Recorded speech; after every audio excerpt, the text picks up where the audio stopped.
Hello, everybody. Hello. Oh my God. Testing. Hello. Testing. 1, 2, Oh my 3. God, hi. Do I have a microphone?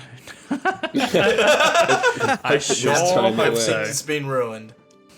Classic. Welcome on into Absolute classic. session number 2 of RLPD. The Watch. You. Yay, I'm going to take that as yes, I do have a working microphone this week.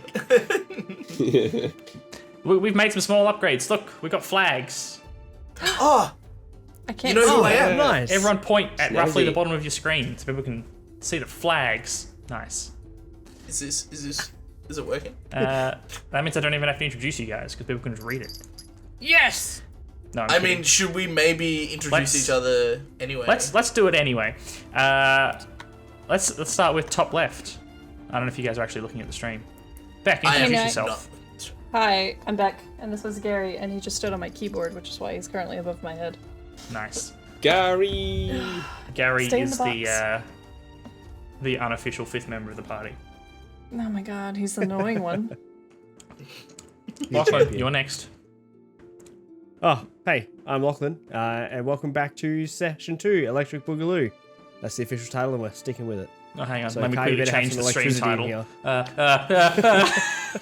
here. Panic. Quickly rewrite some notes. Reese, bottom left, hit us with your best introduction. Hello, I'm Reese. I'm the most famous member of Nerds of the West, and everyone is just here to make me look good. Yeah. I had to put him like down there in the corner so that he didn't steal the show. That's it. Reese can't see the stream. His box is actually half the size of everybody else's. This camera's just tucked away in the corner. I'm actually playing without my glasses today, so that I'm not blinded by the rest of the riffraff that's here. Young. Cold. Well, you know what, Blooded. Reese? I'll be in my trailer. Chris, introduce yourself. I'm Chris. I also am here at Nerds of the West, but we all know that Reese is the most famous and important member of Nerds, and he's the reason we all tune in. So. Next week, I'm not introducing Reese. Oh, I'm If tearing you up, don't know guys. him by I'm now, Reese. then you won't know him. Reese isn't getting an introduction. Welcome in, Next guys. week, Reese has been fired from the show. We'll just replace you with someone else. Like, we'll get Tom in and we just won't explain.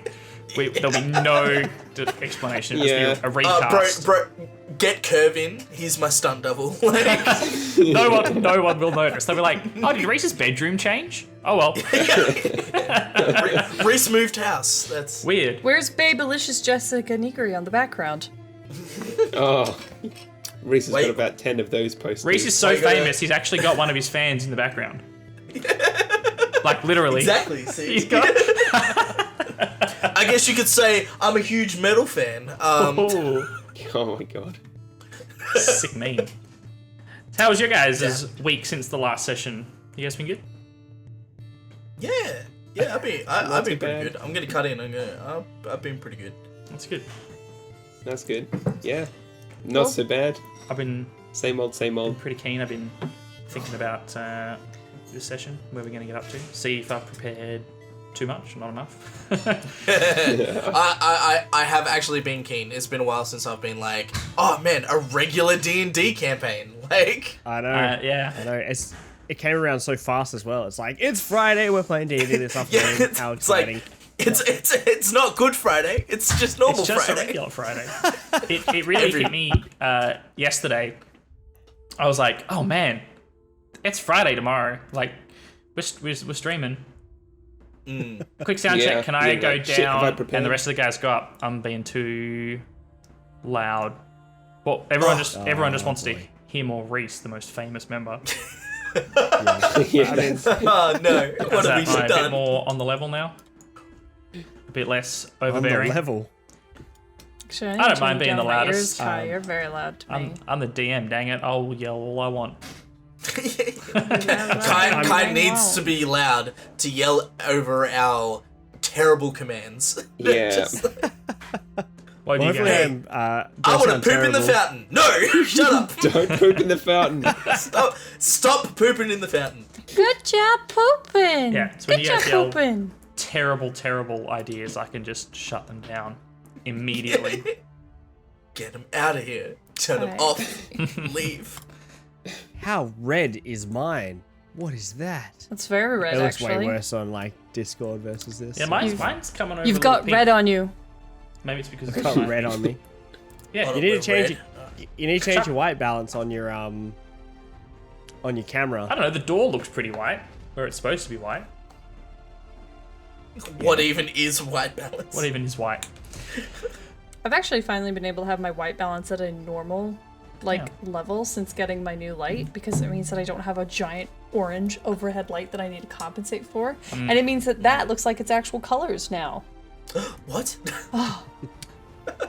Check out if Colours are colours. you guys want to mess with Lachlan and my lights. I think we're the only ones with it all set up at the moment. Hit exclamation mark Correct. and your favorite color in chat: red, blue, green, orange, whatever your Brorange. favorite color is. Orange. Does And orange even work? mess with our lights. It's gotta. I think orange. It probably works if you spell it correctly. Bronage. Orange. Close enough. Sounds like we need a new command. Bro, like my character, I have an intelligence of 8. Reese, when are you getting lights? When are you going to join the lights gang? Probably when I figure out how to set it up. to be To be- perfectly honest. No, I don't know if anyone can see it. I have 2 Australia Post bags up there. Those are just filled with Lefex strips. Oh, I got them nice. from a friend of mine who was selling about 7 meters for $150, and I was like, Yo. Thank you. Wicked. I just I don't s- know I what s- to do with it yet. I still have, Have a rave. the wall lights that I bought up from Beck's work. Yeah, that that's I need what- to put up. That's what these are. Yeah. Fortunately, We'll hook those you up are as like well. just out of frame for you back. We can see the last. We can see the end one Oh, on the well, then I right. won't fiddle with them. But you're in a square, unfortunately, so it's a little bit Yeah. It's chopped. fine. It's a little bit chopped out. They're here. They're right here. I promise. I swear, there's lights here, guys. It's good because it's like the news anchor sort of thing where it's like, hey, it's a good thing that we've been cut down to a square because there's some shit going on over in the background that hasn't been tidied up. And also, I'm not wearing pants. Yeah. Better make Yeah, sure I go to every the single- break Frame that screen out. before we go on break. Before you stand up with no pants on. Like it just the overlay just goes away and it's just all the screen and you're like, ah. I saw a good video where someone was in a Zoom meeting and they're in a Zoom meeting with their boss and then they ended up having to like get up from their table and they were only wearing boxers and then like other people in the Zoom meeting all like had a bit of a laugh and they're like his boss or whatever was just like, it's fine. He stands up is also in his like boxers Excellent. God. Just getting That's backed up by sad. the boss. Getting saved. just That's like that box scene from back Billy here. Madison where he pees his pants. It's cool to pee your pants. Yeah. What a mature thing to do. I like how we had Reese showing off the D&D movie trailer yesterday, and now we've got some D&D today. We're just a D&D channel now. Bro, how good was Drew, that have movie trailer? how many tangents? Dude, that movie is so good, but it's so bad that it's so It's good. so bad. It's so bad. It's one of those movies that's so so B grade. It's B plus. We need to honestly, like, I feel like we need to do a Nicolas Cage binge and just get it done. Get some of those Nick Cage movies in there. Drive Get Angry. Mandy. Get Color Out of Space. Get Drive Angry. Which I actually, when I went to go search the Drive Angry, I forgot what the actual title of the film was. Because I was like, Drive Slightly irate. what is the actual title of that film? Because we only ever call it Drive Slightly Irate. Yeah. I've never seen it. But, It's a good movie. It's good. That just takes me back to that one movie night we all had that one time. We watched like Yeah. 8 movies in a row, and 4 of them were Nicolas Cage movies. A couple of them were those like dud Mortal Kombat movies. And we also watched Dud? Bear Force 1, which like excited me so much. I thought it was the best shit ever, and I've since watched and it's crap. So, No, because we also watched Tokyo Gore Police. yeah, that's right. Absolutely. And God, what was it? 17 Ways to Die or some shit? Oh, the ABCs of Death. That's right, the ABCs of Death. That is That's a good film. That is a good film. Hydroelectric diffusion or whatever the fuck. Yeah. That was So some- stay tuned for this episode where it's episode 2, Electric Boogaloo, and we're gonna have hydroelectric fusion deaths. Yeah, that was where Reese found out he was a furry. Lachlan's got a hold of my notes. Wow. apparently. Sorry? Lachlan's got a hold of my notes apparently. Hydroelectric fusion tests. Yeah, better cross that one off. This took a turn. Should we recap last week's episode? Yes. Yes. I would go for it. Who would like to? Let's all recap together, so it's not just me. Well, the talking to the first void. thing that happened was that we all made our way to the watch house of this kingdom, I suppose, called Rolands Landing, or at least the city-state called Rolands Landing, which, if I'm correct, Kye, and jump in if I'm wrong, has been long feuding with the rival city-state of Fusilla over resources and tension as of late because of a refusal for a marriage. And we've stepped into the position of police enforcers. Definitely not the police department, it's the Polis Defence, the RLPD. And we were questioned and looked up and down by some of the officials there. And then Reese, take it away. What happened next? Shit. Okay. Throw the ball. Alright. So we met the officials, and then we were given our first assignment, where we were to interrogate two people over the crime of an old lady getting robbed, and we jumped straight into the interrogation and did not ask the old lady any questions. And upon reviewing, didn't even know what had gotten stolen. We were just like, they've stolen something, Solid start. they're guilty. Beck, up to you. After some excellent investigation techniques by both me and Reese, called asking the victim what happened and gaslighting the interrogatee, we've determined that what was his name? Might actually be in my notes. Was it Pierre? Perry Smalls. Perry Smalls. So it was Bob, and we had Perry Smalls. Otherwise known as Bert. Bert was our Oh, friend that's who right. led us to the old lady's coin purse so that she could continue living on her mere meek stipend for the week. Yeah. Lachlan, go. Yeah. And then we went to the tavern, which was called... The tavern is called... The Drinking Let me look at my Dicks. notes. The Drinking Dicks. That's right, yes. Drinking We went Dicks. to the Drinking Dicks. Drinking. And then we It's very were important. like, There's no G on Good there. job, everyone. Very important. No G. Drinking. Oh, drinking. Drinking. Yeah, with an Drinking apostrophe. Dicks. I mean, that is pretty close. To be just a little more specific on a few points, it was the Illabar District Watch House that you guys rocked up to. Not the only watch house in the city, but... That's right, because it was in the center of the town, and it was for that section that is close to the river in the middle. Yeah, which is like the slums. Yeah, so for Illabar and the area known as the Burrows, which is like, the slums, the, the shambles, the kind of shady district. So you guys are starting well and truly on the bottom rung of the city.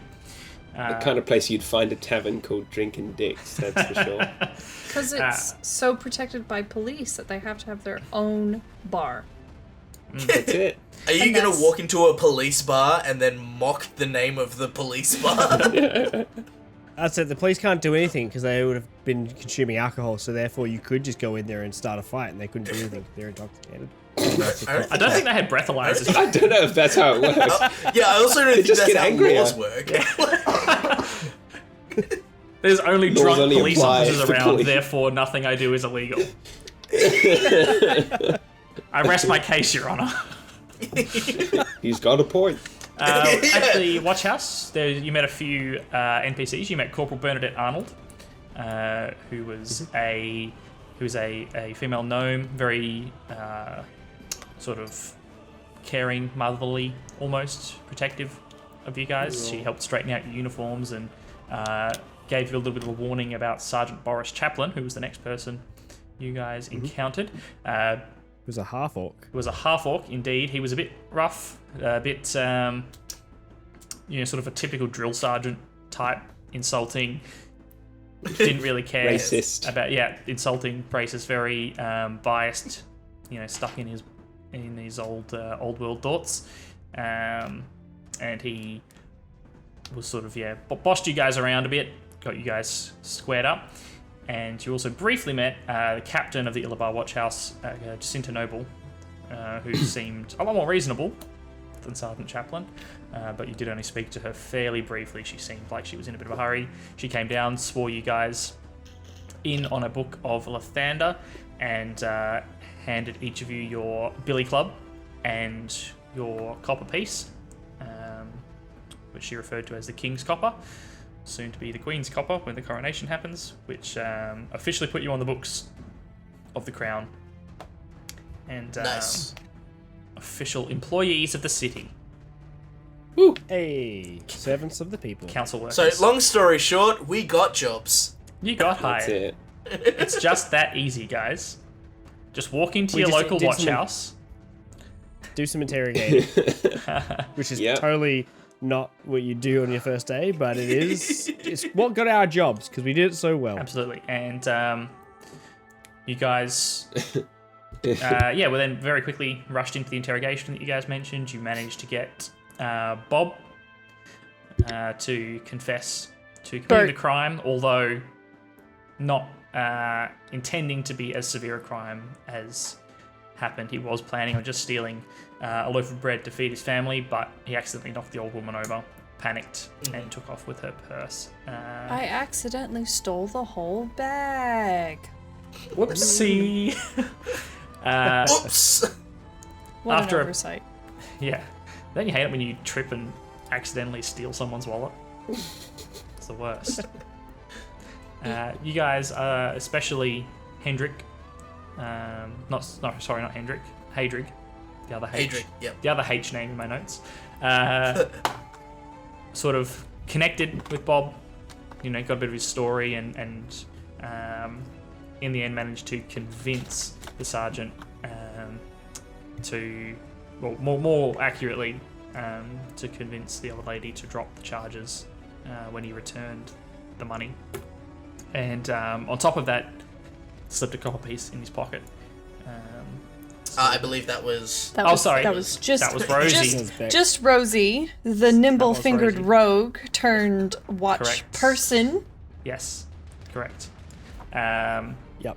And that exonerated Perry Smalls, the gnome that the other half of you guys were investigating back in Lachlan, and he was Pretty short. quickly gathered up his things, including his lucky ring that didn't get a receipt for, and backed out and took off into the streets, never to be seen again, unless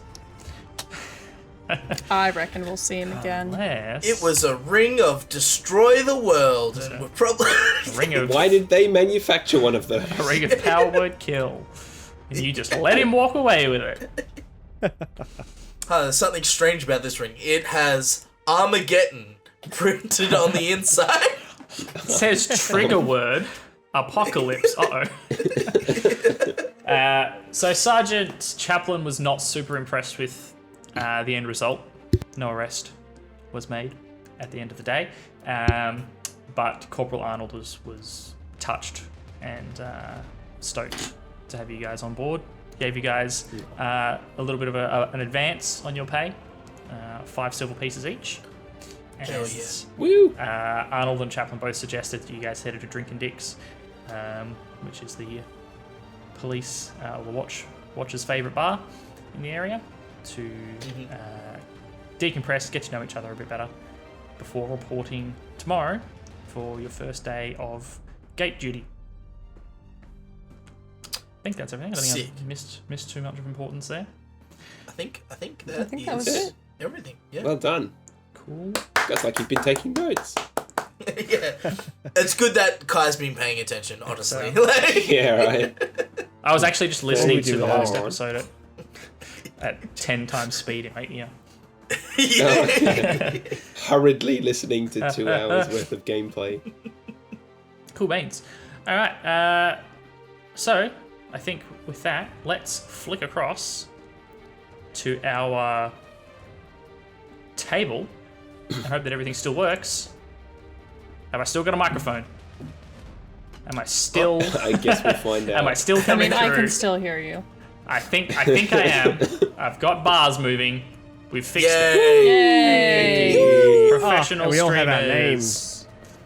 And you'll notice the flags, not mine, because my name hasn't changed, now reflect character names. So we've got Rosafina with Beck, we've got Klaus with Lachlan, we've got Hadrid with Reese, and we've got Gabriel with Chris. Because That's dapper. now I'll be able to remember their names more quickly because I've got them in front of me. Wasn't for the My audience's cats. benefit, it was for mine. My cat's being an absolute gremlin. He's just trying to lie down on top of all of my stuff, and it's very distracting. That's what cats Wow. do. Just man. put the cat on your head. Just T-minus 5 minutes before it steps on your computer and shuts it off. Yeah. Can't do that. My computer is underneath my desk, and he can't fit in it. Tom's, however, he Nice. turns it off all the time. He's doing it on purpose. This at is that what you point. get for having Yeah, your that's it. computer on the floor. That's when you're losing a game Monster. against Tom and you're like, Gary, go. Take him out. Alright guys, I'm starting the sorry to ignore you chat clock. Those of you that weren't here last time, we're going to be focusing on the game for the next hour. When the players are free, they will probably be responding to you in chat, but just not talking out loud. So we shall catch you guys soon. And we will drop in where we last left you guys, which is still in the foyer of the Illabar Watch House. You've just collected your pay, or your advance pay rather, and had Corporal Arnold and Sergeant Chaplin suggest that you check out Drinkin' Dicks. Cool. Sweet. Shall we head to Drinking Dicks then? I'm ready. No, Let's let's do do a it. 180 and go back into town. Back Klaus, into town. Klaus just wants to call it a Yup. night. He's like, big day. Big day. Let's go. Are you not interested Well, in drinking dicks? I can't pass Klaus? up a nice pint of ale. Let's go in and have a drink, shall we? I wonder if they No. do water. Head on in. They dunk it straight out of the river, bro. Yeah, The oozing Illabar River. They just. We're pretty far gross. downriver here too. It's yeah. it's been through the production district by the time it gets. You're getting gnome water down this end of town. no water. Just comes out, it's black. I'm just like, Water, you say? If it's brown, drink it down. If it's black, send it back. So you guys start strolling the streets. Corporal Arnold gives you directions to Drinking Dicks. The sun's starting to set now on the western horizon. The streets, however, are still pretty busy. There's people still coming and going. The sort of mode of the day is changing from the commerce and the market sort of vibe to a more entertainment and nightlife kind of feel. Here in the lower districts of the city in Illabar and the Burrows area, the nightlife is pretty rough. It's not what you would call high class by any stretch. It's a lot of dirty pubs and bars, drinking houses, gambling dens. Some have got a minstrel or a bard playing up a storm, but they're not places you would want to just stroll into if you weren't pretty comfortable that you could take care of yourself, generally speaking.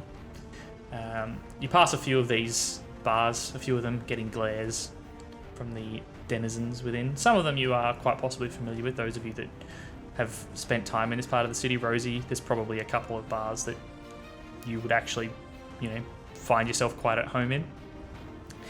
Klaus and Hadrid aren't really from this lower end of the city, and Gabriel's not from the city at all, so this is all kind of new and somewhat intimidating for you I guys. didn't know they made bricks this dirty. What? These houses aren't even made of bricks, sir. It's just mud at this point. I think Sewage. as we are walking towards our location, I choose to duck off into an alley and actually change out of my uniform. Sure. I don't feel the need to wear it when we're off the clock. Sure. Do you have like a change of clothes with you, or would you just be throwing like a cloak over the top? How do you want to go about sort of hiding your profession? Let me check my character sheet. That's an excellent question, sir. Inventory. I do have a glasses set on. of common clothes on me Yep. because I suspect that's what I started with. I just didn't add the uniform to that, so I don't know if it changes our armor class. No, that's okay. The uniform you would basically wear over the top of, if you've got chain or leather or something like that. It would, go It's over just the like top, on top of that, just more like or less. blue shoulder pads that go on, and it's just like, I'm part of the watch now. Look, my shoulders are blue. Just gets a badge. It's like, I'm part of the watch. That's Yep. it. Clothes are the same. Everyone's just plain clothes officers. So Rosie, you just take a small detour down a particularly dark alley and come out the other side in your street clothes. What do your street clothes look like as a gnome rogue of the rough Rolands Landing streets? So, for the most part, it's just a plain white shirt covered by a leather vest, as it were, and my pants are just plain leather pants, all of which is in a fairly darker tone, as dark as you can achieve down in the burrows with the limited resources we have. And I do sort of just wear a common cloak over my shoulders, but it's not very big or covering or anything like that. But it does have a very nice hood in case it rains. Yeah, that's what the hood's for. And, just a nice sturdy pair of leather boots because it gets quite muddy down in the burrows. Cool. The rest of you guys comfortable in your uniforms? Yeah, I'm fine in my uniform. Mainly because my common clothes is back in my room. Fair. Yeah, I'm good with the Yeah. uniform. Yeah. Cool. So before long, you guys managed to find Drinking Dicks. It's a reasonably large bar. It's got a sign hanging out the front declaiming its name. You notice it's in the same colours as your uniform, sort of steel blue and grey. You notice that unlike a lot of the other bars, which had sort of patios or verandas or people just standing outside drinking and smoking and the like, there's no one out the front of this building. In fact, it doesn't look like anyone's hanging about within, a sort of block around it, just about. The alleyways around it don't have the kind of lurkers that you would see in a lot of the city. Seems like people are giving this place a wide berth. I see.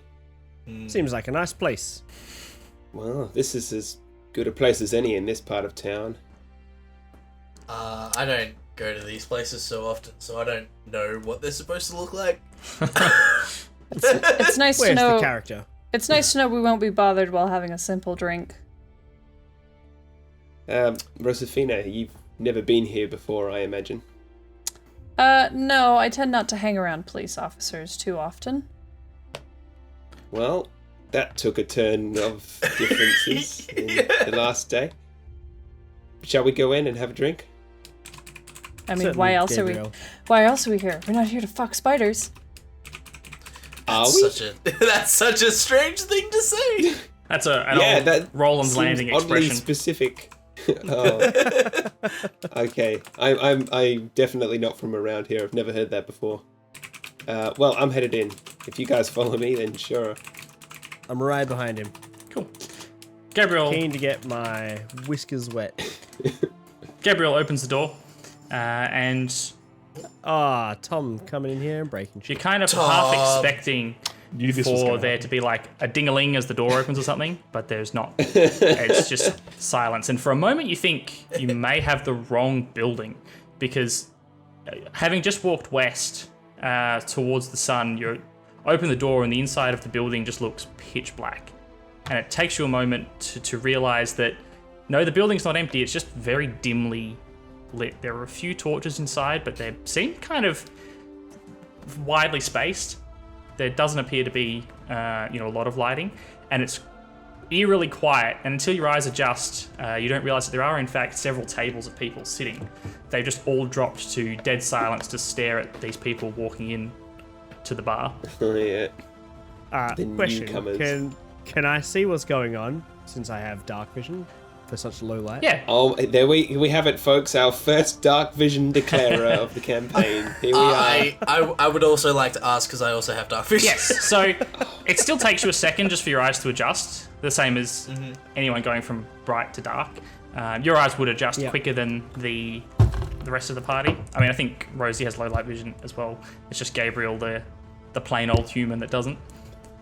So some of your eyes adjust quicker than others, but you do see after a second or two that there are quite a few people in the room. At a rough guess, you count about 15 sitting at tables in various places around the room. A lot of kind of dark corners, and everyone's just staring at you guys, standing in the doorway, silhouetted by the light coming in. Hello, friends. If you're here for the finest ales, you've come to the right place. If you're here for trouble, best stay away. This comes from the bartender that you see standing a few feet away behind the grubby bar. He's a very large, very imposing looking gentleman. He's a large, bald, dark-skinned human with bulging muscles and scarification up both arms. He calls out to welcome you across the bar. As he sort of says hello, most of the bar sort of stop eyeing you up and go back to their own quiet conversations, but a few people will chuck a glance in your direction every now and then. Was it like a scratch record sort of moment where everyone just like the music stops and everyone turns? Or was there no music in the first place? Well, people have gone back to chattering, but there's no background music. Yeah. So it was kind of like a record scratch moment of everyone. You guys opened the door and everyone must have just stopped talking to stare. And now they're kind of starting to go back to their chatter around the room, but there's still no music. Well, I'm going to make my way Western. up to talk to this barkeep so I can get myself a drink. Sure. I follow closely behind because long day needs a long drink. So I wander up to the bar, grabbing the first stool I see. Ah, barkeep. Hello, How's young your friend. day going? Very, very well, thank you. Can I get a mug of ale, please? What brings you into our fine establishment today? Ah, we've heard this is the best place to get a drink around here. We're directed here, of course. Directed here. Bahoo! We're new members of Is it the all- watch, good sir. We're here after our first day. Freshies. There we are. There you have it. Well, what can I get the rest of you? First drink is always on the house. Oh, I like this place already. I'll have a tall beer, please. And for you, young Master Dwarf? A pint of ale, sir. And our half-orc friend? I'll just have a water, please, sir. Nothing wrong with that. And young lady gnome? I will take a neat glass of whiskey, sir. Ooh, Coming right up. good choice. And I'll turn around and get all those drinks going. Not super flourishy, but definitely like spin a glass here and there. Yeah, the bartender What was is your name, very sir? adeptly fetching all of your drinks in a nice, quick and not over the top manner, but he seems to be taking joy in his work. My name is Chuli, I say as I plunk down. Classes Pleasure ale. to meet you, sir. But may I ask why it is so dark in here? Well, if you must know, this is not technically a bar. So the lighting rules are a little bit different. Huh. Not technically a bar, huh? Are you saying that this may be an illegal operation? Oh, highly legal. Highly legal. Literally the definition of legal injustice. The best place for cops all around. Okay. What is happening? Is Look, it a hey, secret drink. clubhouse? With a Oh, name no- like it's Drinking no secret. Dicks, I wouldn't be surprised if there was a little extra going on in this place. No, Do you go by the name that's of upstairs, Dick by Gabriel. chance? No, sir, just Chuli. Huh. Those of you Oh. who are standing there speaking with Chuli, if anyone would like to give me either a history or an investigation check, are welcome to do so, as the affable man serves your drinks up. Yeah, certainly. definitely raise an eyelid or an eyebrow. Don't even need to worry about it. Oh wow, nailed it. I'll give it a red hot crack. I mean, yeah, I'll roll anyway. Oh, hell yeah, a 2. Oh, nat 20. What, 2 nat 20s? Hey, team short. Team short! That's Short. I'm just inspecting the glass of water. There's like floaty bits in it. I'm just like, oh, this Dude, water. is the dirtiest bit of water. Water is quite possibly the least healthy option on the menu in this grimy bar. You'd be far better off with like a pint glass of whiskey. Bro, I'm not investigating the bar. I'm investigating my life choices that have led me to this moment. Hadric is staring into the somewhat more textured water than he was probably hoping for. Oh, yum yum. And Extra protein. Gabriel's sort of sizing up the rest of the room. Klaus and Rosie, you guys are sort of making a bit of a study of your bartender here. And for both of you, you feel this nagging feeling that you recognize him. And it takes you a moment, but Klaus, you recognize, your mind goes back to a day several years ago, 10, maybe 15, you're not quite sure, of rummaging through some of your father's paperwork. And within that paperwork was a sketch that looked exactly like Chuli here, within his files. Rosie, you actually recognize that same sketch, however you saw it on a wanted poster plastered on a street corner. Again, several years ago now, 10 or 15, time sort of blurs together at that point. But you remember seeing this man's face on a wanted poster. Julie, say, have I ever seen you around here before? I mean, I am from Rolands Landing, and I'm sure you are as well, but you look mighty familiar. Is there somewhere I might have seen you before? Possibly. Which watch house did you say you were coming from? Illabar is where we were coming from. You're locals, of course. Happy to meet you all. So you're a local from Illabar then, I assume? Born and raised, my boy.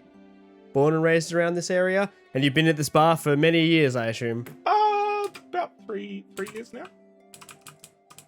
Fair enough. Well, How thank you did anyway. you- And I take a swig from my drink. How did you come to run a cop bar, as it were, or a secret clubhouse, as we're colloquially referring to it to as? The purchasing of the bar was a little bit strange, but I'm not really going to share that story right now. You're new, you're fresh. I'm here to tell. It was first day. What's going on with you? We didn't arrest somebody. That is what we technically did your today. job. We're great cops. I hope so. Hey, you don't need to arrest people. We, with the help of Hadric, we sent him on his way and corrected him. It's about time Jacinta got some good folks in. Have there not been some great folks here there in the past, is what you're saying? There are people that work hard, and there are people that work a little bit too hard. Fair enough. And I assure you work just the right amount, of course. I work hard. You work hard, and you play hard? Oh my god. Mostly work hard. If you're in a bar all day, there's not much more to do. Klaus, stop hitting on the bartender. We work hard. I look out at my mug and my beer is gone. So you guys sort of sit. Are you guys sitting at the bar, nursing your drinks? Yeah. Yeah. Yep. I would like to roll an insight check on our good friend Chuli. Because obviously seeing him on a wanted poster, how could he possibly be running a police bar? I just don't understand. Sure. Okay, and the rest of you will give me insight checks. Actually, give me perception checks. The rest of you. Perception. Alrighty. Are you sure the wanted poster wasn't like, wanted bartender for our new hot bar? Apply within. That's the puzzle. Can I recall if there was a name on the poster that would match Chuli's name? Or was it a different name that Chuli would have gone by? Give us a wisdom check to see if you remember. Oh, hang on. I've done this wrong. My insight check is 12. My perception check is 18. Hadrig, as Rosie and Klaus are kind of grilling Chuli a little bit, you know, these rapid fire questions, you notice that you're getting a few dirty looks from other people in the bar. Yep. As you know, they're asking these personal questions, a few people look over with these sort of glares and then shake their head and go back to their conversation. I'm like pondering the dirty glass, the water, which I think there is actually like a bug swimming around in it. And I noticed this, and I sort of elbow fuck, Chris, what's your character's name? Gabrielle, sorry. I elbow Gabrielle, and I'm like, It's like a nudge. It's not even an elbow. yeah. It's like, just knocks him straight off his bar stool. yeah. I'm like, do you get the feeling we might not be welcome here? Huh? What are you talking about? We're patrons. I kind of take the first opportunity to really think about the situation because I'm a bit tired and I haven't really been paying attention. Do I overhear this at all? Pardon me, sorry? Just asking Kai, do I overhear this conversation? Yeah, I mean, you guys are standing. Are you guys making an effort to hide that conversation?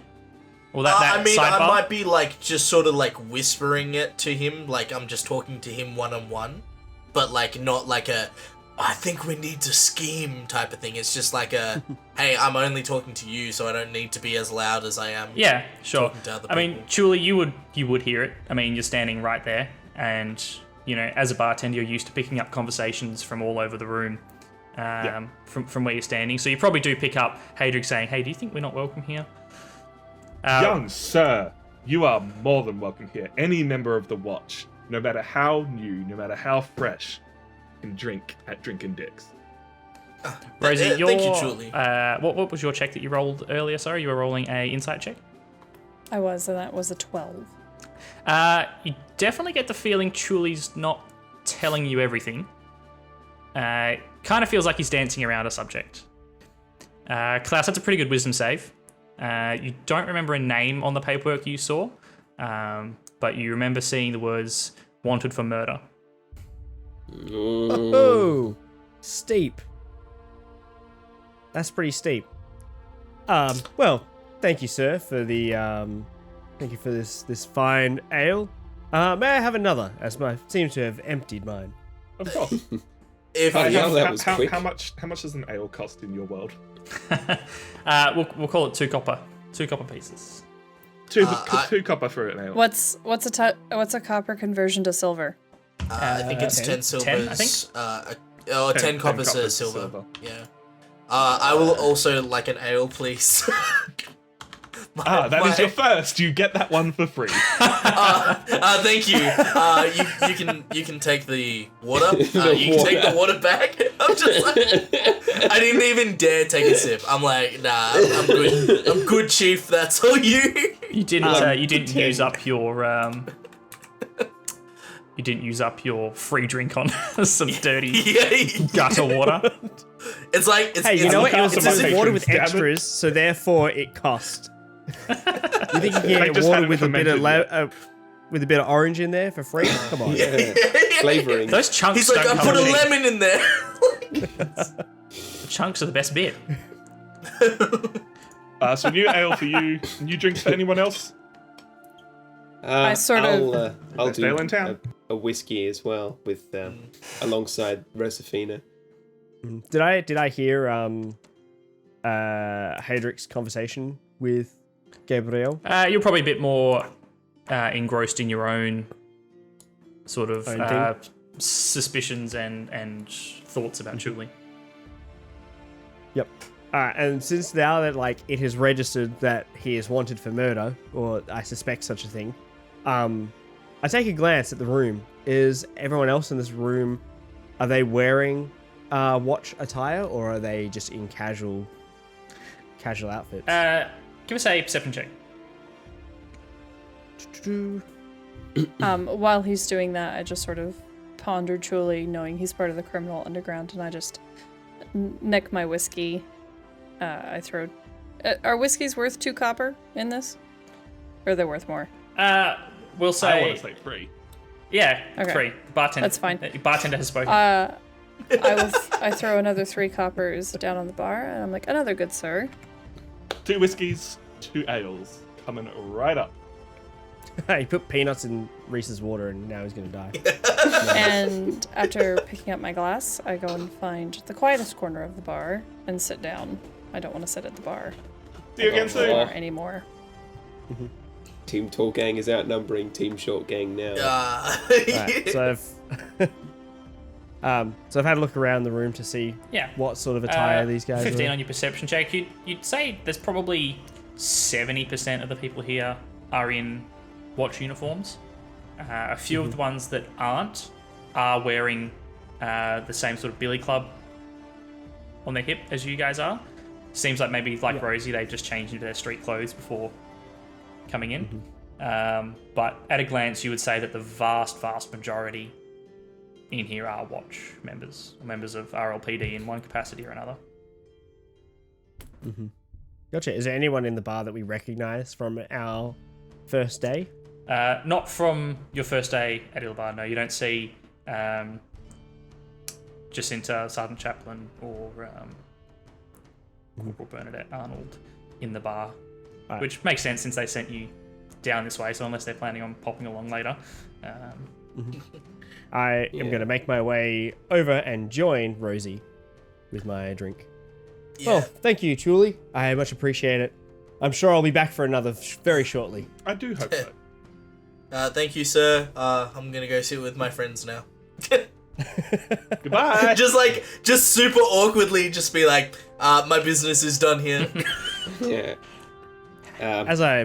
Yeah, me too. I'll join them. Yeah. As the three of you are sort of parting ways with Julie to head to your table, you do notice the door open behind you, and a group of 4 tall and fairly sort of muscular looking human gentlemen walk into the bar. All 4 of them are wearing watch uniforms maintained to immaculate standards. They sort of open the door, take a look around, and start strolling in. But you guys cruise over to your table and take a seat in a corner of the room. There's no one sitting at any of the adjacent tables around you. Rosie's picked one in A secluded a one. secluded corner, and the place isn't. I know how to pick a quiet corner for quiet conversations. She's done this before. Yeah. The building isn't so small that everyone's on top of each other. So there is sort of a buffer zone of tables around you where you guys are sitting now. Cool. I'm gonna take a sip from my ale. So I've got a hand around the handle, and then I've got another hand on the cup itself, like a child trying to drink. Sippy cup. And I take a sip, and then it's like, you know, when you drink a really hoppy beer, and you're like, just, oh, that's good beer. That's a good ale.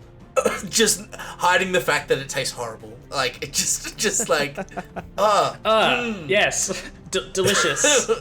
I too love this drink of ale that is in front of me. Starting to think maybe I was better off with the water. Hey Drig, what was that back there you were trying to say? I must have missed it. You had a bad feeling about this place. I just noticed that, look, as a half-orc, I get a few eyes, left, right, and center, and I've noticed a few of the people have sort of been eyeing us up since we walked in. Maybe you should relax. It's probably because we're new. Yeah, you're right. Takes another sip of ale. Oh God. That looks good. Give us an Tastes awesome. Oh. give us an insight check, Hadrian and Gabriel. Okay. Can I get a read on like the other party members, because we haven't actually discussed if anything's sus. We're all like keeping it to ourselves, and whether or not I can judge by their body language they feel like something is up. Yeah, I mean, I guess as you guys are sitting at and- the table with each other, you're close enough that this conversation isn't really secretive. Where Gabriel's asked Hadrian why he feels like kind of off, so you're kind of in the loop a little bit now about, but not necessarily why. Yeah. Hadrian, as you think about it a little bit more under the context of like, maybe it's because we knew, maybe Gabriel's right. You kind of cast another glance around, and no one's really giving you dirty looks now. It seems like it was targeted at you specifically when you were asking Chuli these questions. Right. Right. Well, I lean in and I look at Gabriel and I go, well, I mean, I don't want to alarm anyone, but that man behind the counter looks very familiar. I've seen him somewhere before. I don't know if any of you have seen him before. I mean, Gabriel's not from around this town, but I've definitely seen his face before, and I don't know if it's for a good reason or a bad reason. Maybe he's some kind of local celebrity. Could be. He seems like a nice guy. He could just be a celebrity. I interject and trust your guts there, my friend, because I've seen him on a wanted poster many moons ago. Wait, I think I've a seen the wanted same one. poster? What? Yeah. What's I don't he want to alarm wanted for? anyone. And I lean in a little bit more, and I look around at the bar and I go, for murder. I hear this as I'm taking a sip, and I spit take. What? Those chickens are up to something. Fucking hell. I didn't want to say it out loud. I didn't want to say it out loud, and I didn't want to say it in front of him. I mean, he might be a good guy. That was 15 years ago. I was but a pup. All right? 15 years I ago. couldn't tell now. Are you sure? I'm not going to go up there and ask him about it. I'm not going to go interrogate him about it. If we're getting looked at in the bar, I'm not going to go straight up and be like, hey, Chuli. Wait. Klaus. Over 15 years, memory fades. Are you sure this is the guy you saw? Well, that's what I mean. I'm not sure. Maybe we should go back to the station and ask Bernadette or ask Boris. I don't think that's such a good idea. The guy's running an establishment hosted for and by the Watch members specifically. If you really have seen a poster, maybe they can of this clear his guy. name. Maybe they can clear his name. If we go up and ask Chuli, then we might spook him. We don't want to spook him. Whereas if we go to someone else that might have some answers, they might be able to clear his name. Maybe he's a good guy. Maybe he's already done his time and now he's just running a bar in his like spare time and he's been resubmitted into like society as a good guy. People change. I have no doubts about that. Yeah, you're right. That's sort of a familiar story for me. What do you think? I'm all about Josephina? giving people chances and all about giving them the benefit of the doubt. And I'd rather clear it with someone else other than putting poor Chuli, who might be a good guy nowadays. He seems like a nice enough chap. But the thing is, and I look around, I'm like, murder is not necessarily. That's pretty high up there of bad things to do. It's like the big not M. steal. It's not accidentally stealing someone's purse. Like Yeah, but who'd do that? I'm not a judge, all right? And I can't say anything for certain. But I think that we should go back and talk to Sergeant Chaplin or Corporal Arnold, and maybe they know. While you guys are having this conversation, the four. Sorry, Rose, do you want to jump in? Yeah, I've been trying to jump in for ages. oh, sorry. Just interrupt. Talk over everybody. It's Yeah, so just jump in, hard get in because there. everybody interrupts over each other. Anyway, the point is, while they're all having this maybe he's a good guy conversation, Rosie doesn't sound convinced. I once again neck my whiskey. And being two whiskeys deep now, I'm like, let's do this. And I stand up and I walk over to the bar. Cool. So as you're walking over to the bar, the group of four men that entered a few minutes ago have walked up to the bar, which you guys sitting at the table have kind of noticed out of your peripherals, but not paying a huge amount of attention. The lead, the guy standing at the front of this group of 4, is a tall, at least 6'4", maybe a little bit more in his boots, wearing, say, an immaculately maintained watch uniform, blonde hair, big muscles. He walks up to the bar and slaps the counter. He says, 4 ales, hurry up. And then he turns around and leans with his elbows back on the bar, surveying the room. And his eyes land on first Rosie walking towards him, and then the 3 of you sitting at the table. And he just kind of eyeballs Rosie as she approaches the bar. So I walk up, and being the I know I have a height. Hang on, give me 2 seconds. How high is the bar off the ground? Higher than you. I mean, yeah, I'm checking it that. would probably be just over head height for you, but there are stools at the bar that you could easily, jump up on. Okay. So I walk up to the bar, and I mean, I see this man staring at me, and I'm just like,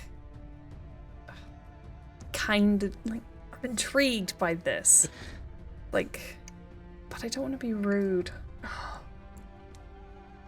So I see him standing there watching me, and I see his watch uniform, and I stick out my hand and say, "Hi there. It was my first day at the watch. Who are you?" He gives you a smirk and then looks back at the 3 behind him, who look alarmingly similar to him. Like, they're not all blonde, but they're all the same kind of. You get this like almost like jock kind of vibe from all 4 of them. He looks down at you and your proffered hand, snorts and says, "Looks like they're hiring just anybody down here. Oh well, who better to catch a gnome than a gnome, I suppose." Ooh, Wow. yikes. Yeah, Catch him up. that went about as well as I expected it to. At about this time, Julie pops the 4 ales on the bar. All right. Wow. I mean, I guess we don't hear this, so we're still just having a conversation. You probably at the didn't table. hear Rosie's introduction. You would easily have been able to hear the response. It's almost as if he was broadcasting it for the room to hear. Cool. I look around the room. Is everyone in this bar a human? Give us a perception. Yeah, I wanna They're know all this. Do we just- humans who do we are just- 6'4" and blonde with big muscles, and they're all clones. Do we just walk into a humans only bar? Yeah. Julie's just like, I knew I forgot to tell them something. Oh, Gabrielle's like, this place seems nice. Yeah, I'm getting good vibes from this place. So I don't know Hadrian about you Cloud- guys. While everyone else is getting the stink eye. Like, looking around the room, you definitely a majority of the patrons are human. It's a little bit hard to tell in the dark. Hadrian, you think maybe there's another half-orc or 2 in here, but it's kind of hard to tell because they just look very similar to a humanoid, especially in the dark.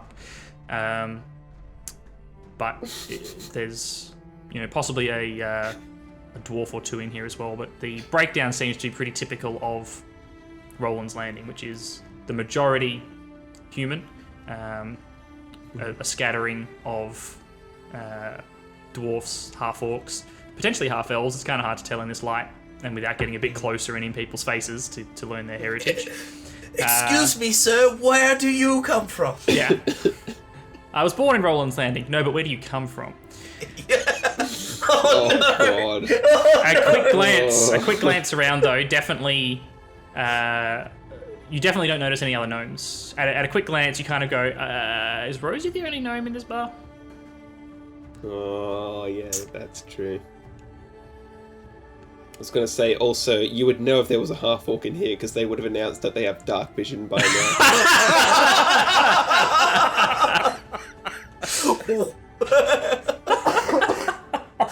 We're the vegetarians. D&D.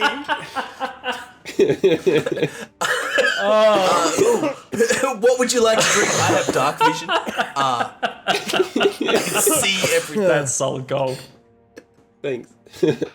All right. Well, I put my hand away. I drop the nice demeanor. I turn to my new friend Chuli, because I guess everybody else hates me. And this time I ask for an ale. I would like to try and quietly just ask over the bar, like just to only Chuli. Mm-hmm. Didn't I see you on a wanted poster about 10 odd years back? I don't know. Did you? I've just turning my head kind of away from the dickheads next to me. I'm on a chair. They at this almost point seem as to well. have. Like I've climbed on top of a stool and I'm just like leaning over the bar. They almost seem to have like erased you from existence as soon as you were kind of brushed off. Like they've now decided that you're not worth their attention. In fact, the leader is now kind of looking towards the table where Klaus, Hadric, and Gabriel are sitting, and it looks like he's going to make a move over that way. So you don't have any difficulty kind of talking past them and to Chuli directly. So, in response to his question, I've been around these parts for a while, Chuli, and I know a face when I see one. And you, my friend, Have a wanted wonderful for some face. I know. 2 coppers, please. Give us a persuasion check, Rosie, as you pay your.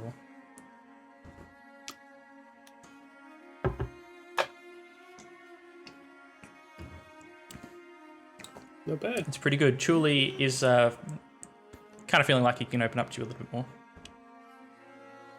I usually wait till at least 5 drinks in, meeting new people. You really get to know someone after they've had 5 drinks. But if you are as good as Jacinta thinks you are, and the work you guys are going to be doing, you might need to know. Are you aware of Machete Mike? Give me a history check. I was gonna ask if I could do a history check on that, yeah. Alright. Let's full tilt this. Yeah, I have to let it go. Machete Mike is definitely a name you have heard. It has sort of same sort of vibes as like a Jack the Ripper type. He was a pretty big serial killer in Rolands Landing 10 or 15 years ago. He was active for a good 5 years before one day the Watch announced that he had been killed during an investigation. About 15, 16 years ago, Machete Mike terrorized Rolands Landing. Very specifically, terrorized Illabar and my bar. Not sure if you heard, I said I owned this place for 3 years. Kind of throws people off the track. I've been here for a little bit longer. I owned it with my wife. And I found Machete Mike standing over my wife. After Watch refused or couldn't do anything about him. I understand their job a bit more now, but at the time, I was just mad. And then Machete Mike was dead. And then the Watch showed up. So I ran, and maybe you saw my wanted poster. Took them a little while to catch me, but eventually Hendrik Gunterberg did.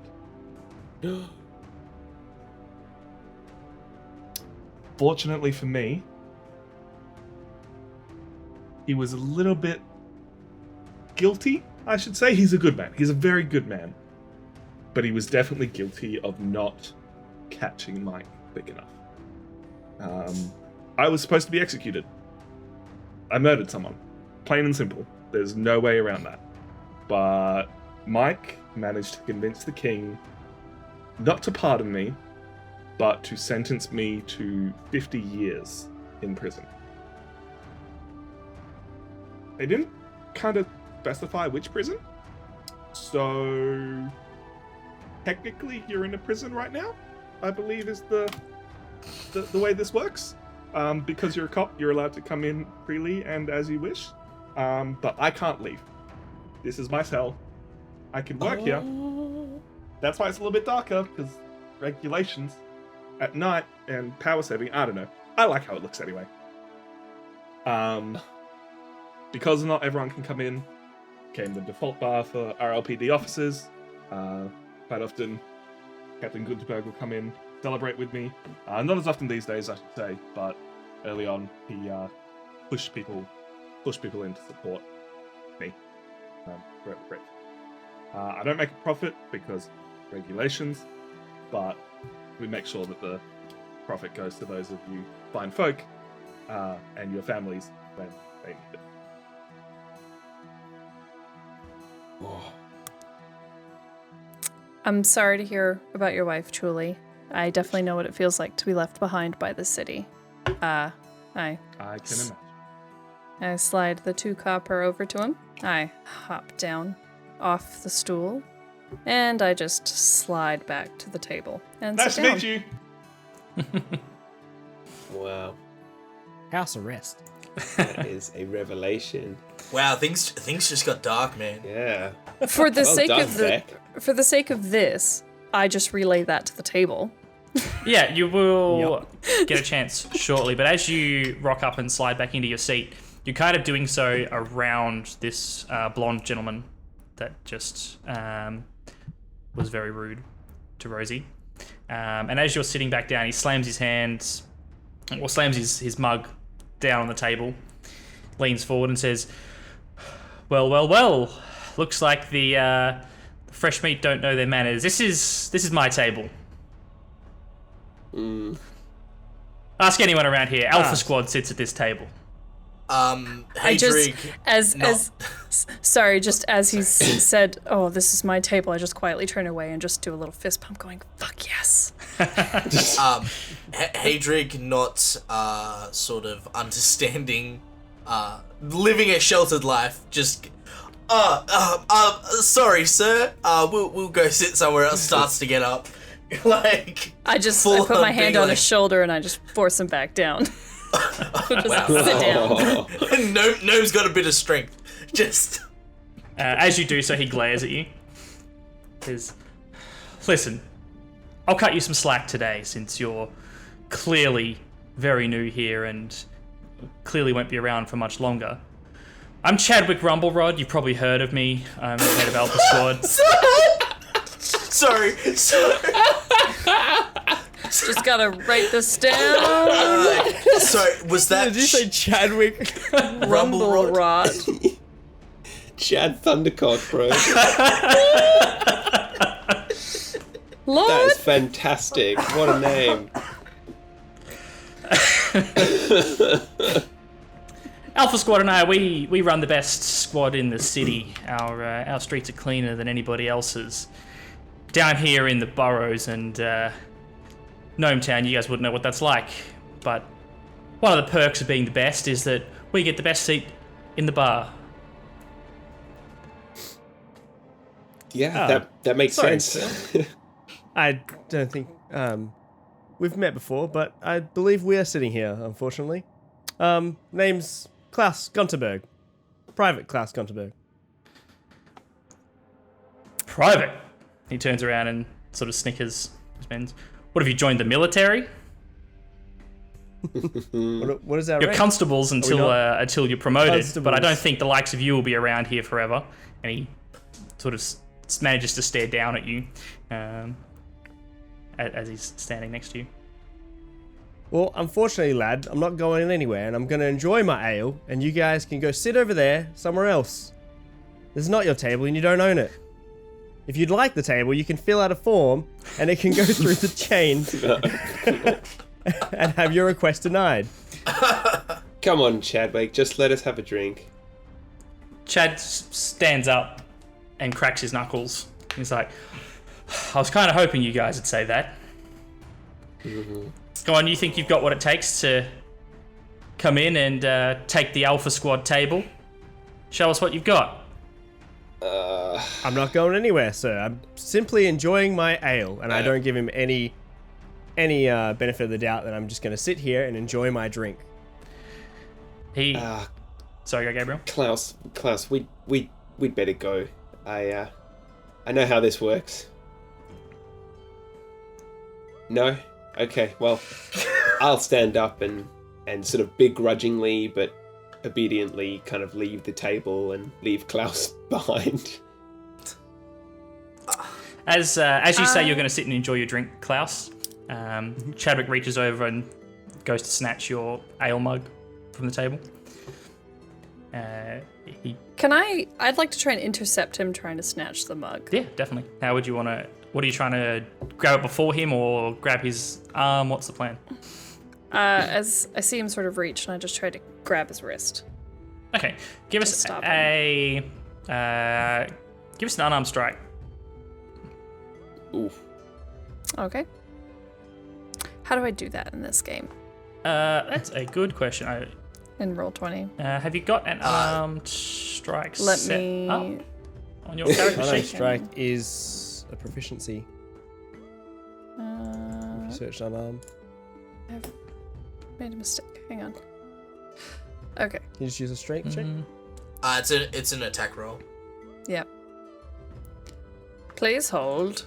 So attack D20 plus your proficiency plus your strength mod. Hang on a sec. I think I can airdrop in an attack to your character sheet there. Let's see if that works. Oh.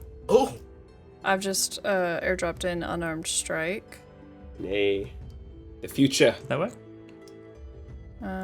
Blup, blup, blup. Proficiencies. Oh, it was already here. Did doy. Okay. That's fine. If I click it? What happened? Nah. Roll a D20. Okay. I use Roll20 a lot. Yeah. Okay. Alright. So we all. So 11 plus your proficiency bonus, which will be 2. Mhm. So that's 13. And then plus your strength mod. Which is -1, I think, for Rosie. -1, so we're back down to 12. 12. Yep. 12. Since he's not expecting it, and you reach out quickly, you do manage to sort of put your hand on his forearm as he's reaching out. Are you trying to physically Just stop him. from grabbing it? Stop it. Just stop him from grabbing it. Just halt, boy. Stop. As you Slap his wrist. Yeah. Just butcha. Help, up. He brings his arm back. Up. How dare you touch me? Lay hands on the best the watch has to offer. As he sort of steps back, his friends step up either side of him. It's like, right, let's teach these new recruits how things are done and how the chain of command works around here. Someone's getting punched. I sit there in my dwarven stubbornness and I just go, "You cannot interrupt a man's ale, nor a dwarf. Please, I'm just trying to enjoy a good hearty drink, sir." And I take a swig. A fine succulent meal. You got everyone give me an initiative check, please. Damn it. Let me see if I can bring up the initiative tracker, see if I can remember how to do that. Oh dear. I do appreciate with Roll20. You have to assign the initiative tracker to the people before they do their rolls for them to go into the tracker. Otherwise, you have to manually correct it. Oh no.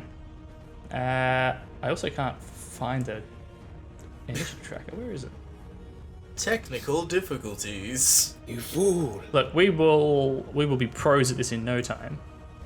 It's fine. I'll just make a note here at Just cut it out in the end. whatever time period it is. At 1 hour and 24 minutes. Technical difficulties. Nice. Look, it's I'll say the pen I was writing with ran out of ink. Oh, that's not good. That even happened. this is just what real D&D is like, with all sorts of weird janky things holding things up. Do you need to be on like a battle map for it to We are technically on a battle map? battle Yeah. map. Oh, I worked out why it's not. Don't worry, guys. I'm a big Galumba. I was using the cameraman account trying to pull up the initiative order, not the not the DM one. There you go. That's on me, guys. That's on me. You big Galumba. So do we roll again, or do you want to input them? Yeah, I'd prefer to not roll again. Fair. We need a roll for Chadwick Thundercock over here and his Oh, friend. Jesus. That was Rumble Rod. Yeah. Chad My Rumble apologies. Rod. All right, come on. I've named him Lord Douche Canoe, and I will refer to him as such going forward. Douche canoe. Or a kayak. All right, I'm just going to enter you guys in manually, so please hold for just a moment. No worries. Hey, chat, how we doing? I know we're not supposed to talk to chat, but hello, chat. How we doing? How dare you? You broke the golden rule. I'm sorry. I know. I'm super excited for this combat. This will be the first bro. combat of our campaign. Yeah. And we So With what? We have Chadwick beat sticks, and that's Rumble it. Rod. Chadwick Rumblerod is our first enemy. And he's only our enemy because he's got this fucking savior complex about probably a part of the city that doesn't even have, like, Crime. just anything that isn't a human. Yeah, Yeah. that's true.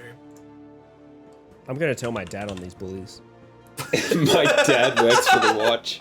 My dad.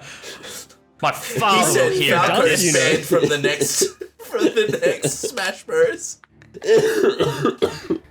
My dad's gonna talk to his dad. That's great.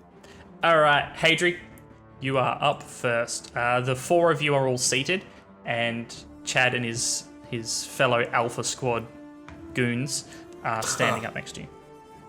Alpha Squad rules. Yeah. O'Doyle rules. Sounds like a rejected team name for the Toon Squad from, what was it? Space Jam. Come on and slay. So how close is Chad to me? So we'll say, since Rosie came and sat down next to you to put her hand on your shoulder, Rosie is directly between you and Chad.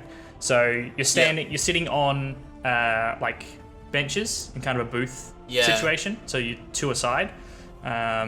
So for you to get out and standing up past Rosie would be a little bit of a clamber to get over her.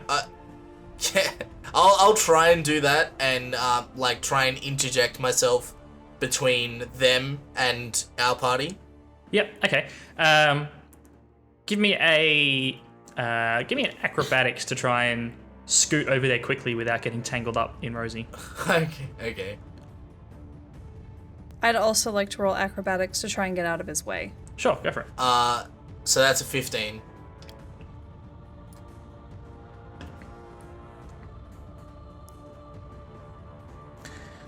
Okay. Yeah, you managed to do so without making yourself sort of a huge target for Chad. Mm-hmm. So you do manage to scoot past Rosie and stand in front, but it takes the whole of your turn to do that without falling on your face. Yeah. So you don't get to take an attack, but you can, if you wish. No, it's very much like I'm putting myself between them to be like, whoa, guys, no need to start trouble. Cool. Klaus. Yes, I take a swig from my beer What an and He ain't remain moving. seated. What an absolute legend. Knowing Class, the real rumble rod here. Knowing how 5th Ed works, all I can just imagine is Hadric just slowly drinking a beer, because one turn is 10 seconds. So it's just a slow-mo He's just sip as chugging everybody's his beer. doing stuff. Class is just like glug glug glug. Eye contact. Yeah, I'm so bad with names. I'm not letting Rumble Rod. I'm not entertaining this idea of violence. No worries. Which takes us to Chad. Hadric, you've squared up in front of him. and he goes to swing. It looks like he's trying to punch you in like the solar plexus area as he swings with a meaty fist.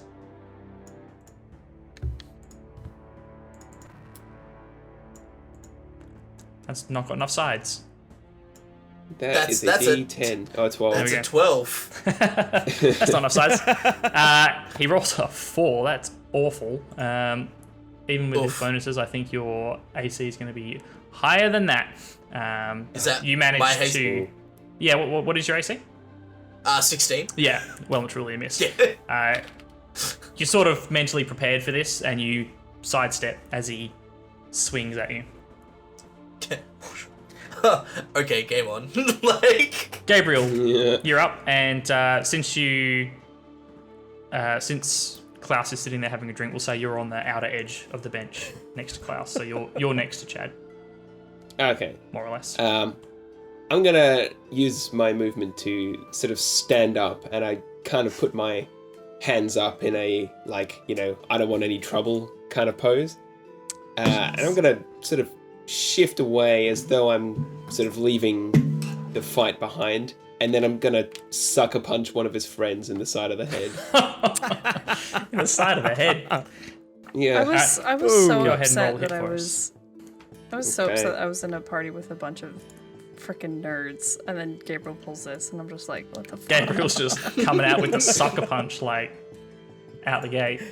Oh my god. 17 plus proficiency of 2 is 19, and then my strength is 0, so 19. That's a great roll, and Why would definitely you a punch hit. me in the ear?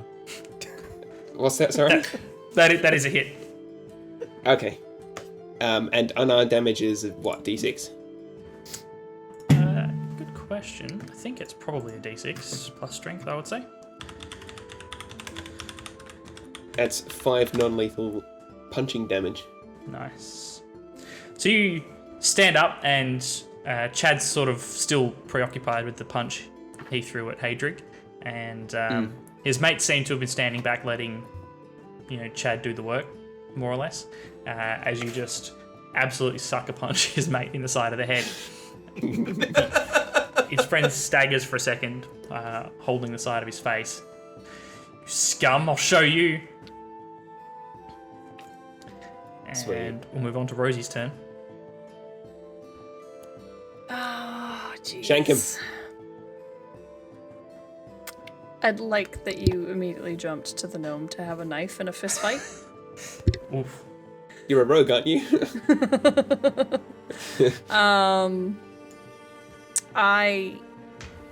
From my understanding, Hadrig is now standing directly in front of me. Yeah, so he's standing between you and Chad, more basically. Standing between me and Chad. So I feel like the smart thing to do in this scenario, thank you, Gary, is I'm going to jump up from my chair to the table, off Hadric's shoulder, to kick him in the face. So kind of do like a little kicky flip over the top, but I parkour from chair to table to Hadric's shoulder to Chadwick's face. That's an intense maneuver. All right, give us an acrobatics first for the flippy side of that maneuver, and then give us an attack roll for the hit. Oh boy. Ah, jeez. oh no. You do manage to place yourself on top of the table, but when you put your hand down to try and like parkour your way onto the table, it goes into a puddle of something slightly slippery. Hopefully, you hope it's water, and you have to. I hope not. You have to catch yourself. Actually, yeah. You have to catch yourself to avoid going head over heels over the table. So you do end your turn standing on the table, but you had to stabilize yourself, and you don't get an attack this round. We'll go back to the top with Hadrig, and then after that it's Klaus. Cool. I would like to grapple Chad. Heck yeah. Alright, so to grapple, I make a strength athletics check. Yep. Versus his athletics or acrobatics, your choice. No worries. So that's a 23. Whoa. Oh, versus a 19. Which Rapid, is a bro. 24 in total for Chad. Cool. So close. For a moment, you're So- like, I've got this guy. Heck yeah. And then with Yeah. a brutal shove, he just throws you off of him and sends Yeah. you stumbling backwards into the table. His rumble rod pushes you back, bro. You angered the rumble rod. Oh, what? Oh, okay. Damn. Klaus. So sorry, hey, is there something else you want Hold to on, sorry. So I just missed why my 23 didn't beat his 19. Because with his bonuses, it's 24. Oh, okay. Right, true. Yeah, 19 on the dice. Yep. Gotcha. So we're going to Klaus. Yep. So I see this commotion and I finish my beer and then I put it down on the table. Heck yeah, Nice. nice. I love it. Right. I finished my beer and I've had enough of you lot and I stand up. All right. Since you took the time to finish your beer, you won't have enough time to take a swing. But you finish the last of your pint, put it down on the table, and then stand up to start squaring up. Chad's going to take a second swing at Hadrig here. Ooh, that's a 17. Is that a hit? Oof. Yeah, that's a hit. Roll some damage. What's he hitting me with? Just his fists. Okay. His big, meaty fists. So that is 8 non-lethal damage from a brutal roundhouse. And at the second that the fist connects with the side of Hadrig's face, you guys hear the front door thrown open. And Oh, we're in trouble. someone starts stomping their way into the bar. Gabriel, it's your turn. I'm just gonna like put up my fists in sort of like a boxer's pose against this chap that's friends with Chad. Yep. And basically I'm just giving him the old like, huh, come on. Sort of like a threatening jeering, but I'm not gonna punch him until he retaliates. Yep. No worries. Do you want to give me an intimidation check? Mm-hmm. And then it'll be your turn, Rosie. 10. 10. You put your fists up and give him your best, like, pugilists, put up your dogs stance. And he seems to be still kind of reeling from the blow you dealt him on the head, but quickly puts his fists up in a similar pose, although a much more muscular pose than yours is. Big meathead hands. Rosie. Feel free to tell me to not run your game for you, but I'm gonna do a dexterity saving throw for Hadric getting shoved into the table while I'm standing on it. Sure. I feel Rosie like, playing on hard mode. Fucking tumble down. Yeah.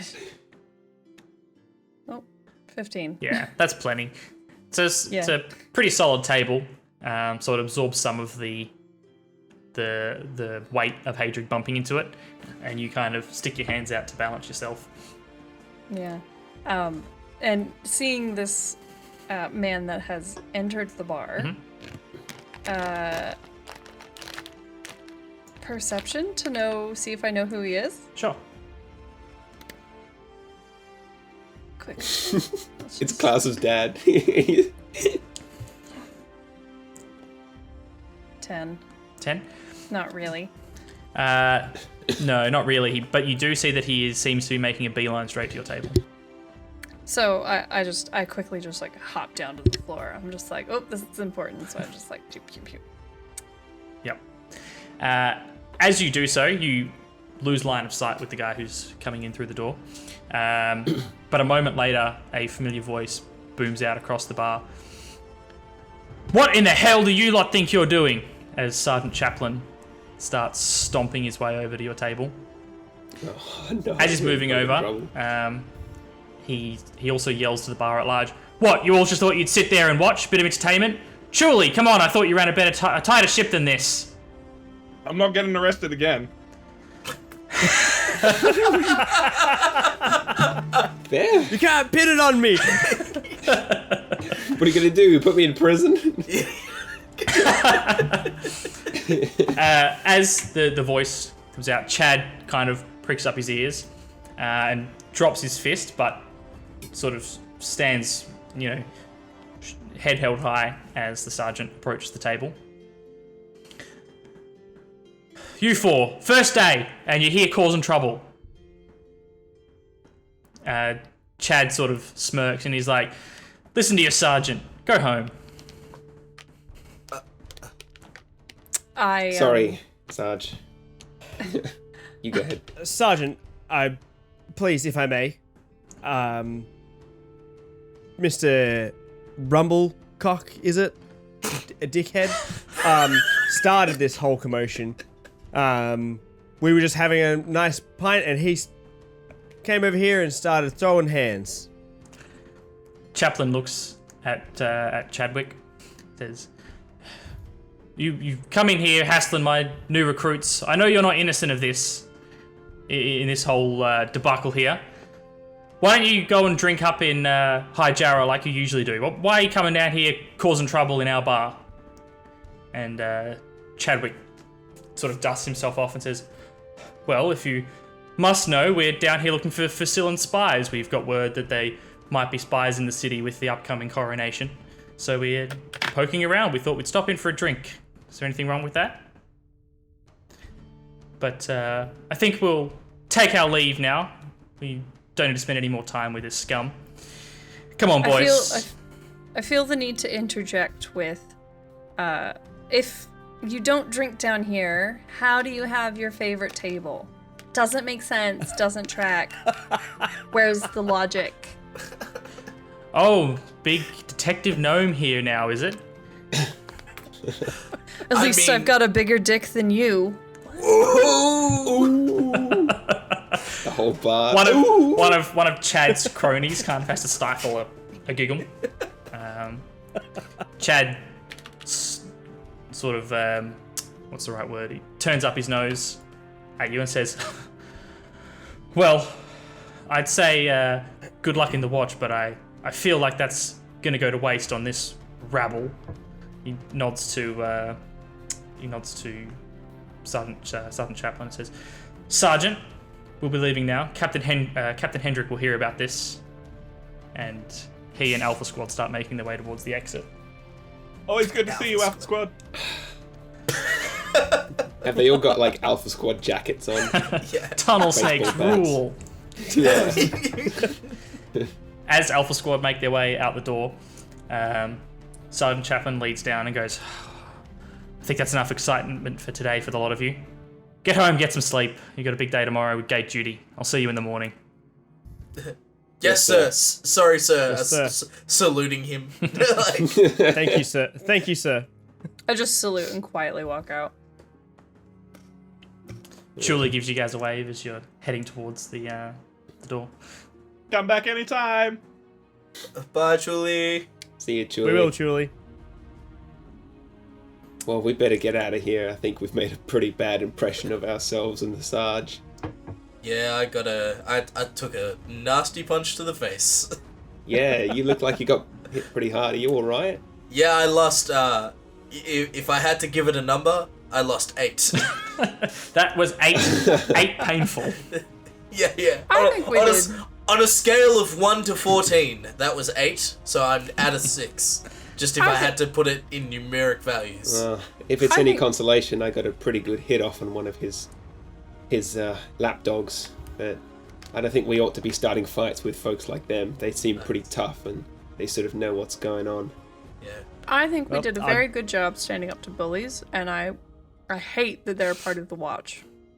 And even considered to be better than us. Acting Yeah, like that. I'm sure that the next time we'll run into them, we'll show them what for. Don't worry about it, guys. I just want Josephina, to... you hold your own like that a lot.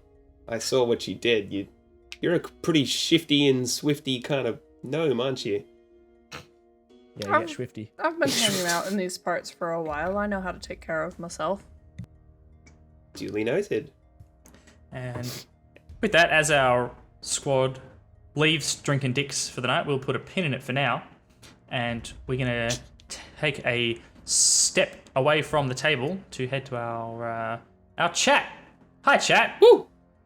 Hello, chat. Hello. Hello. We're back. Sorry, guys, that went a Bye, little Moron. bit longer than the timer, but I didn't want to finish this up mid-combat. It was call. like 7 minutes to go. Roll initiative. I'm like, Yeah. sir, Yeah. Wishful thinking Yeah. there. have you played D&D But before? look, I was just really enjoying Tom coming in, his rendition of Shuli. That was incredible. Thank you, well Tom. done, Tom. I'm here for a good time, not for a long time. Except I'm in prison for 50 years. Yeah, I mean, I like the twist of the fact that, you know, he's imprisoned in this bar. Yeah, that's actually really it's- cool. It's on house That's a arrest. good concept. House arrest. And he got 50 arrested years by in the your bar. dad, right, Klaus? Yep. Yep. That's the one. But Wow. it wasn't actually Yeah. discussed. I don't think any of you guys are actually aware Interesting. that Klaus is Hendrik's son at this point. Yeah, we don't put two and two together. I mean, to be so I honest, a think- good number of you may not even know who his father is within the Watch. Correct. Correct. Ooh, Oh, Curve! curve. Thank you so much for the biddies. Hey. Now A is a resub and 1,000 biddies. and a resub. Yeah, I was gonna say now's a good time to just scroll back up through the chat and see what we missed. Say hello to some folks. Dance Commander, I saw you here earlier. Welcome on in. Stormo77, thanks for dropping back in. I hope you're enjoying the game so far. And I hope you're feeling better, Stormo. I know you've been sick all week, so... Oh yeah, that's no good. Hope you are feeling better. Gross, yeah. Stormo asked, "What is everyone?" I had to dip from the first campaign before it begun, and then watch from there till sleep. So, do you guys want to go around in the order that we tend to? Beck, Lachlan, Reese, Chris, and just say who you are and who you're playing? Yeah. I am Beck. I am playing Rosefina Swift River, a gnome rogue. And I've been living in the city of Rolands Landing my entire life. Nice. Hey everyone, I'm Lachlan, and I am playing a Klaus Gunterberg, a dwarven cleric who has joined the Watch, mainly because I needed a job and my dad said so. Reese? I am Reese, and I am playing Hadrig, Child of Ilmatar. I am a half-orc paladin, and I serve at... not only am I part of the Watch, but I also serve at the Church of Ilmatar, where they raised me because I am an orphan. So... And I am Chris. I'm playing a character called Gabrielle Cartier, Dudshot as the nickname. I'm an archer, human archer, or fighter, I suppose. And I grew up outside of Rolands Landing on a farm, and decided I needed to search for a new career and join the Watch. It's a good job for any aspiring young lad. Chris being the only person outside of Roland's Landing, bringing some actual character to the table. Whereas everyone loves like, born and raised! Yeah. And we've also got special guest Tom. Tom, you want to introduce yourself? Me, I'm Tom. Kye asked me to be here 3 hours ago. Yeah. And thank you very much for turning. I was thinking about it this morning, and I was like, I'm going to ask a few people to see if we can get this cameo thing happening. And luckily, Tom was available and willing. So thank you very much for making the time today, Tom. Hey. Oh, Tom, are you playing tonight? No, I'm just hanging out. to be fair, I thought someone was like, "Oh, what's all the nerds doing in the streaming room?" Like, Yeah. It's funny because I'm in stream Yeah, mode. when- I don't actually hear the badoop of Discord. I just saw all the cameras go squiffy, and I was like, "Quick, change to the other layout."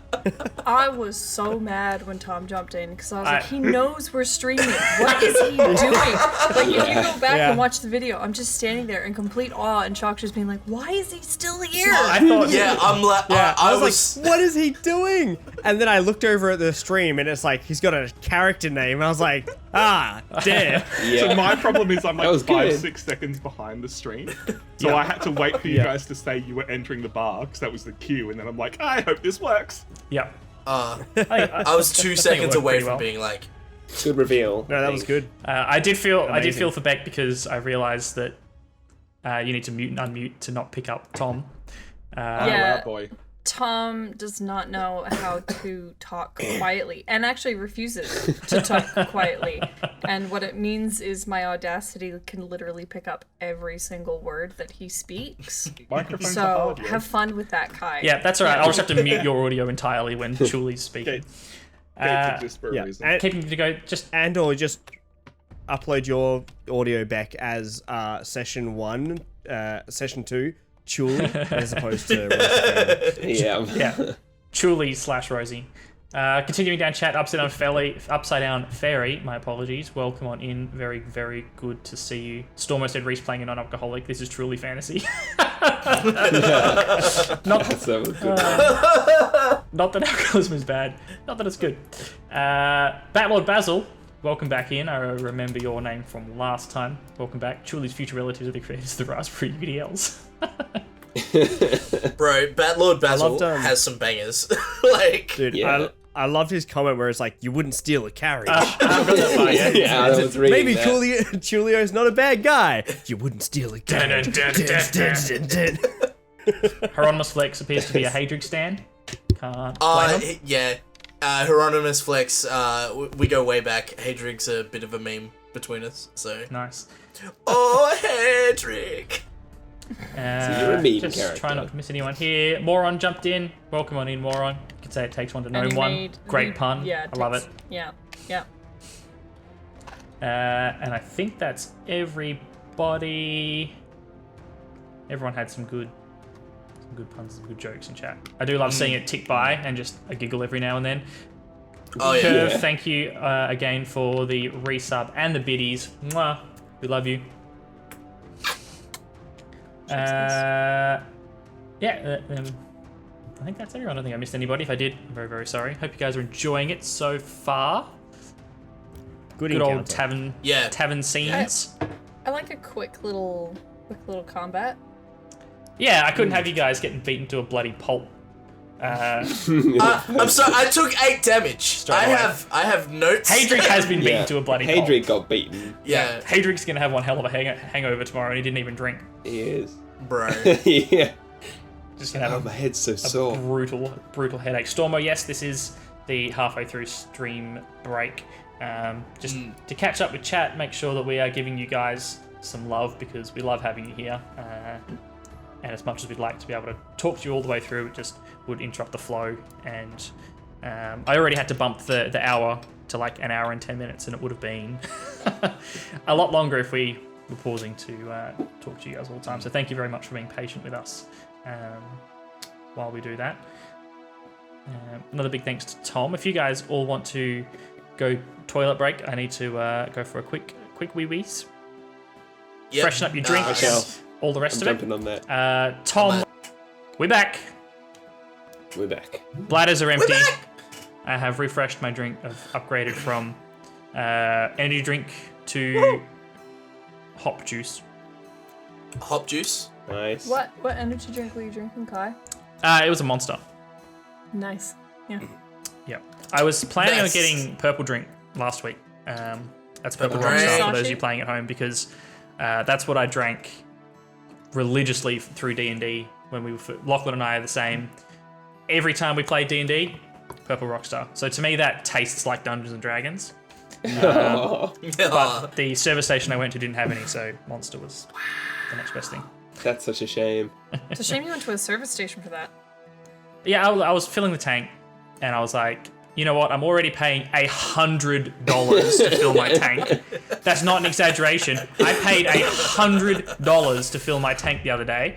I thought fuel prices were supposed to be going down. It's ridiculous. No, it ain't Hey going down, guys, brother. in Australia, we're voting tomorrow. Make sure to go and vote. Go vote. Please. And Go don't and waste vote. your vote. Regardless of you can't waste your vote back. As long as you don't draw a donkey on it. Don't donkey vote.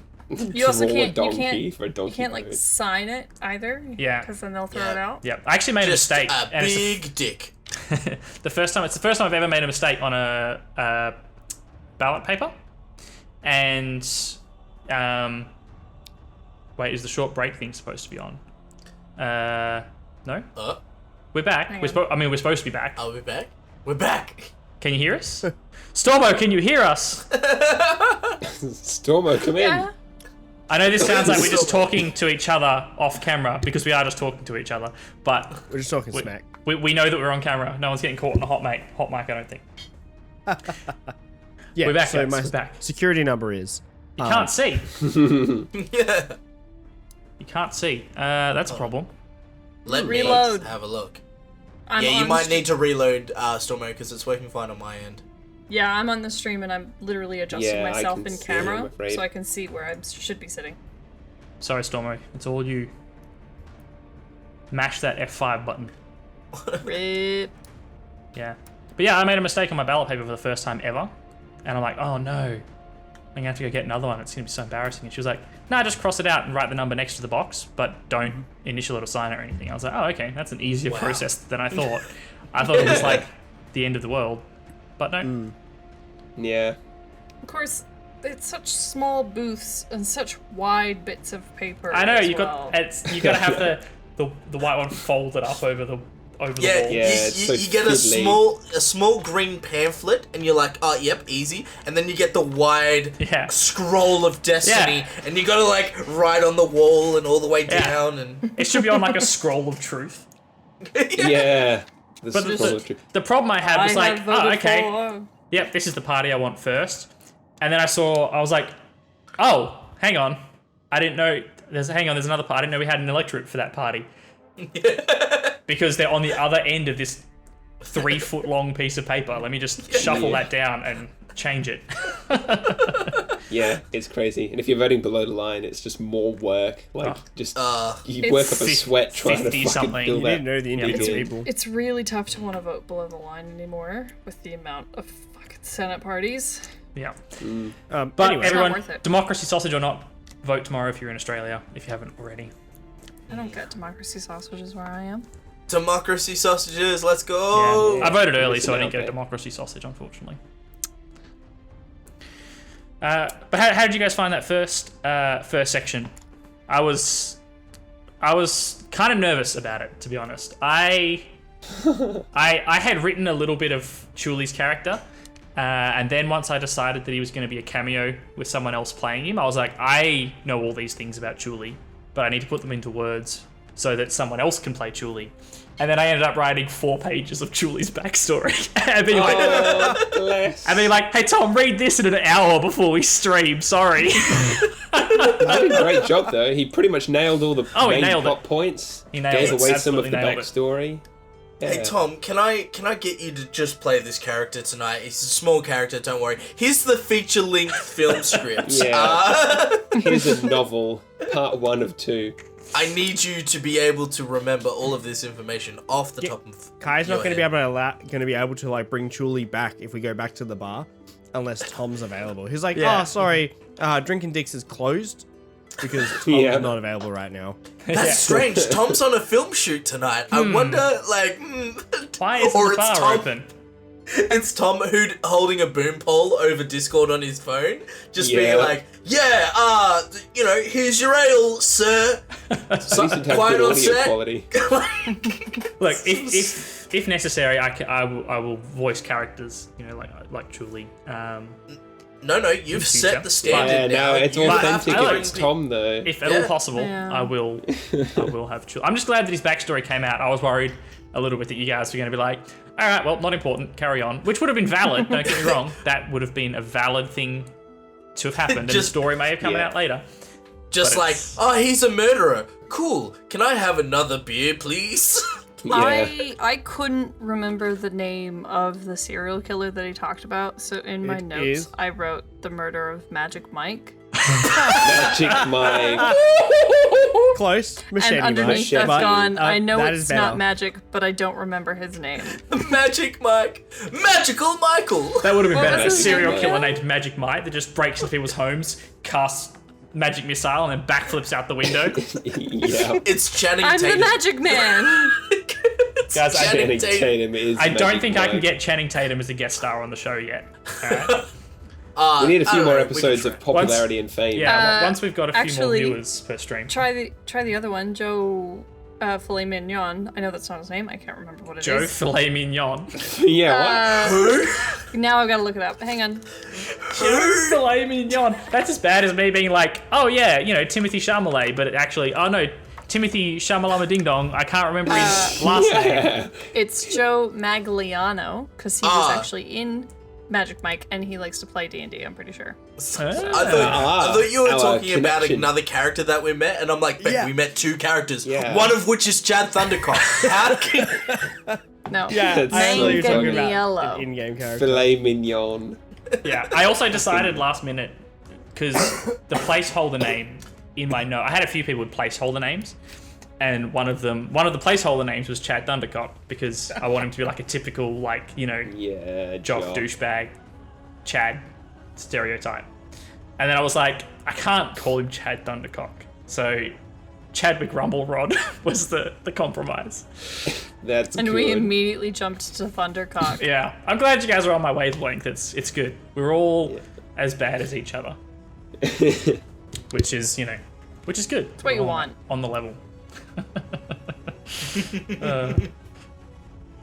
Tom, sorry, Julie murdered someone else. Yeah, the bar's closed. Why? Julie did it again. Yep, here I go killing again. Look. They can't arrest me twice. He got away with the first one. The second one, My favorite thing about Tom's performance was actually how upbeat he sounded about this serial killer murdering his wife. yeah. Yeah. If you go back and watch it, you'll be like, hang on a second, there's a mismatch here. In his defense, Yeah. One Beck- day, Beck, I that was walked into my 15 kitchen, and he was standing over my wife. That was 15 years ago. He moved on. Like, he's... Yeah. Pulled out his GM and he Workshop, was welcome just on in. putting Thank them you very much for the raid. Oh, welcome in. We're being raided. Oh, guys. Oh, we're getting raided Damn. with, Howdy, what are these? everyone. Potatoes. How neat.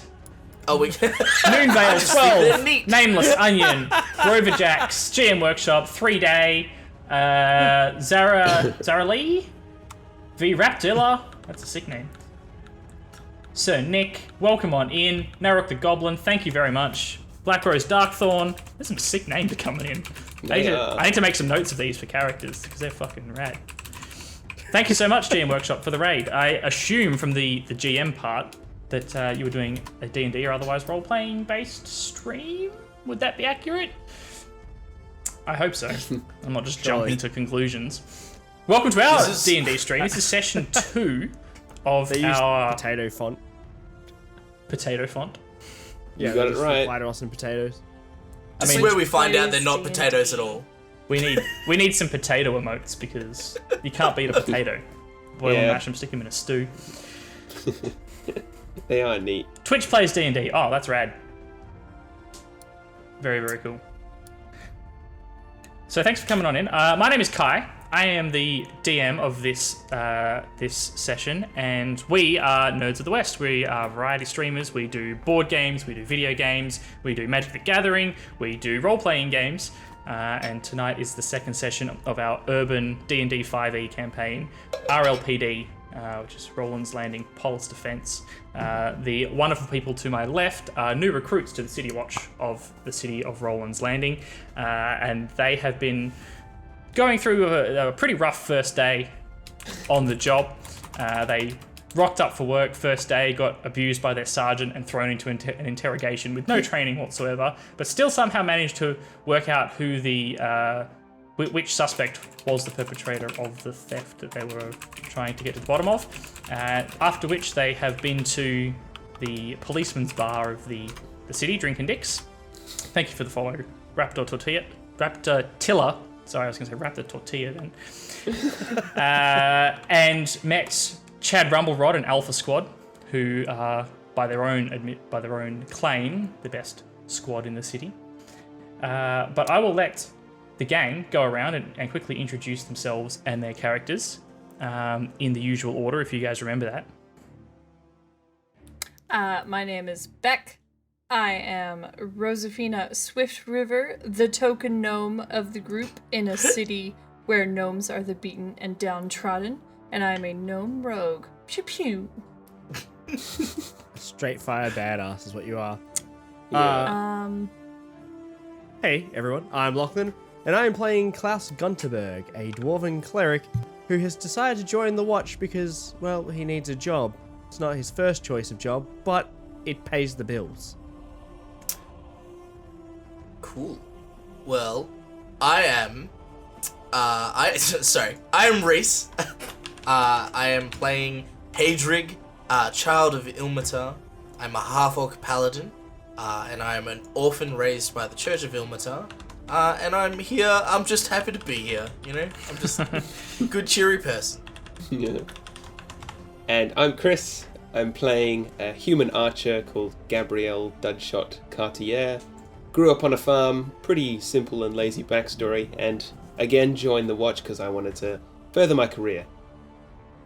So those are our lovely party members. We're about to jump in for the second half of our session tonight. If you would like to catch up on session number 1, the replay is going up on YouTube, on our YouTube channel, youtube.com/nerdsofthewest. So if you would like to catch up after tonight's session, please head on over there and check it out. So you can get up to date, get up to speed, and then we'll be back next Friday. So without further ado, we are going to jump across to our gaming table to kick off with the second part of tonight's session. And I'll just give you new guys in chat a little heads up. We are definitely seeing your chats while we're playing. We just try not to reply verbally to you guys because we don't want to break the flow of the game, but keep an eye on chat because when the guys aren't actively having turns or doing things, they will jump in and reply to your chats. And once we've finished with that session, we will be jumping back into another chat break like this one to go through and make sure we haven't missed anything amazing, like for example Zaralee following. Thank you very, very much. Love the support. Thanks for coming on in and joining us. Thank you for the follows, and thank you once again for the raid. Really awesome. Thank you so much. Yeah. It's great. The more the merrier. We love having you guys here. I hope you guys enjoy the second half of session number 2. So guys, we're gonna cruise on over to our game table. Watch out! There you go. Oh, and that's a good point, Quirky Maple, which is Beck. If you guys see Quirky Maple in chat, you're talking to Beck, has made a good point. If you hit the exclamation mark and put a colour, you can change my lights. And also Lachlan, aka Klaus's lights down there, because sci-fi, man. Go nuts. Put in your favourite colours. Look at the future is now. And luckily my wife's at work tonight because otherwise she'd be like, why are the lights going ballistic? What is happening? Is this an air raid?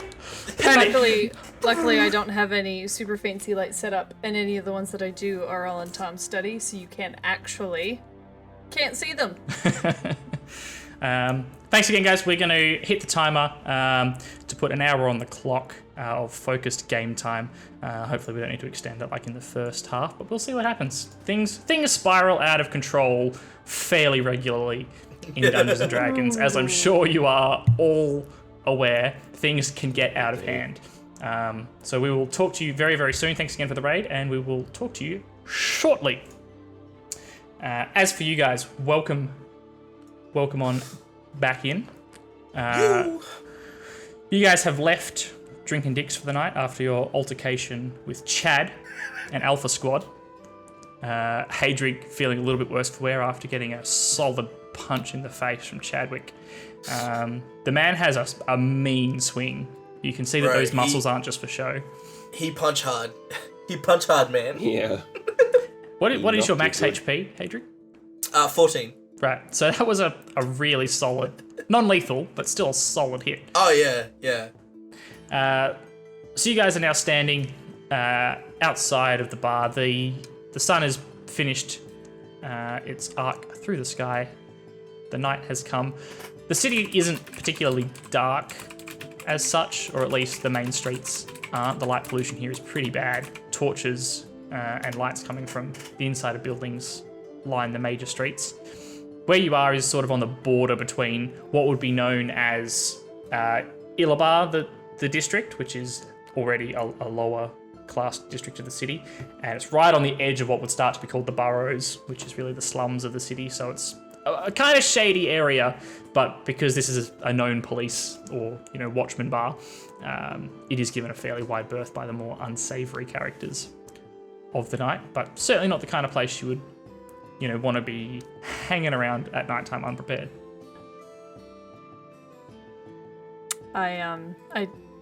As we're walking along, I take a look at Hadrig's face, and I'm like, I think you can see an actual imprint of his fist in there. I think he broke my nose. Yeah, to be now that you perfectly mention honest. it, I definitely count 4 knuckles in Hold on. kind of Yeah. Hold on, guys. bruised give onto me, your face. You want to see a party trick? So I cover my face, and then you just see like my hands glowing on the inside, and then I'd like to use lay on hands and give myself 5 hit points. Nice. Yeah. In the darkness of the alley, you just see this white light pulse behind Hadrig's hands as he covers his face. How's it look Whoa. now? What was that? I think you've still got a little bit of something there. No? Yeah, look, it's not perfect. I can only do 5. I need to have a sleep before I can do another 5. But it has gone from a fresh red welt on his face, and it looks now like a bruise that's like 5 days old. Like it suddenly just jumped in the healing process. Yeah. Like bright yellow and green. Yeah, it actually probably looks worse, but it's closer to being healed than it was. I'm just like, magic paladin powers, let's go. Now, this is the first night in the city we have played together, but I don't think any of your characters' first nights in the city. So some of you may have lodgings arranged already, or some of you may need to seek out lodgings. So where do you guys stand? What's the plan for tonight? We'll start with you, Rosie. Or you guys can discuss amongst yourselves if you want to work out something together, of course. I live in the church, so... And I'm from the boroughs, so I mean, I could just hop over the river and head home. Well, okay. Just like... I mean, I'm sure there are some gnome tunnels that will take me underneath without having to go to one of the major bridges. Yeah. Rosie, you've probably got a place of your own. Probably not a mansion by any stretch of the imagination. A hovel somewhere you can lay your head if you'd like. Hadrig, you're welcome at basically any of Ilmater's temples. There are some smaller ones in the lower districts near Illabar, or you could head back to your sort of home church on Radiant Road, which is the north side of the city, so it would take you a little bit of time to get home if you were to go that route. Klaus, Gabriel, what are you guys planning for tonight? I'm going to be heading home to my family residence. And is that in High Jarrah, again, the sort of north end of the city? I thought it'd be in the middle class area, so I'm not sure if is it in the upper area. You would know the city. High Jarrah High Jarrah is not the like rich neighborhood, but it is upper middle class, let's say. Yep. I would be heading over there, taking the bridge in on my way. And before I part ways with you guys, I say, thank you everyone for such a wonderful day, and I hope to see you again tomorrow for our next what is it? Words. Hijinks. Words Look, aren't very hard. I've been punched in the face. Please don't use big words. Shenanigans. I'll see you tomorrow for our next shift. And Well, it was a delight to wander meet off. you, class.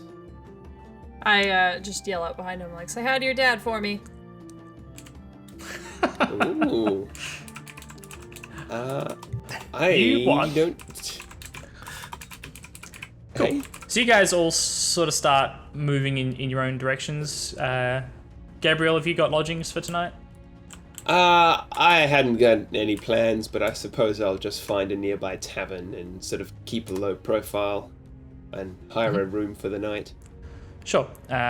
You would probably follow Klaus and Hadric for a little while as they start moving towards the slightly less shady parts of the city. Not the boroughs. Yeah, and would easily be able to find lodgings for the night.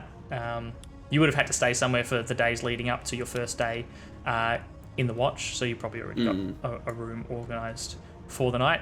Klaus and Hadrig, you guys stroll through the city probably, with each other until you reach the opposite, the north bank of the river, where you would separate ways to go to Radiant Road and into High Jarrah.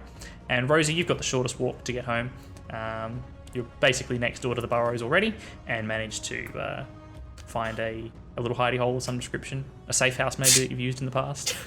Just a nice patch of dirt. Nice. Rosie's just like, all right, guys, bye. is- Nice to meet you. You guys go around a corner, and she just curls up in the gutter, pulls her cloak over. Actually, I crawl into a garbage can in which I've set up a couch and a television ready for my evening alone. Are you literally just Oscar the Easily, Grouch? You had to fight tooth and nail to earn the respect to live in that garbage can. Yeah. All the other competition had to be moved out. Yeah. She has to fight people off with a stick. No, I go back to a burrow. Yeah.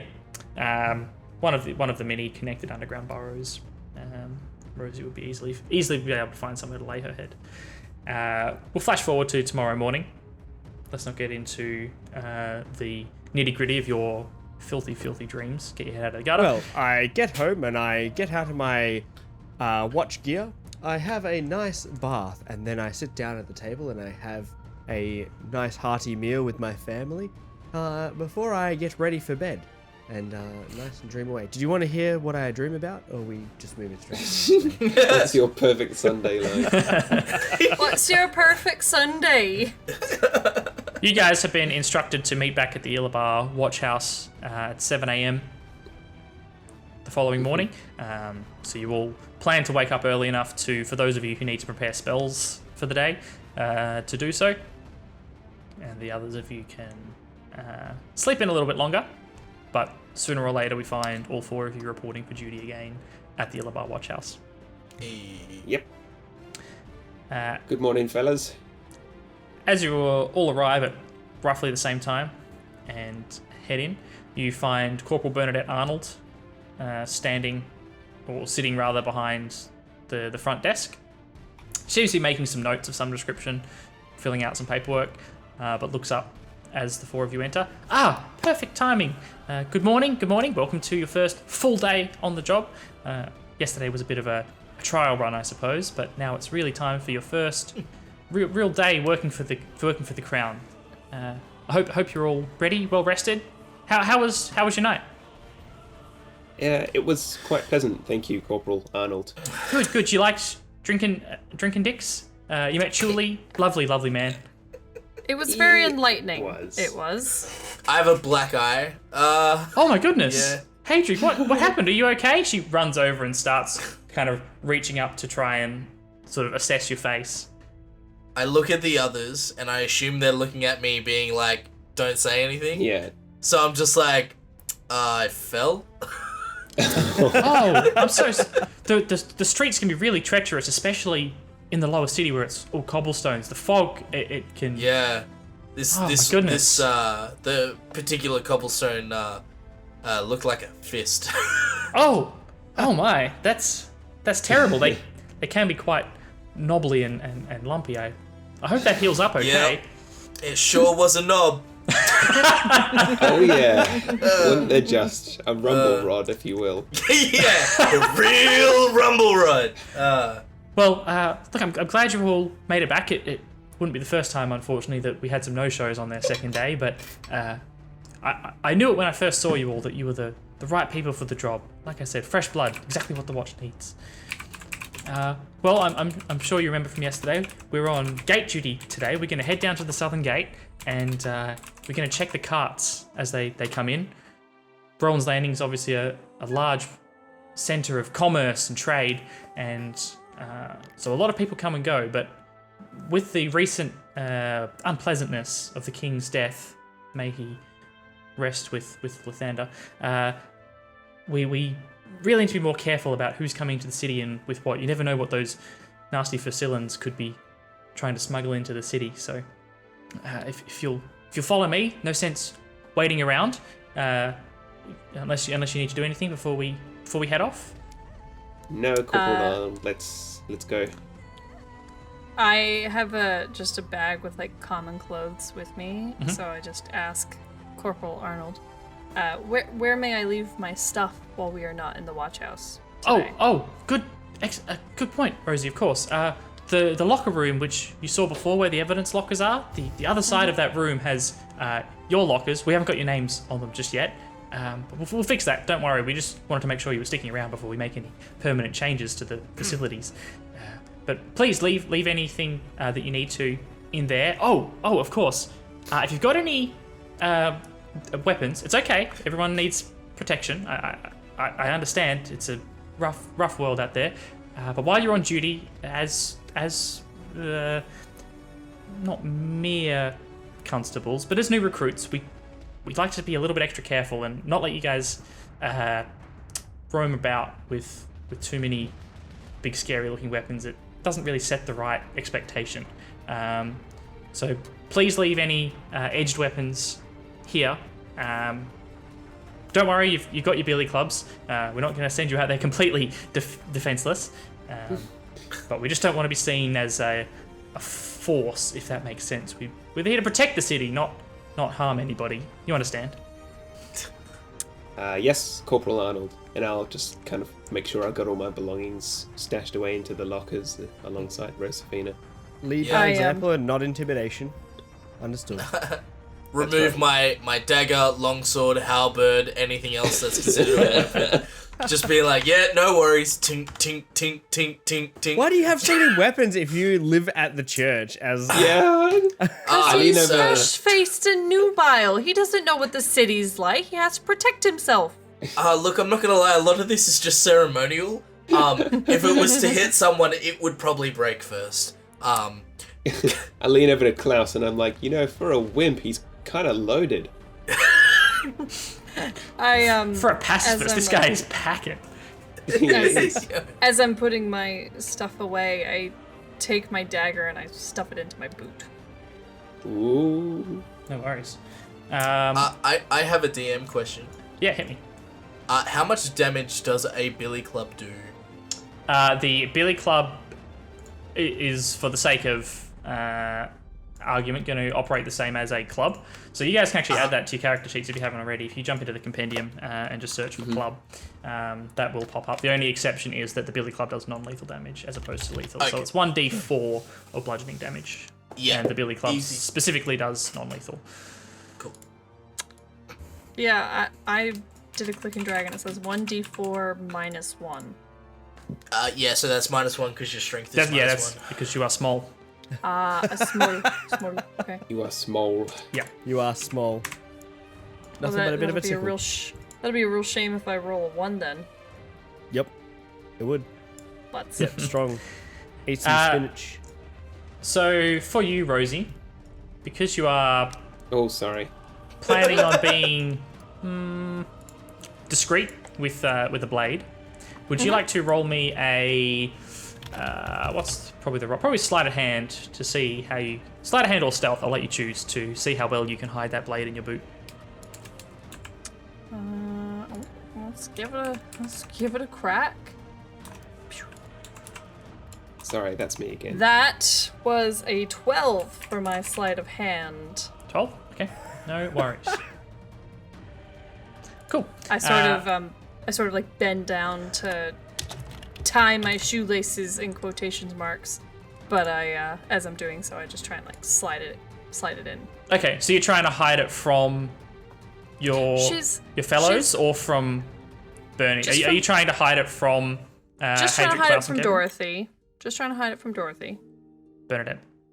I know that, but at this point, I feel like Rosie still can't remember her name, so she's still Dorothy to her. Fair. So you're not making an extreme effort to hide it from Klaus, Hadric, or Gabriel? Not extreme, Okay. because I think that we've been through enough that they're not going to snitch on me. But of course, they're welcome to do what they like. Fair. So do any of you guys have a passive perception higher than Rosie's roll of 12? 12. No, 11 minus. 10. Klaus? Good question. Drum roll. Next question. It's under skills. It's under your skills. Yeah, so passive wisdom, yeah. perception. It's at the bottom. Yes, I have a 13. Okay. So And you do see Rosie slipping the knife into her boot. Yep. I see it and I keep it to myself for the time being. Cool. You hear Bernadette call from out the front. When you're ready, I'll meet you out front. All right, guys, let's get a move on. Stand up, straighten my uniform. Let's go look in some people's belongings. I'm Today we putting are the the show. last of my things in the locker. I think that's all of it. All right, let's go. Bang, clang. Locker doesn't close. Yeah, it's like just wedged open. No, it's that thing of like we leave and then 3 seconds, bang, everything falls Yeah. out. it Perfect spills out. comedic timing. Yeah. Cool. So you guys head out the front and meet Corporal Arnold, and she begins leading the way to the south gate. As she walks, she says, now people bring all sorts of things into the city, so we shouldn't be too surprised by a lot of the things that we see. But currently there is a martial order that no one can be bringing in an excess of weapons to the city because of the recent concerns about stability. So we're not going to stop people who have personal weapons. No one should be expected to, leave their sword behind, and something like that is easy enough to procure in the city anyway. But if anyone's bringing in a large number of weapons, that's something that could raise concern. The other thing that we're worried about is, have any of you heard of Sway? I'd like to roll a Sway. history check to see if I've heard of it. Make me a insight check instead. Sheriff of Nottingham all over again. I got a 17 for my insight. It makes sense, Rosie. You would be familiar with Sway. Sway is a drug that has been making its way onto the streets of Rolands Landing for the last few years.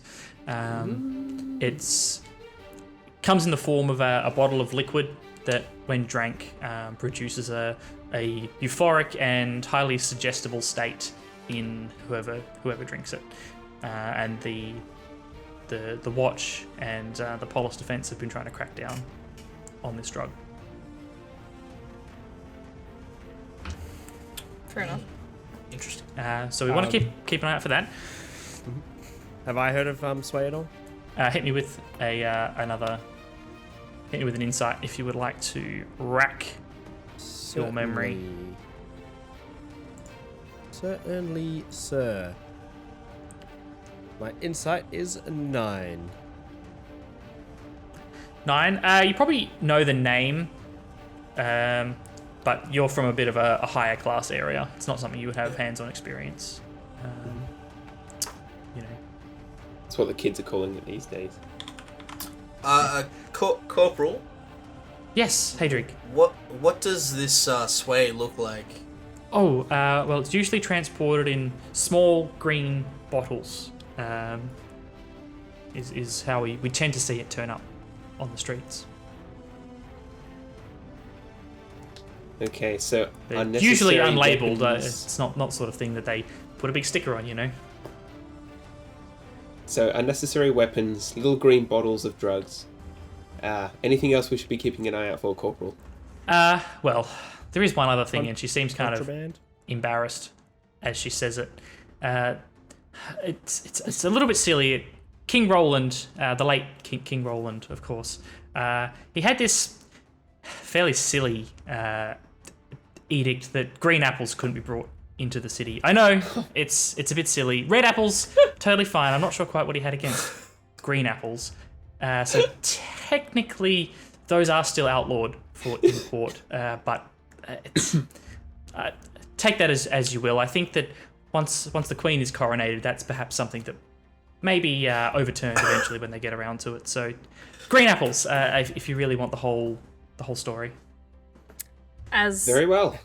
As we're sort of walking along, I kind of walk in between Gabriel and Hadrig, and I'm just like, just so you guys know what Sway is, this is it, and this is what it generally looks like, since Dorothy only said to look out for little bottles.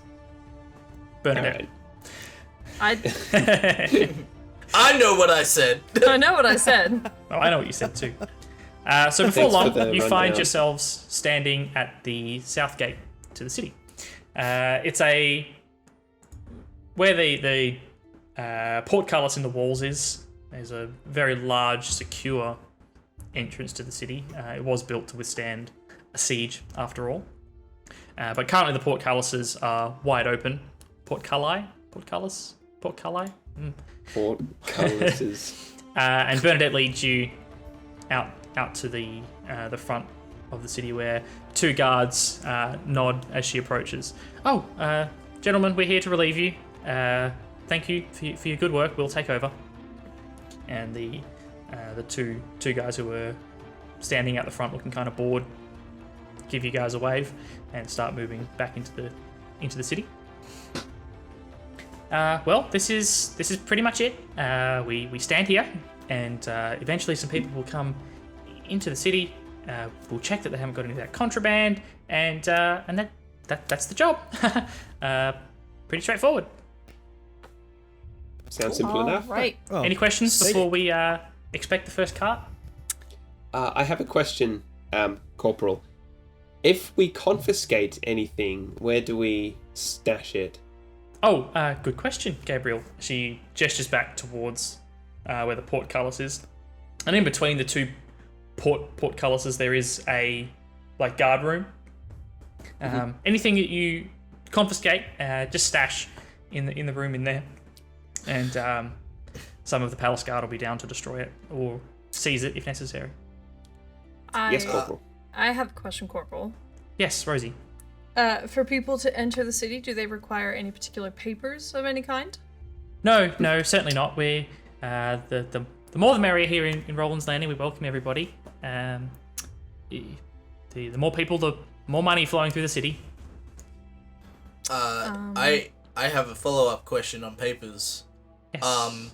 Will people have papers in regards to, like, if they are bringing excess weapons? Like, is there, like, written permission? Or is it a hard 100% no to these things on the list? Well, the Crown is very big on locally produced manufacturing. So no one should really be bringing in completed weapons to the city. Okay. They may be bringing in raw materials, like iron, for example, but all the actual manufacturing should be kept within Rolands Landing. So they're... So 100% hard no to sway an excessive amount of weapons and green apples. Green apples. Yes. Green apple. Don't forget the green apples. I don't understand the green apples. I, Reese understands the green apples. Hadric does not understand the green apples. the king Yeah. was an eccentric man. I have one more question, Corporal. Yes, Gabriel. How easy is it to spot a fusilin? Oh, well, they look like most humans of the area, I suppose. They their country is to the west across the sea. They're not that far away, though, so as to look drastically different from the average person you would see around these parts. They sometimes are a little bit paler than the folk of Roland's Landing, but that's not by any means a hard and fast rule. Occasionally their accents give them away, but we haven't got any restrictions on Fusilans entering the city. I know our countries are sometimes at odds with one another about trade routes and these sorts of things, but we have nothing against the individual Fusilans who wish to enter the city. Very well. Sorry, I have a follow-up question. What do you want us to do with the people that may or may not have the contraband? Well, if they surrender it willingly, we can, consider it an honest mistake, usually. Some people aren't aware of the restrictions before they come to the city. Anyone who is unwilling to surrender, unfortunately, isn't allowed to enter the city. If anyone chooses to try and force their way through, well, that's what we're here for. Understood. Noted. But I wouldn't expect that. Don't worry, guys. I don't want to scare you. All right. Yeah, are you hanging out with us, or are you like gonna leave and we're just gonna be left alone? I'll be here, but I'll be observing from a little further back. This is your role after all. But if you have any questions or concerns, please, I'll be right behind you. I'll be observing from the pub down the road. Just having a quiet smoke behind the wall. Yeah. Ah, fucking kids. The new guys have got it. It's fine. The new guys will sort it out. If that's all, I can actually see some dust on the horizon. It looks like some carts will be here soon. All right, guys, this is our chance to impress our, shall we say, overlords after yesterday's shenanigans. So let's I'd back really- up and do our job. I feel like we shouldn't be prefer trying not to get punched again. I feel like we shouldn't be trying to impress them, just do our job correctly. Well, if that doesn't impress them, I don't know what will. If that doesn't impress them, then we're doomed. True. So let's do a good job, eh? So you guys take up your positions either side of the road leading into the south gate of Rolands Landing, and as Bernadette said, there is a cloud of dust on the horizon that steadily gets closer and soon resolves itself into a small wagon led by a horse with a man leading the horse by the withers.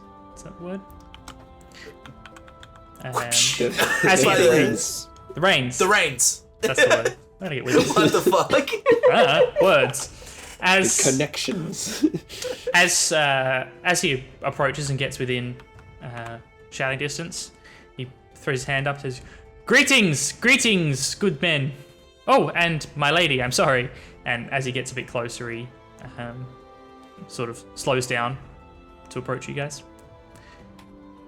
How are we all this fine morning? Greetings, sir. Welcome to Rolands Landing. As per procedure, protocol, we just need to do a quick search of your belongings, and then you can be on your way. Of course, I've done this many times, young man. Your faces seem fresh, though. I take it you're new. And as he's saying this, he's moving towards the back of his cart.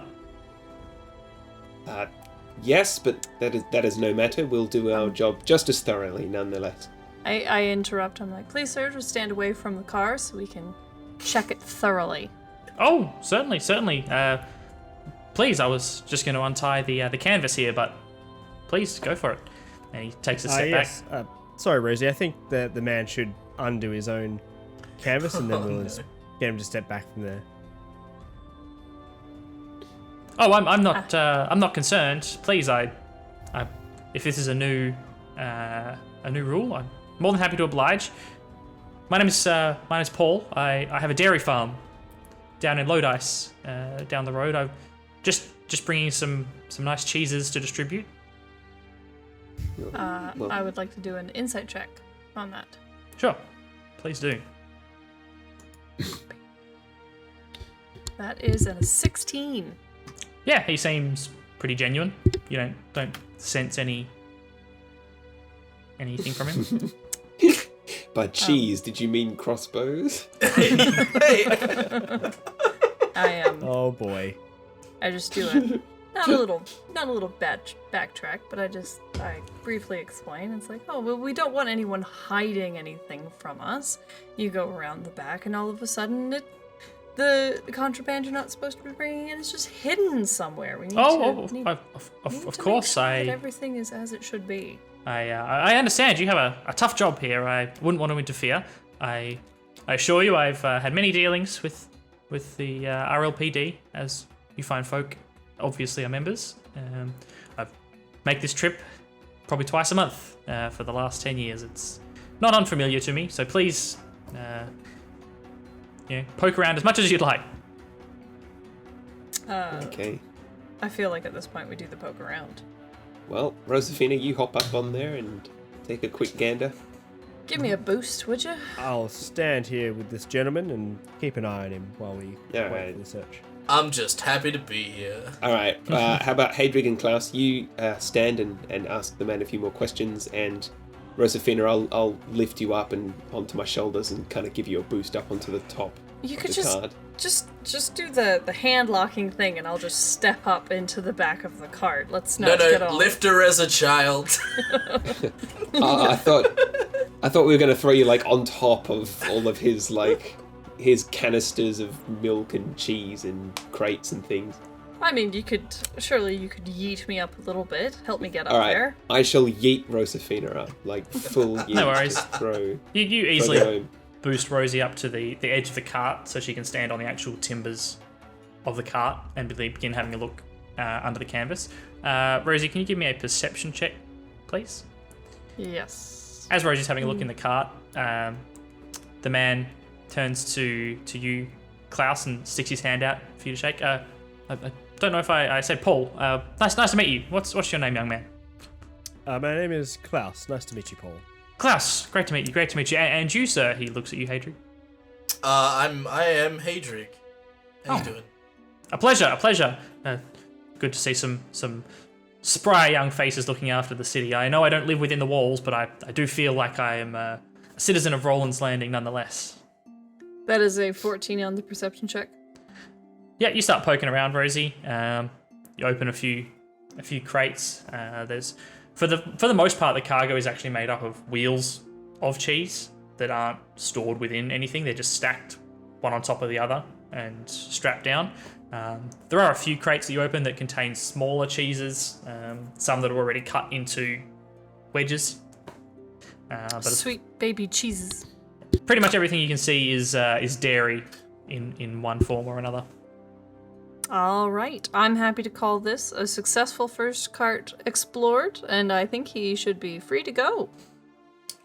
Meanwhile, I'm off to the side and I'm like, so, how's the old dairy business been treating you, huh? Oh, quite well. We've always got demand from the city. The people love their cheese. Oh, yeah. I do some fine. Oh, let me show you. He Oh, yeah. heads to the Go front. on. He heads to the front of the cart where he would sit, were he riding it, and under the seat pulls out a small oilcloth sack and pulls out a wedge of cheese and he goes, "Here, please try it. My finest cheddar." Ooh. Well, I do like me some cheddar cheese. Would this count as a bribe? Take a bit of cheese. I got half a bit of on the cheese stuck in ground. my mouth. Just be like, oh. Oh no!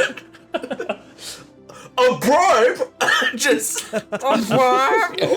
What do you mean a bribe? Hadric, it's some pretty tasty cheese. Nice and sharp. Very nice. Oh, nice cheese. And nice and sharp, because there's a sword in it. You eat around what appears to be a crossbow. Yeah. Rosie, Gabriel, did you find anything? I think Can we it's send this gentleman on his way? Looks to be all clear from this end. Gabriel, did you see anything? Nothing, boss. I'm not your boss at all. Forgive me, it's an expression. Forgive me, Your Eminence. I'm It's sorry, all right, Your Gabriel. Highness. I like to think of us as equals. It's fine. Well, I'll thank you, fine folks. He starts retying the straps holding down his canvas. Please feel free to ask for Paul's cheeses anywhere you buy your fresh produce in the city. Any place worth their salt will have Paul's cheeses. Bro, Paul's I'm cheeses. putting down Paul's cheeses. I better write You that know, down we too then, should huh? probably, we should I'm in buy for a some wee cheese, roll for boys. bloke. With that, he grabs his horse's reins, gives it a pat on the side, says, "Come on, Wensleydale," and starts leading the horse into the city. Yes, Wensleydale! that is amazing. By chance, have 2 buck teeth. Not even Wensleydale. Did you know? Oh, no. As Side. I'll write it down as a note to discuss later. as Paul and his horse enter the city and pass Corporal Arnold, she gives the man a nod and then leans out and gives you guys a thumbs up. Oh yeah, she probably knows Paul. He said he frequents the city, so that was probably a good observation there, Rosafina. I give her a thumbs up back with just a Yeah. blank expression on my face. And I Just turn cheeks back full and of I cheese.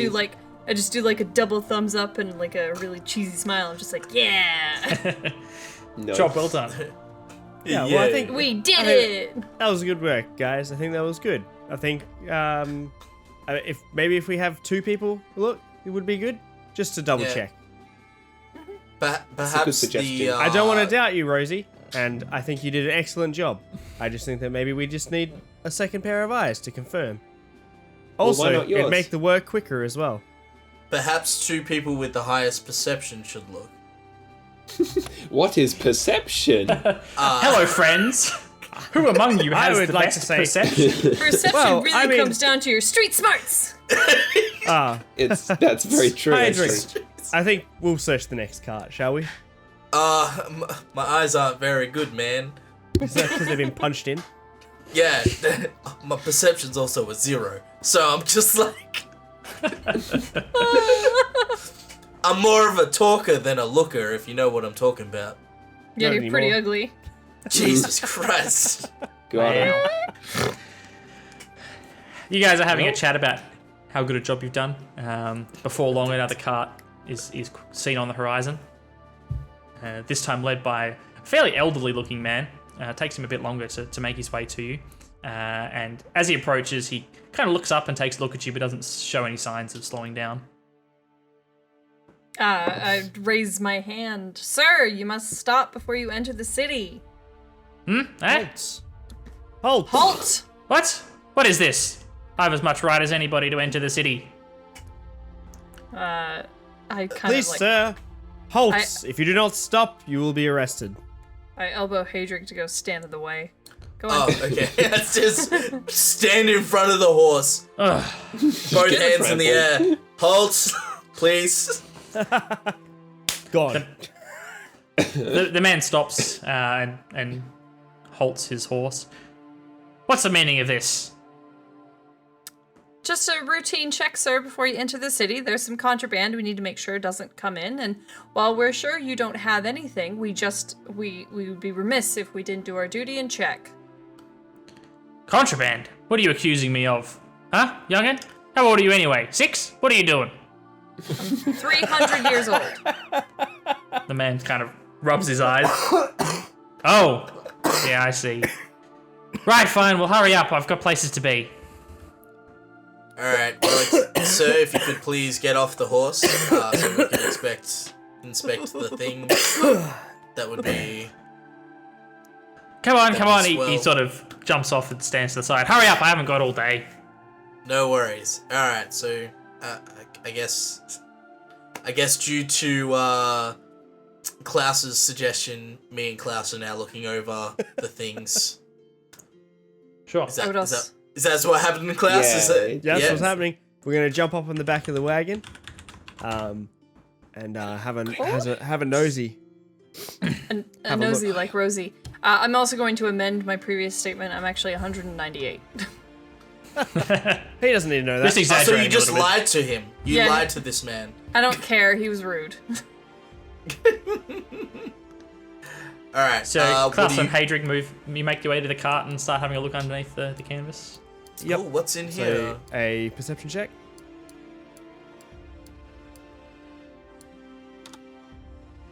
I rolled an 18. That's a good roll.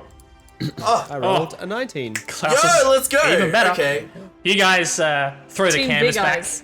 and start rooting through the man's belongings. The cart seems fairly empty. Like Paul's cheeses cart was overloaded with cheeses. This gentleman only has a few small crates, but you waste no time opening up and having a look inside, rummaging through the sort of meager belongings the man has, but you don't find anything that matches the contraband. Pardon me.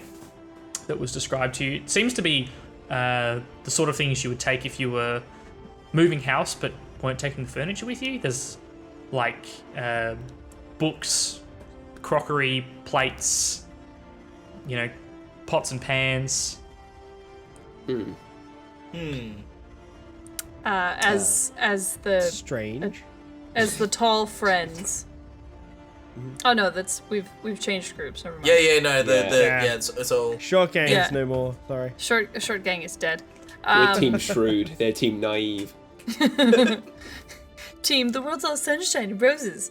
I just sort of look up at this gentleman who I can only imagine did not give us the common courtesy of getting down from his cart. He did jump. He did jump down and sort Okay. of. He did indeed get off the horse. Thank you for clarifying. Okay, so just he was off the horse. Yes. Anyway, I just look up at him because I don't have much hope in the situation. I ask. I was like, so what brings you into Rolands Landing today, sir? Is that any of your business, huh?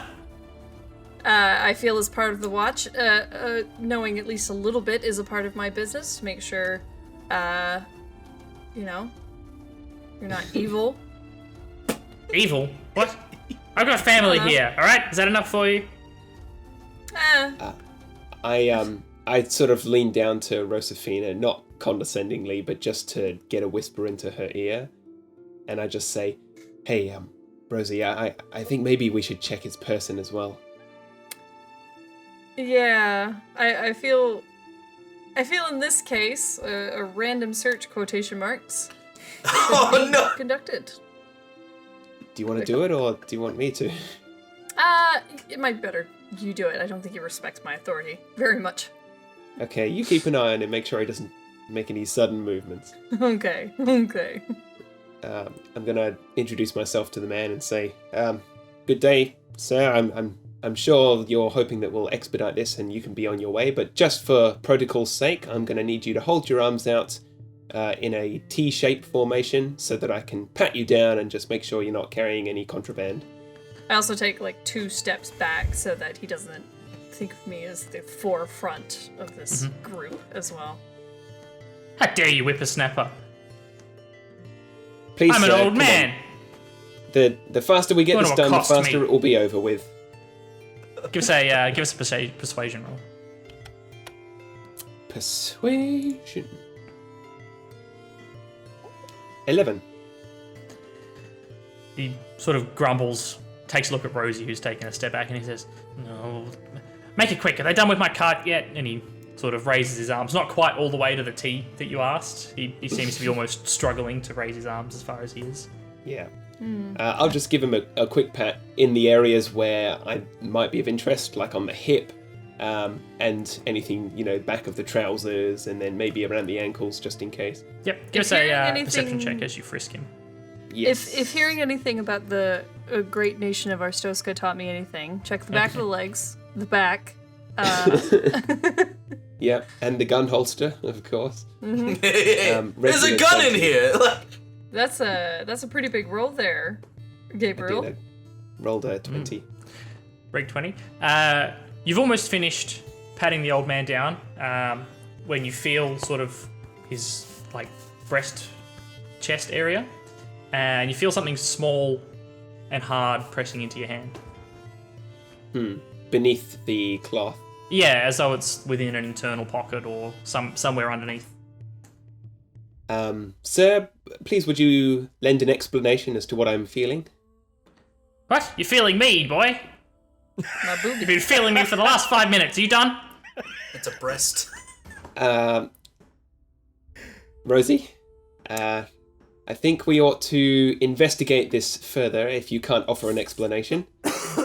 All right, boost me up. No.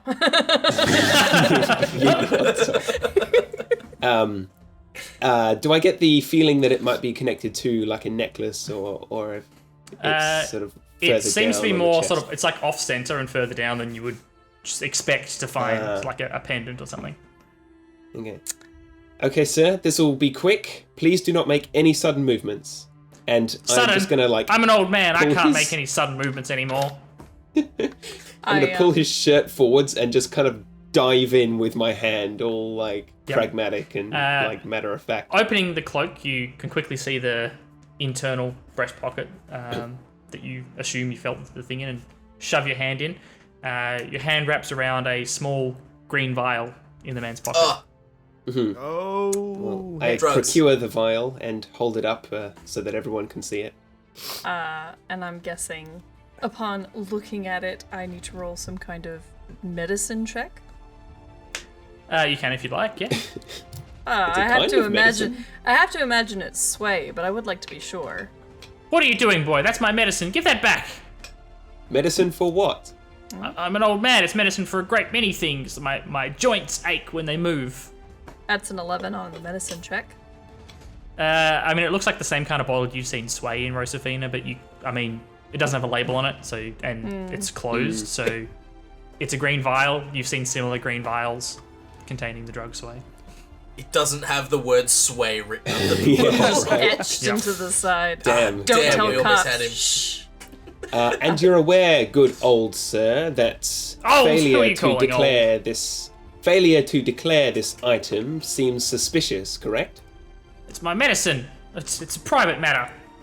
All right, I'd like to do an insight check to see if he's lying, because Sure. I've got eyes on him. I'm looking at this old man, being like, "Why are you yelling? What you yelling for?" And that's a 24. That's Jesus. Oh my god. He seems to be kind of blustering, but you get the feeling he's embarrassed more than anything. What do you think, Rosafina? I'm very upfront with the gentleman. I'm like, "Sir, you need to understand. It appears that you are lying to us about what this is. We just need to know that it's not sway, and if you refuse to tell us what it is, you will potentially be arrested and it will be confiscated. So I need you to understand that before you continue on this path of, it's my medicine." Wow. Give me a All persuasion demoralized. as you Pray for me. I tear have a big this one. poor man to pieces. That's no. a 6. He kind of glances over at Klaus and Hadrig as they're tossing through his belongings. And he Just kind of- seeing plates fly. kind of crouches down and he says, listen, I'm an old man. It's my medicine, please. It helps with the joints and it helps me get through the day. And he reaches his hand into a pocket and pulls out a handful of coins and he says, "Please, ma'am, just let me have my medicine." His hands are like God. shaking as he holds out a few coins. You can hear him jingling in his hands. Gabriel, you're standing right there, so man. you hear all this as well, but he seems to be directing it at Rosie. Okay. What are you going to do, Rosie? Oh, he's trying to bribe me. The last bribe was delicious, by the way. Yeah. Yeah. Think of how much cheese you could buy with all that money. 1 coin buys many cheeses. I'll give you a chance, Beck, to go first if you. Yeah, so I'm a little at odds because I'm like he's not trying to pull a fast one on us. He's genuinely embarrassed about having to have it on him. So at this point, he does seem to be quite embarrassed. And rough. it's not an excessive amount. So even if it is sway, it could just be for personal use, and one shouldn't go to jail for personal use. Oh, there's so many real-world allegories. I know, right? And but acting in character as an asshole, I'm just like, I have to choose the path least trodden. I turn to Rosafina and I say, "Well, I see you're at an inaction. I'll take it from here." And I address the man and say, "Sir, I'm afraid the rules are the rules. Either you hand that over now as confiscation, or you'll be arrested. Those are your choices." Give us an intimidation check. Gabriel? Get him, man.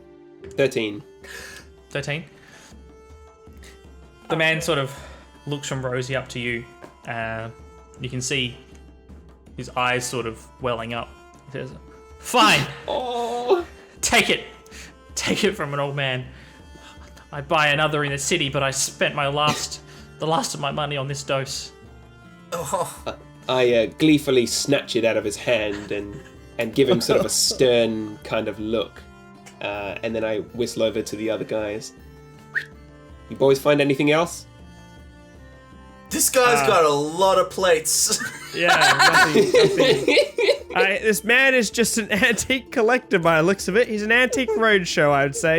Antiques Roadshow.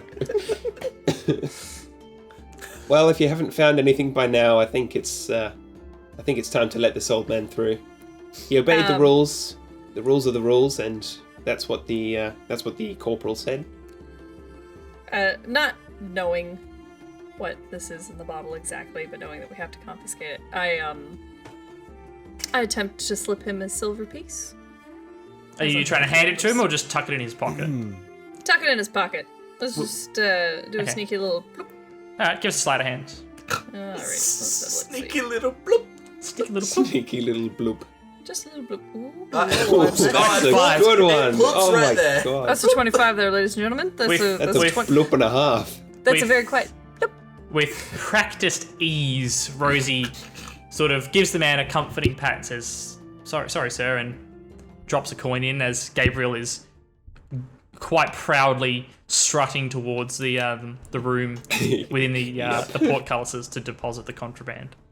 He's walking like a Vince McMahon, chest out, arms Yeah, floating. that's exactly what I'm like. I get such a kick out of being an authority figure. Now, if you're done Yeah. humiliating an old man, I'll be on my way. I've pat him on the Oh. back, as far up onto the back as I can reach, and I'm like, I'm sorry, sir. I hope you have a better time in the city than we've given you here, and then send him on his way.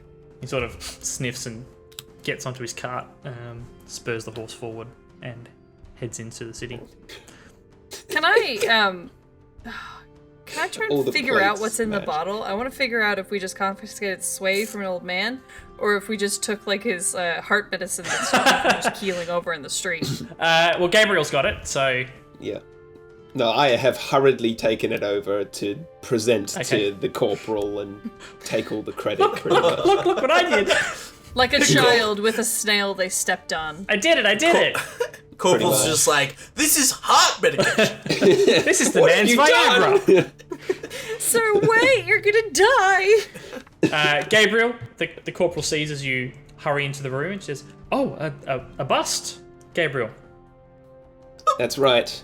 Old man smuggling contraband. I'm sure this is typical, but because it's our first time, this is, something of a new avenue for me. Here Oh. it is. Oh, did he have a crate? Is that the... Are you bringing the rest? Pardon me, the rest? Oh, I mean, was that the only one he had? Yes, I believe so, Corporal. Why? Oh, no, that's okay. Well, put it in the box. She gestures towards a crate sitting on a table in the room. I mean, usually smugglers bring a bit more than that, but good job, good work. Well, I'm proud of you. And she sort of gives you a pat on the thigh. My apologies, Corporal. I'll be more vigilant next time. You got it from a dispensary, come on. No, not your fault. Just you keep your eyes peeled for crates of the stuff. That's a real danger.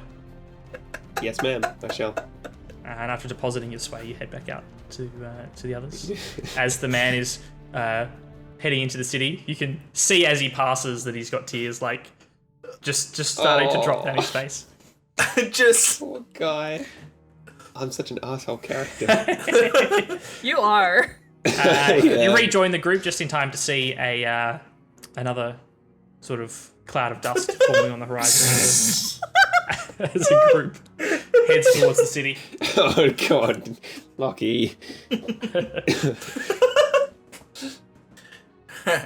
This cart, as it gets closer, you see is a much larger cart than the last two you've stopped. This one is stacked quite a bit higher than Paul's Cheese's cart, and has two people sitting on the front of the cart itself, and another two walking on either side.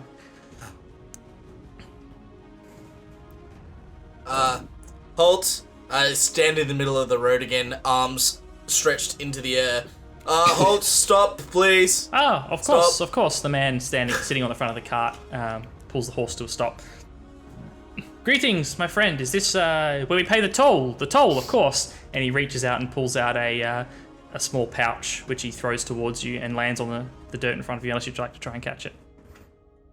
You just Like, I am confused, so I do not catch it. It just plops, and I'm like, Yep. no, there's no toll. You hear it jingle as it hits the ground. It sounds like it's got a few Is- coins in it. Is there supposed to be a toll, guys? Like, just grab it and be like, you dropped this. Please, sir. Do I Please, sir, also- come down from your horse. Do I also the- detect Sorry, go Rosie. an accent? Yeah, he feel seems like to be I- speaking with some. I mean, there seems to be some kind of lilt to his voice. Yeah. Bonjour. I would just like to come into the gate. The toll. I was told that there was a toll to enter the city. Please, was that not enough? I'm sorry. And he starts looking through like pockets and things. No. Hold on. Stop. Slow down. I've offended you. I'm so sorry, sir. I'm sorry. Am I able to place the accent? Give me a... Is linguistics a thing? Not here. Did you want me to check the core rulebook? No, that's right. Give us a insight. Would probably be the way to go. Alright. Oof. 9. Ugh. 9. You're not 100% sure. It seems like it's not the strongest accent. Like, he's quite comfortable speaking common. It's not like he's unfamiliar with the language. It's just a hint of an accent, and it's not quite enough for you to grab onto and place. Okay. Okay. I stopped trying to profile him based on his race then. Jesus Christ. Yeah, Rosie. No, sir. And his age, Sir, like, it's- is he old? Are we Uh, ageist now? He's not particularly He's old. old. No, he seems to be middle age. As the sort of cart stops and the dust starts to settle, the two that were standing next to the cart just kind of look at you guys quizzically.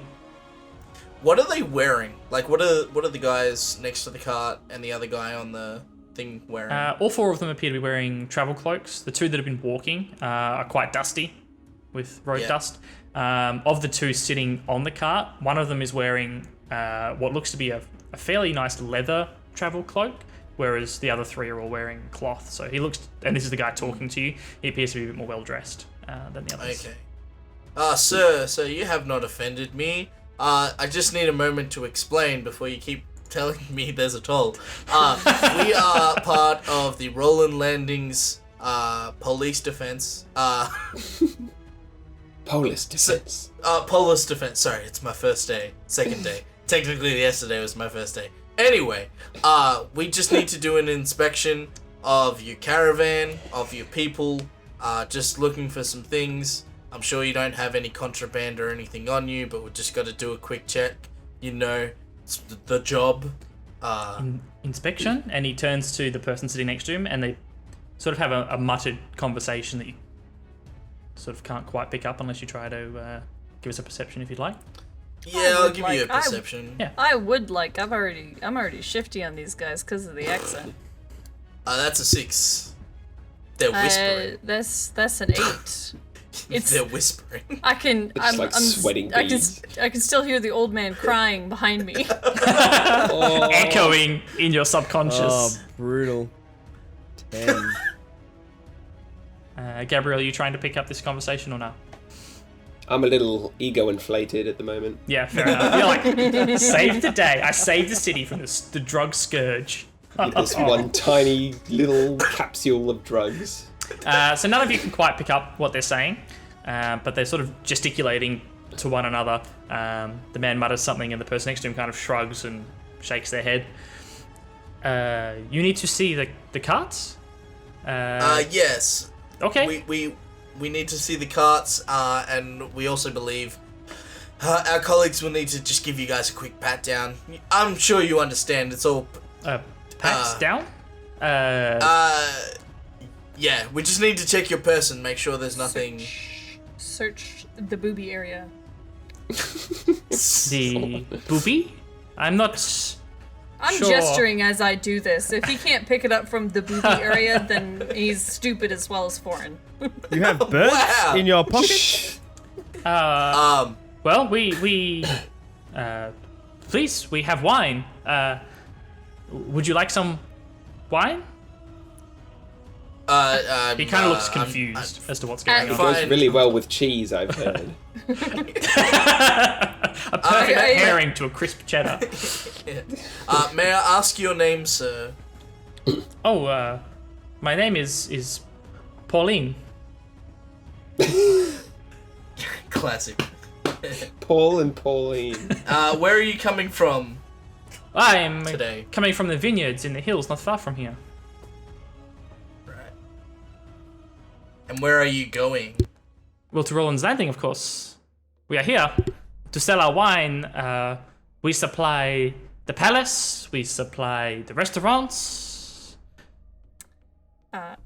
And that's totally fine, sir, but we need to check the contents of your cart to make sure you are not bringing things that are not allowed into the city. Oh, yes. Yes. And he jumps down from the cart and sort of ushers you over. And he heads to the back of the cart and throws back a piece of the tarp, and there is a large barrel sitting on the end.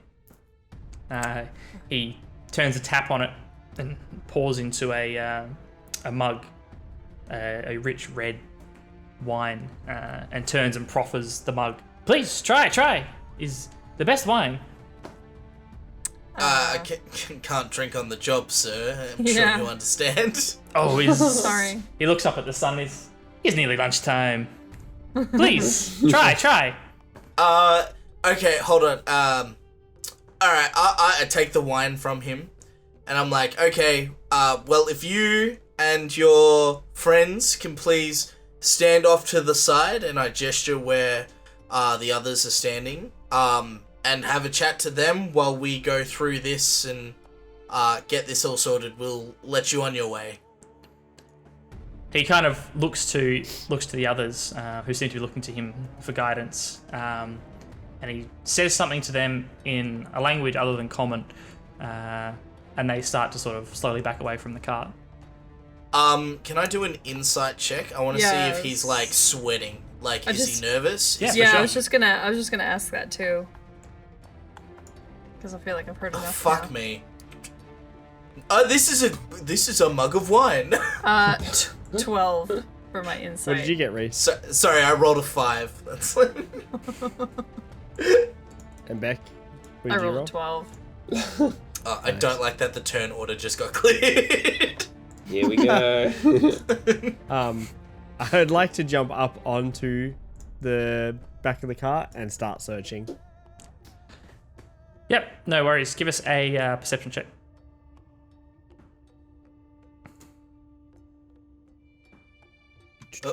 Gotta open my character sheet every time.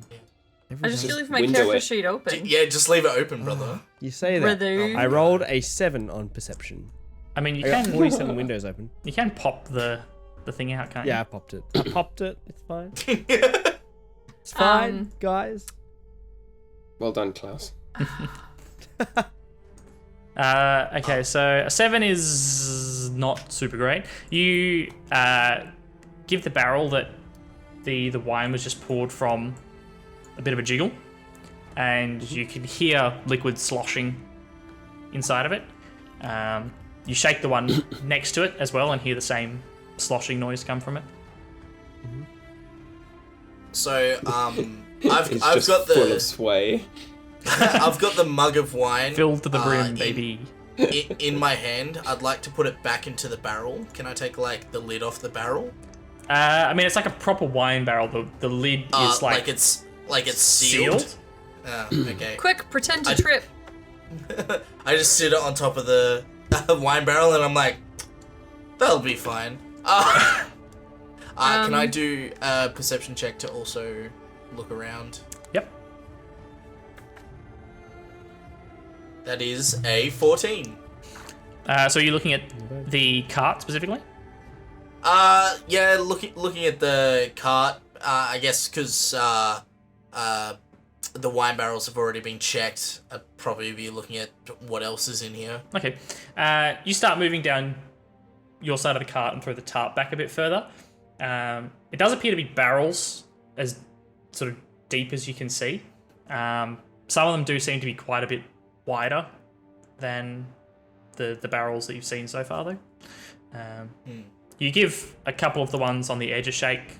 They both slosh, but the larger ones are sort of in the center, so they're surrounded on all sides by the smaller barrels, if that makes sense. Sort of framed by the smaller barrels, and the larger ones are in the center. Yeah.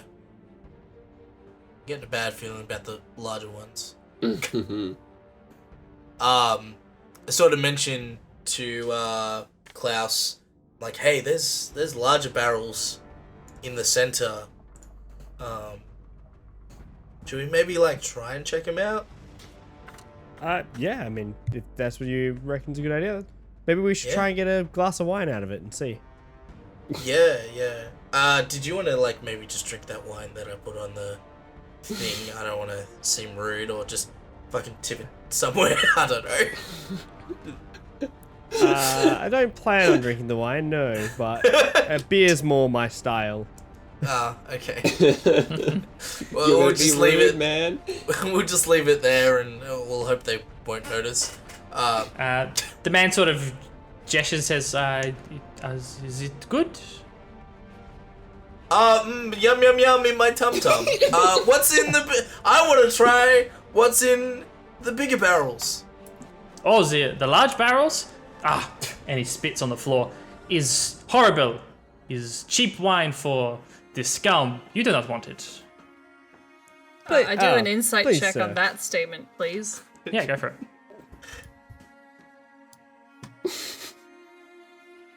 18. Oh. It's a good roll.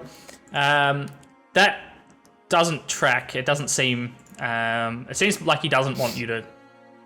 He doesn't want to open those barrels. Please, Pauline, can we please have a glass and see for ourselves?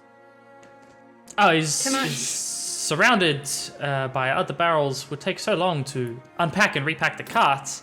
That's fine. We can help. I start taking barrels off, like just Here not we even go. picking up on the sense of like he doesn't want us to look at them. I'm just like, oh, I'm happy to help repack. He kind of looks a bit exasperated as he throws his hands up in the air. I'm looking to inspect the barrels because I want to see if all of them, being wine barrels, have spigots on them or a place for liquid to come out, or if they can be opened from up top as well. Yeah, it's the smaller barrels. The only one you've seen with an actual tap installed is the one that he poured the wine from. The other smaller barrels along the edge that you can see have got a spot that currently is plugged, but appears like it could have a tap screwed in.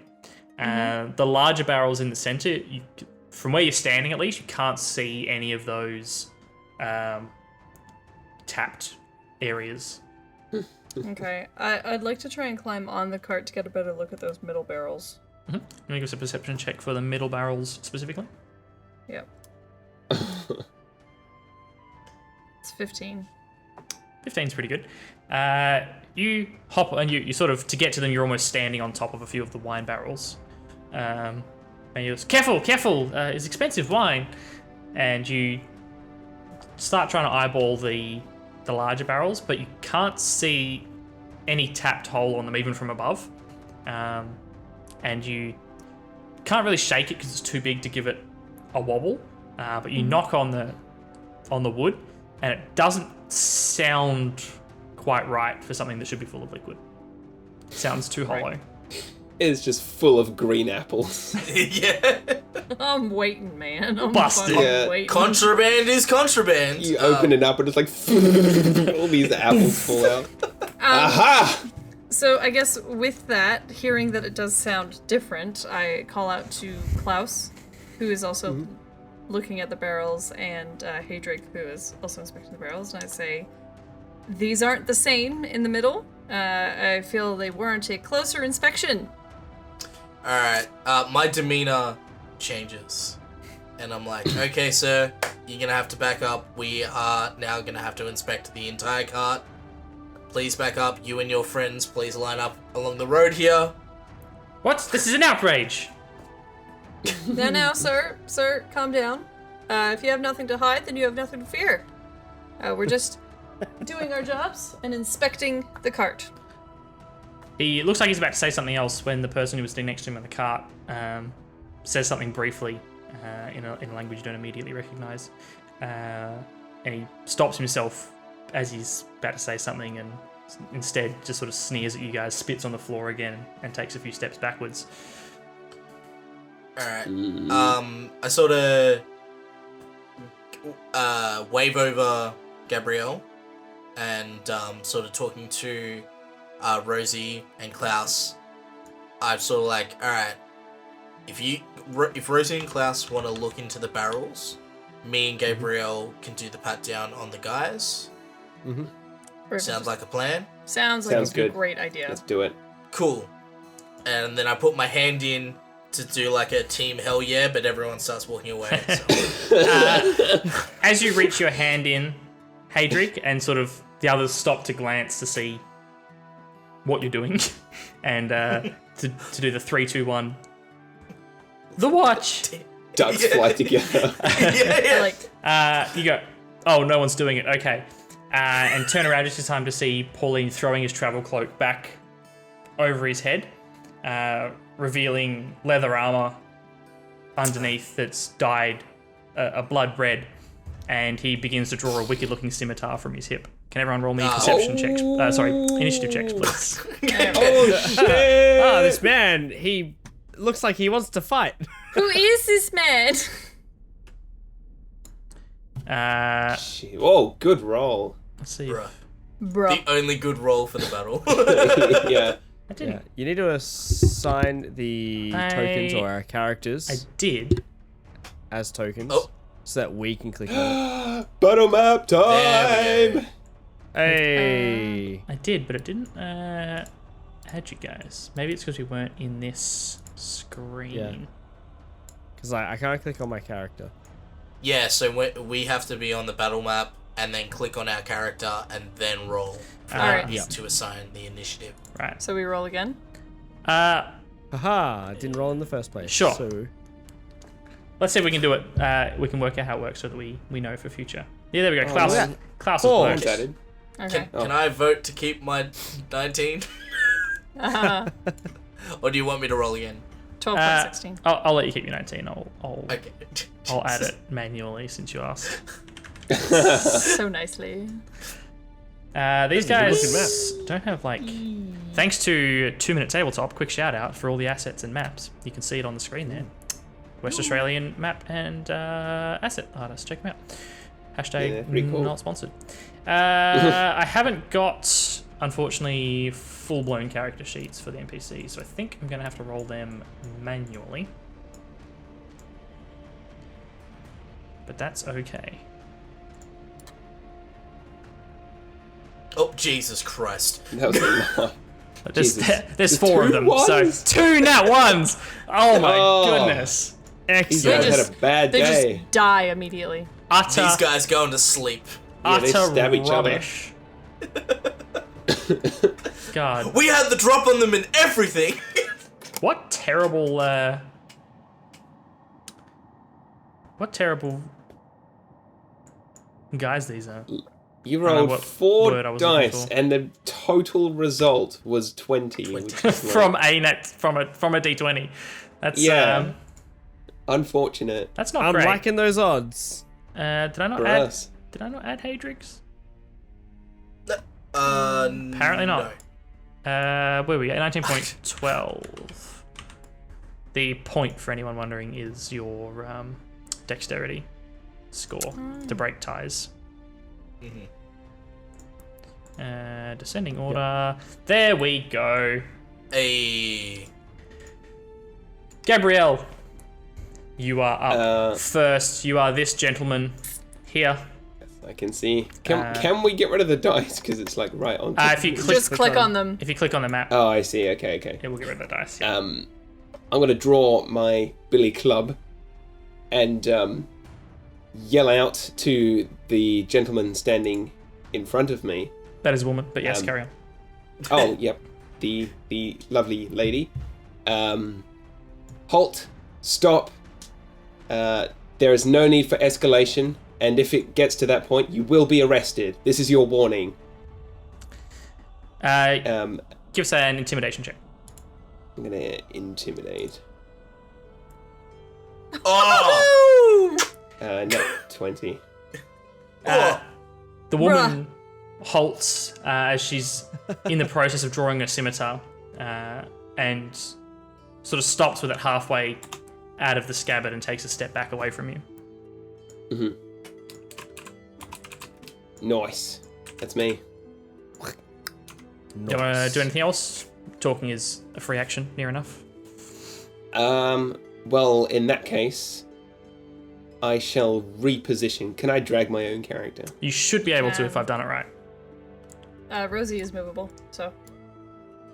Okay, I'm going to move here, and then I'm basically just going to keep an eye on both that lady I've just, verbally abused, and the gentleman standing next to her as well, and just kind of look authoritative and have my billy club sort of patting against my open palm. No worries. We will go to Hadric, and then it will be an enemy's turn, and then it will be Rosie's turn. So is the guy in front of me the one that I've been dealing with all this time? Yes, he's the one that was wearing the better-looking cloak, and he's the one you've been speaking to. And he's the one with the scimitar currently drawn? Yes, he's the one you first saw pulling his scimitar out. To be honest, he would probably be standing here since he did back away when you asked, and then drew his weapon once you were sort of looking at other things. That's fine. He's drawn a weapon. He's made his choice. I would like to move to him, drawing my billy club. Chosen death. Rosie's just doing bog flaps on the map. Rosie's just... I'm just moving myself to be on the cart, because that's where I was. Yes, fair enough. Nice. Fog slaps. And then I'm going to attack him with the billy club. Sure, go ahead and roll me an attack.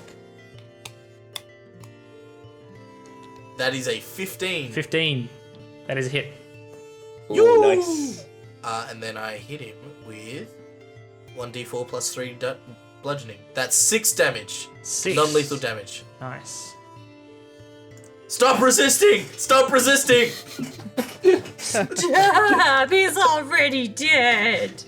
You lash out with a quick strike of the billy club and hit him across the face, and he recoils as the blow knocks him back.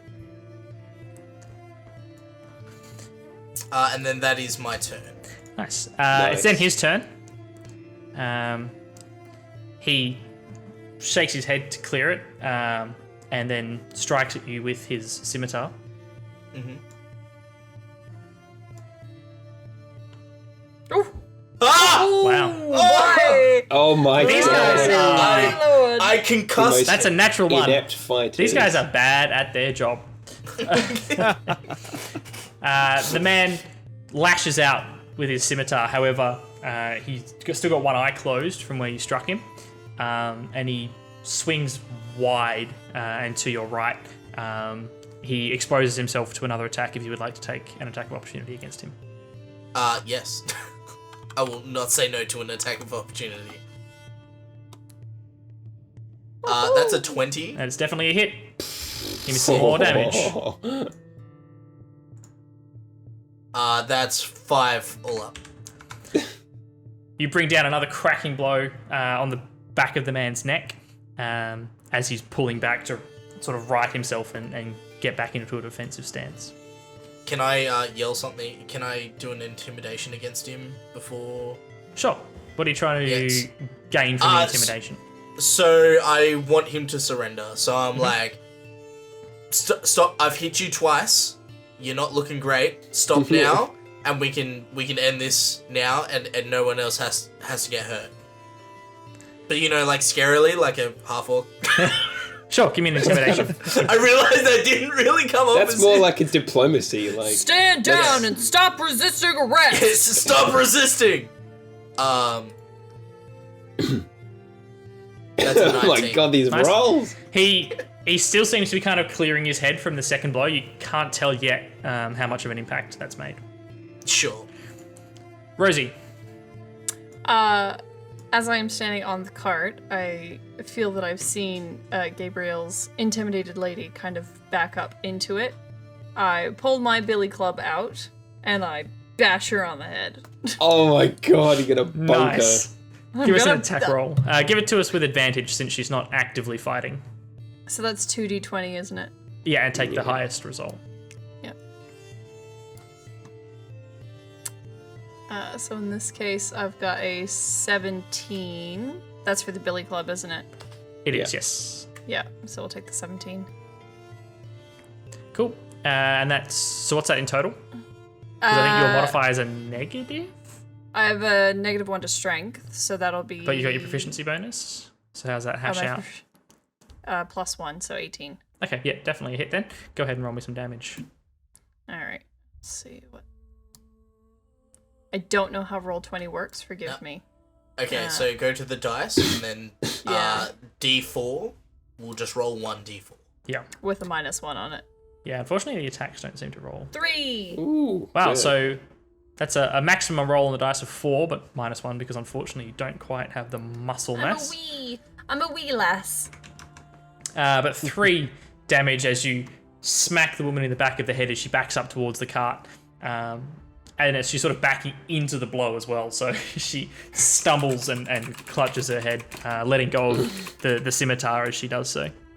Yes. Nice. Good work. We're going to an enemy, and then it'll be Klaus's turn.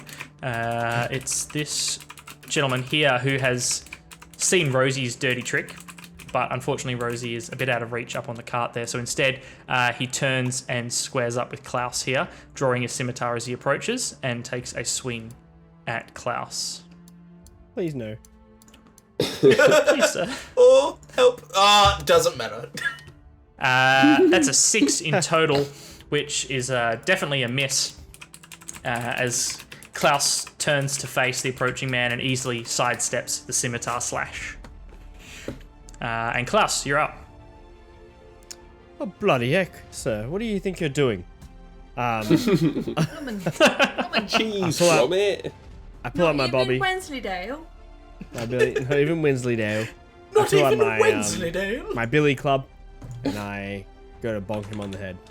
Go for it. Right for the, Give him a right for good the head old bong. bonk. Head bonk him. I Head roll a bonk, check 16 you to hit. on. 16 is a hit. Excellent. And then I roll. Wait, why is it rolling? Oh, no. Because it's busted, right? Yeah, unfortunately I have to roll the damage dice manually.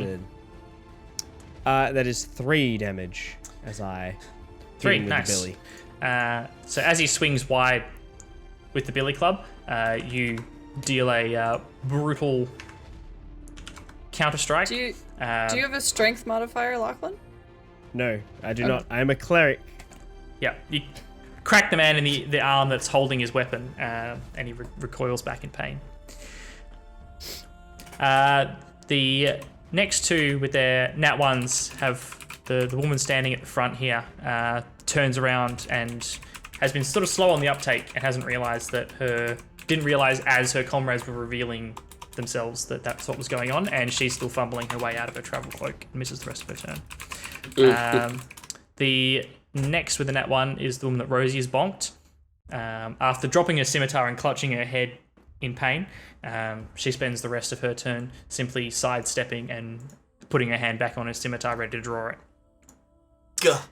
Gabriel, the woman you've intimidated into potentially backing down, appears to have changed her mind upon receiving a vicious bonk from Rosie. Yep. Understandable, but also non-compliant, so in I go.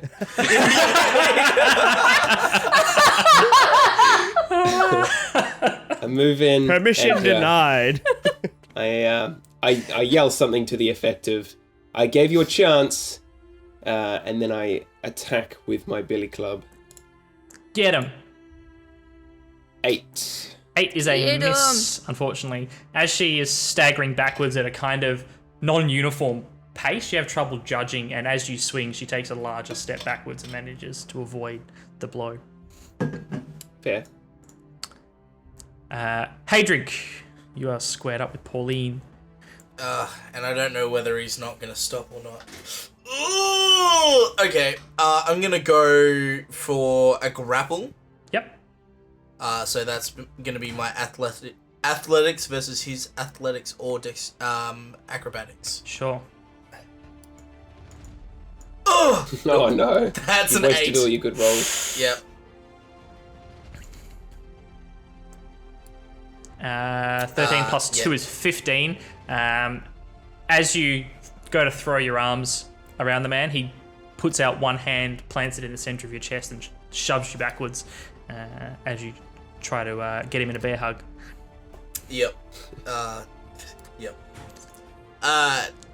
It's now his... Sorry, carry on. Yep. No, it's fine. I've got nothing. It's now his turn. He follows up by slashing out at you with renewed anger with his scimitar. Come on, another one. That is a total of 14. Is that a hit? No, AC 16. Ooh, nice. The blade does connect, but it glances off of your armor without doing any meaningful damage. Alright, he's going down. Rosie, I gave him a chance. The woman that you sucker bonked has staggered backwards and is now just out of reach as you stand on top of the cart. I move this way. What's this way? Sorry, I move. I can't remember. Is it 15 feet per square? It's 5 feet per square. 5 feet, and I can move I have 25 speed. Yeah. So I could go 5 feet down, and then just perch on the edge of the cart here, if you can see me. Sure. So at the edge of the cart, you've got Klaus squaring up with one of the offenders, and you can stand on the edge of the cart and reach that same offender from where you're standing. I see a good bonking opportunity. Can't let a good bonking opportunity go by. Yeah, so we're gonna try and give this guy a good old sucker bunk. So let's. Fuck. That was actually a 1. A but... 1 is a miss, unfortunately. Yes. You swing out, but you kind of misjudge the height because you're standing on the cart and miss the blow, unfortunately. Yep. The man that you just swung at doesn't actually seem to notice the blow at all and continues trying to hit Klaus as they are standing side by side at the foot of the cart. Another natural 1! These guys are terrible! And he slips on a banana! Absolutely terrible. He attempts to land a stab with his scimitar, but it goes well and truly wide, and Klaus viciously deflects it with the billy club. Rosie, you can get an attack of opportunity and try to take advantage of his misstep if you'd like. Let's bonk him, ladies and gentlemen. Let's get that bonk. Come Bonk on. it louder. Bonk it louder. We got a 19. That is a hit for sure. Alrighty, let's go ahead and give him a good old rat-tat-tat on his noggin. Witcha! That's a 3. That's -1. Again. Maximum on the dice, but -1 because of your small muscles. Small muscle. But 3 damage is still pretty brutal when it's being dealt straight to your skull as you swing down and crack the man directly on the top of the head. Bonk. You swear you can see the stars in his eyes for a moment. I hear birds in the distance. That's called a concussion. Klaus, it's your turn. Am I able to step away from this gentleman? Yeah, you can. Repercussions? You can take a 5-foot step away to withdraw. Yeah. Cool. I step away. 10. Well, if I go backwards this way, am I still? There's no good spot. Everything is nothing but. So if you move out of his attack range, he can get an attack of opportunity. But surely if he is under the effects of an attack of opportunity, he doesn't get the attack of opportunity. Surely they just cancel out. That's a DM'd call. Yeah. Where are you trying to get to, Klaus? I'm just trying to take a step back so I can blap him with the old finger guns. What? Yep. If you take a 5-foot step to and take it cautiously to withdraw from combat, you can do it without getting attacked, but it does mean that you won't get a chance to attack, if that makes sense. You can take a disengage action. Right, there we go. Disengage, is that what it's called? Not withdraw. Sorry. Yeah, give me 2 seconds. Let me just find it in the book. Yeah. Do that while I... Otherwise, I'm going to 5-second pull out bladder my break. finger. I'm going to pull out my finger. Yeah. Kai's going to go to the toilet. Will Anything Van Kai's probably wait. wait. Kai's gone. Thrilling gameplay. Oh, he is gone. Uh-oh. Yeah, he's gone. He needed to go Waterbend. as we have come to grasp. I'm sure we can take a quick 2-second break as well. So how how's was your everyone doing in Sunday? chat? How's everyone doing in chat? We normally don't talk chat as we do have the timer up, which is focus gameplay while we're in the moment, and then we have a discussion at the end of that. So we are very keen to talk to you guys. We are not ignoring you, and we do appreciate patience. It just helps us get through things a little bit quicker. Except for when Kye goes waterbends mid-fight. If you take the disengage must have been action, busting. your movement. I apologize, of I'm back. Opportunity attacks for the rest of the turn. Yeah, so the action you would use would be disengage, and then you would move, but you don't get another action after that. Yep. All right, but if I cast in a threatened area, You'll probably get attacked as well. hell yeah. All right, well, let's do it. So, I've bonked him with my Bobby and his try thing, and I've defended him off. And in that one movement, I pull out my second hand, which looks like some finger guns. And I'm gonna hit him with a sacred flame. Holy heck. I'm gonna. Oh. Bloody hell. Magic! This is the one who nukes him. Huh? Magic in my No, sacred D&D flame's campaign. only a can't. Sacred flame's only a cantrip. Yeah. And I pull it out and I go, boosh, as he's sort of stumbling back a little. Mhm. Oh, Do you need to roll So- 2 hit, or is it just a... Oh, he needs to make a dexterity So- save? yeah, I believe he needs to make a save against a DC 13. No Yeah, worries. dexterity saving throw. Well, that's a 20, so he does make the save. Is that half damage, or is it totally negated? I believe it would be totally Negated. Negated? Yeah. As you step back and whip out your finger guns, he notices the action and deduces correctly that you're about to sling some madness at him, and manages to duck out of the way in time. As a burst of holy fire spits out of your finger. Blimey. Cowboy style. The woman at the front of the cart has managed to disentangle herself from her travel cloak now, and drawing her scimitar, moves in and tries to slash at Hadrig. I'm gonna need some help here. Let's.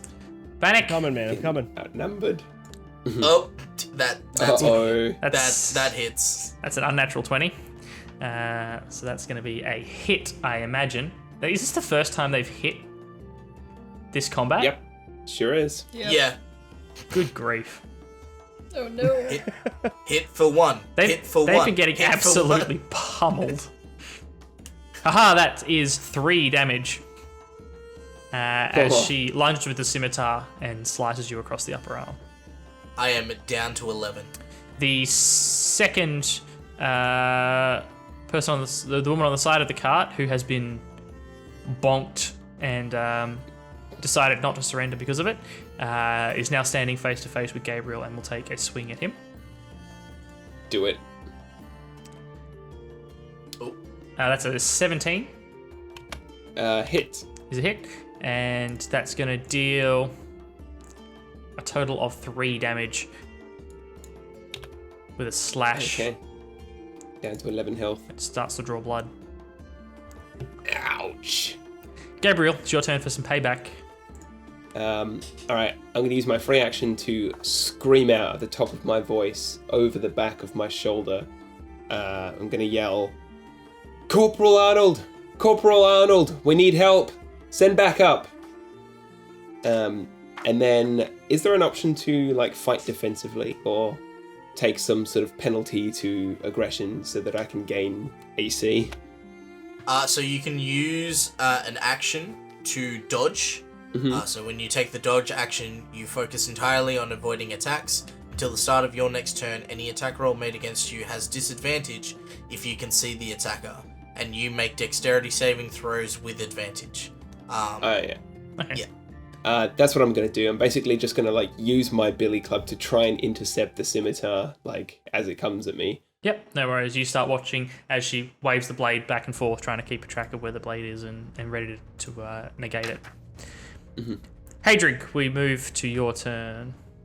I'm still attacking old man grey hair over here. Yep. Old man So, grey hair. Show him what's what. Swinging at him with a billy club. Let's go, baby. Oh, 19 on the dice. That's a 24. That is a hit. Fuck yeah. That is definitely a That's hit. good. Alright, he's getting smacked. And that is a 5. Oh, yes. That is a heavy hit across the other side of the man's face. He is not looking very good. As he recoils and throws his hand up to his face, you can see he's sort of staggering. Doesn't seem like he's got his full balance. I'm just like, my hair's starting to get messy. I've got like some blood on me, and I'm like, are you ready to stop yet? Is that other intimidation? Yeah, why not? We'll make the roll while we can. Oh. Damn. That's a 6. He ain't ready to stop yet, I'll tell you that I much. was lingering on the 18. The so man long. yells a string of... You're assuming curses, but you aren't sure what... he's not yelling them in common. As he does so, you can see blood dripping from the corner of his mouth as he lashes out at you again with the scimitar, clearly trying to take your head off. However, with a 11, I assume that's going to miss as he does Yeah, so. that misses. Clearly his brains are still a little bit scrambled. Or more than a little bit, very scrambled. Rosie, you're standing on the edge of the cart with 2 people within bonking range. Who would you like to, or what would you like to do? I am going to go back to Chris's lady because I feel like she's now re-engaged with him. Oh, And we're gonna engaged. bonk. Cute. Yeah, right. When's the wedding? I'm trying to think of a bonk joke, but I can't come up with one. Get bonked. That is That's a good one. Old faithful. 7. 7 is going to miss, unfortunately. I have to give up on this. As she's standing opposite Gabriel and they're assessing each other, weaving back and forth, she's just not a presentable target. Klaus, the man you've been squaring up with at the end of the cart, goes with another savage blow with the scimitar. Oof. Oh. That's a 22. Is that a hit? I'd like to say that that is miss. So you get bonked. That's Get a 6 on the damage. Oh. That is rough.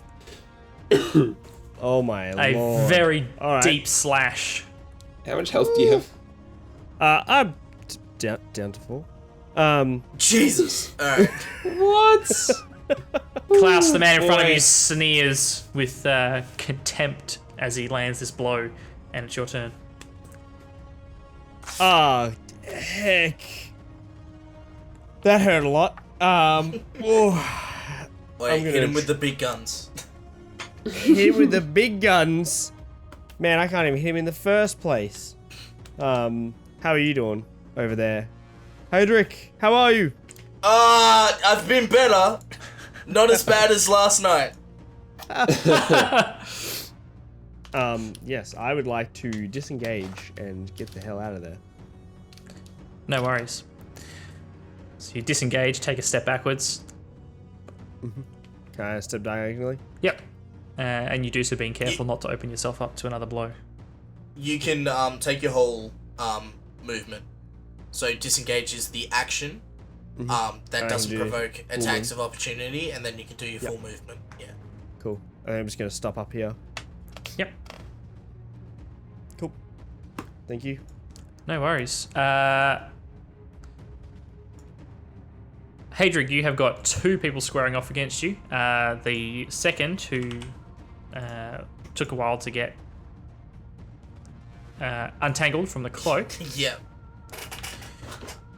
is going Oh yeah. Sorry. Sorry. she's going to try and grapple you and wrestle the sword, sorry, not the sword, the billy club from your hands. Sure. She gonna wrestle. That's a 3. That's it. I hope you can roll better than that. Why'd you roll a D8? That is Oh, a did I? low dice. Oh, the, No wonder. my mistake. I was like, The box moved on me.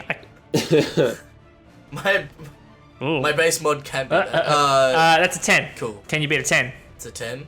Sure can. Does a 20 beat Yes. it? Yeah. Slippery. As she reaches out to try and get the billy club out of your hands, you easily jerk away and avoid losing your weapon.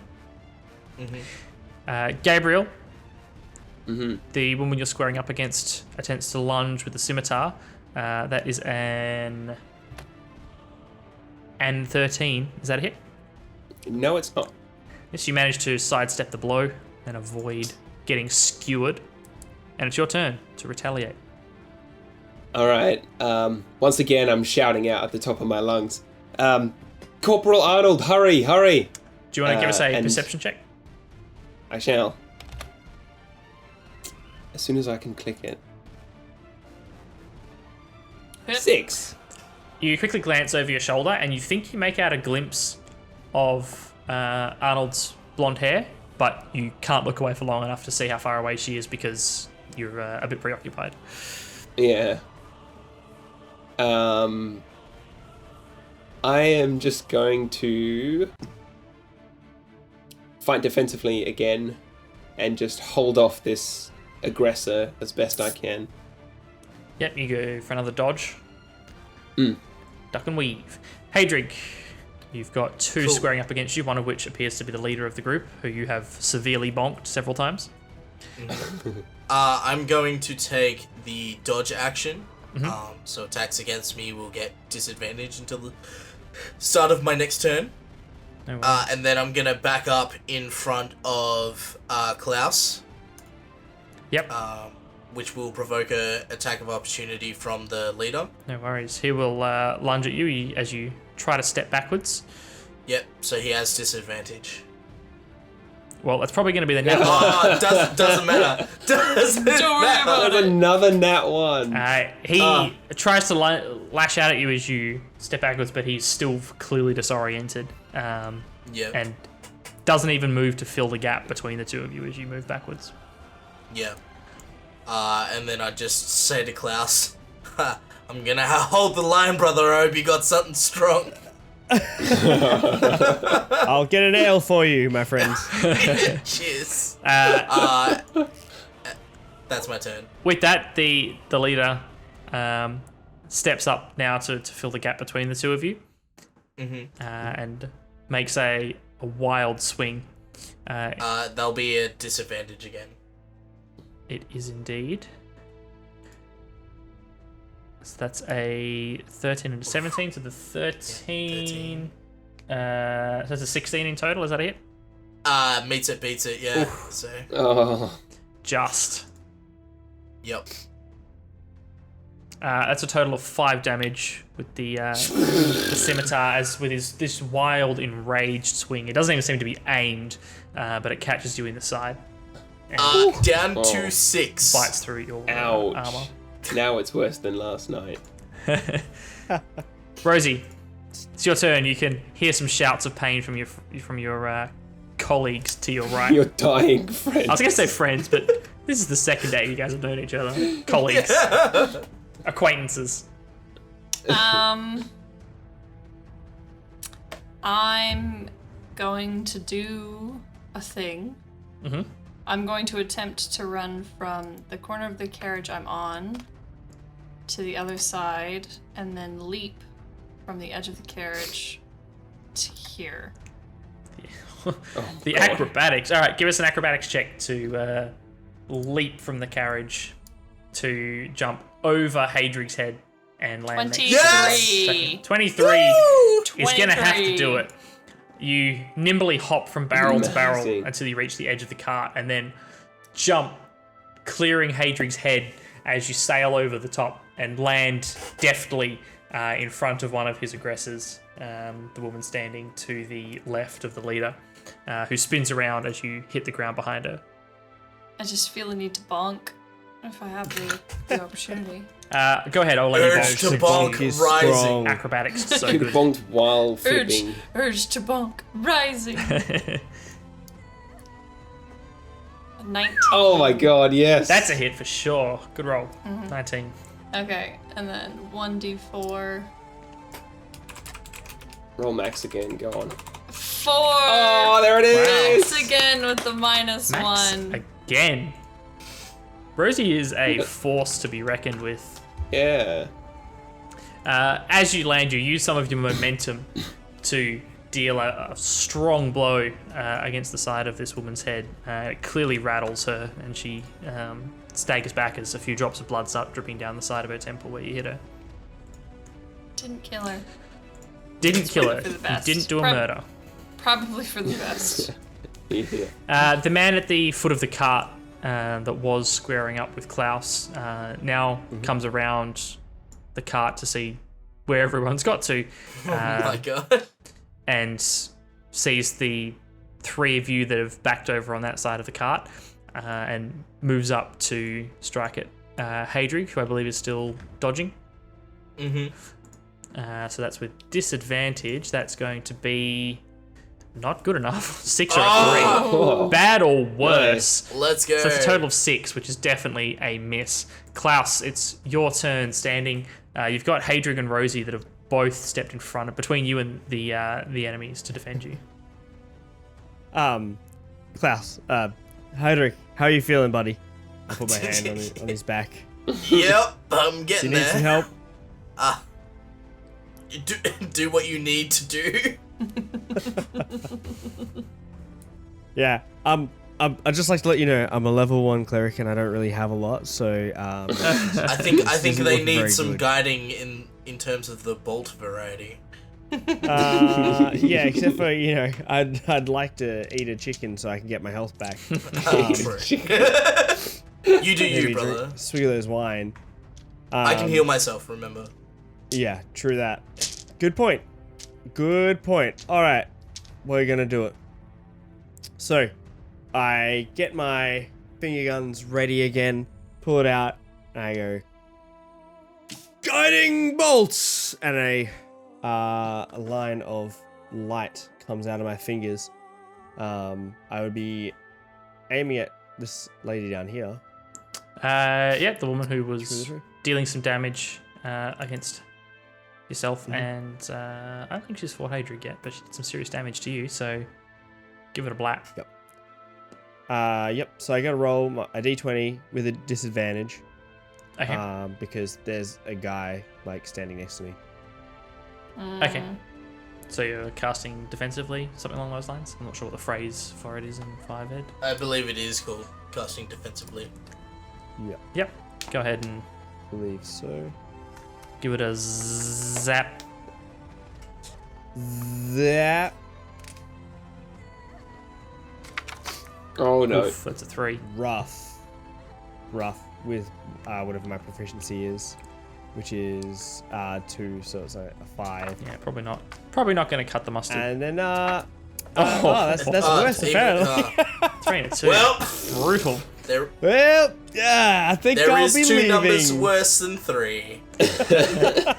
You found one of them. You you can't sort of get to a point where you feel safe casting properly because you've got this guy next to you swinging a scimitar like a lunatic, and unfortunately don't manage to land a hit. The woman who has had Rosie just bonk her midair and then land in front swings at Rosie with the scimitar. That's fair. Yep. Yeah, It's crazy. too. Crazy acrobatic. No, it's just done a flip through the air. That's a 14. Rosie, does that hit? That does hit. Oh no. Unless my watch armor gives me better armor class, but I don't think it does. No, it just goes over what you were wearing before, Yeah. more or less. Oh no, that's max damage. Yikes, that's a total of 8 damage with the scimitar. I'm down to 4. As she just lashes downwards at you. Eesh. Gabriel, the woman that you're fighting, goes for a swing. All right, she has. Are you still disadvantage. defensive? Yep. Yeah. Which is Dodging. lucky because that was a good roll. Yeah, that was a 15. The second roll, Is a an 11, which brings it to a total of 14. Is that a hit? That meets my armor Oof. class. Yeah. Meets it, beats it. Yep. But Oh. minimum damage, which is nice, which is that's okay. 4 damage in total as the scimitar bites into your thigh. I'm down to 7. Give me a perception check, Gabriel. Yes, I shall. It's your turn now. It- Happens to be 6. I'm caught up in combat. Yes, you think you can make out some movement behind you, but you're not 100% sure. You're, again, preoccupied with the fight. It's your turn. Okay. I shall be fighting defensively again. Dodge, Same thing. duck What and was weave, it called? float like a Dodge, butterfly. Dodge. dodge.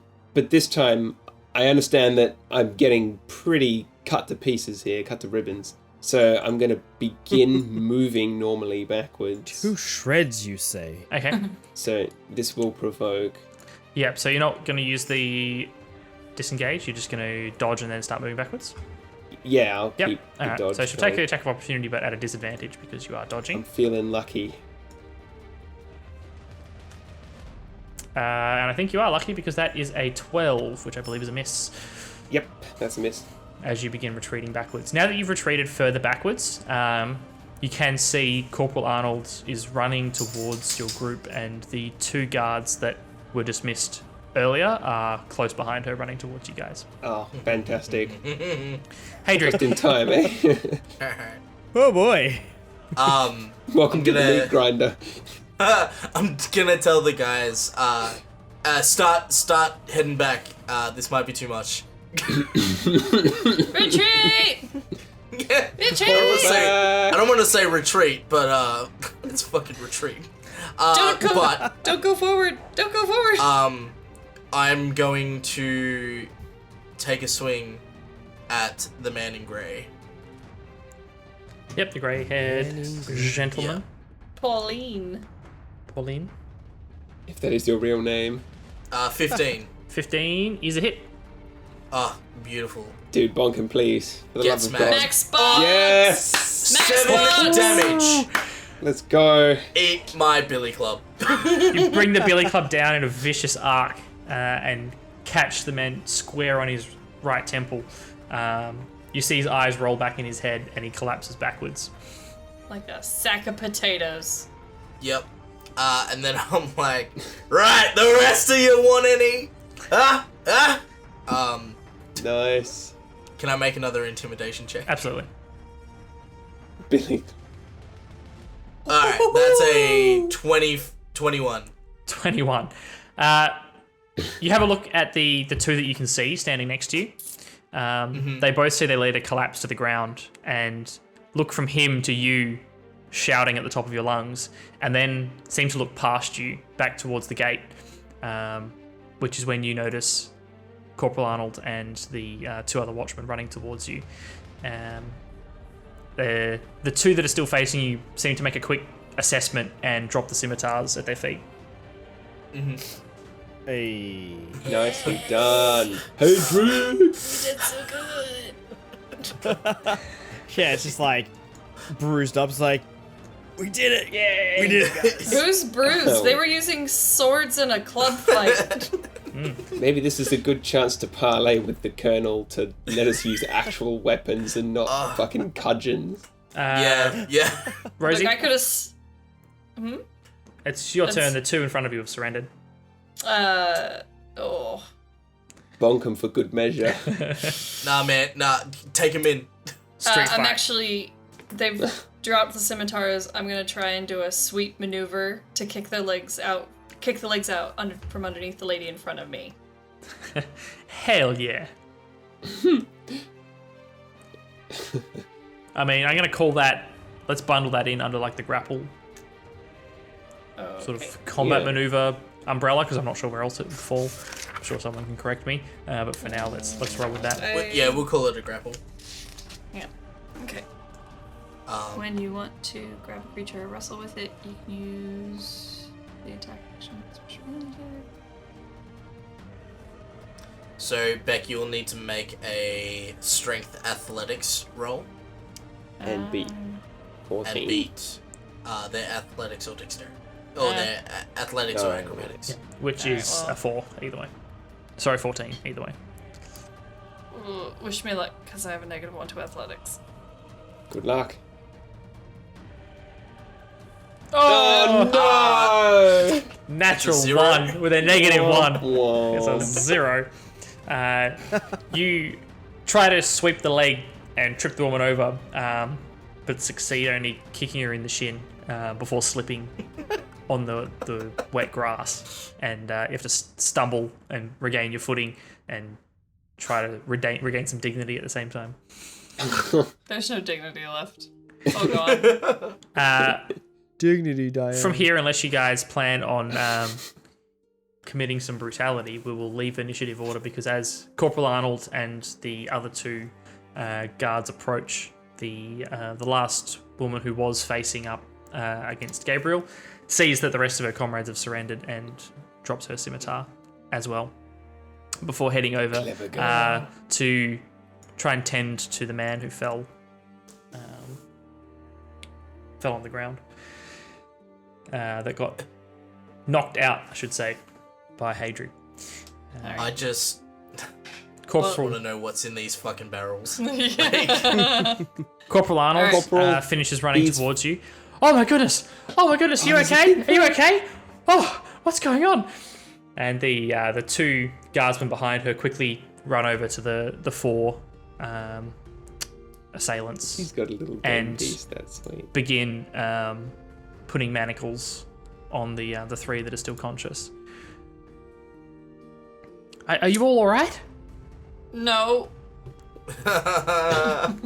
No. I got a I could- boo boo. I could do with an ale, I must say. I'm at 4 health out of 12, alright? I was I'm 4 health out of 10. I was one bad roll away from death. Oh, yeah. I'm so sorry it took so long. I had to rush back and grab the other guards to help. Thank you for attending, Corporal Arnold. You were just in time, I believe. These rapscallions were attempting to make the better of us, but in the end we did prevail. Great work, great work. It was truly inspiring.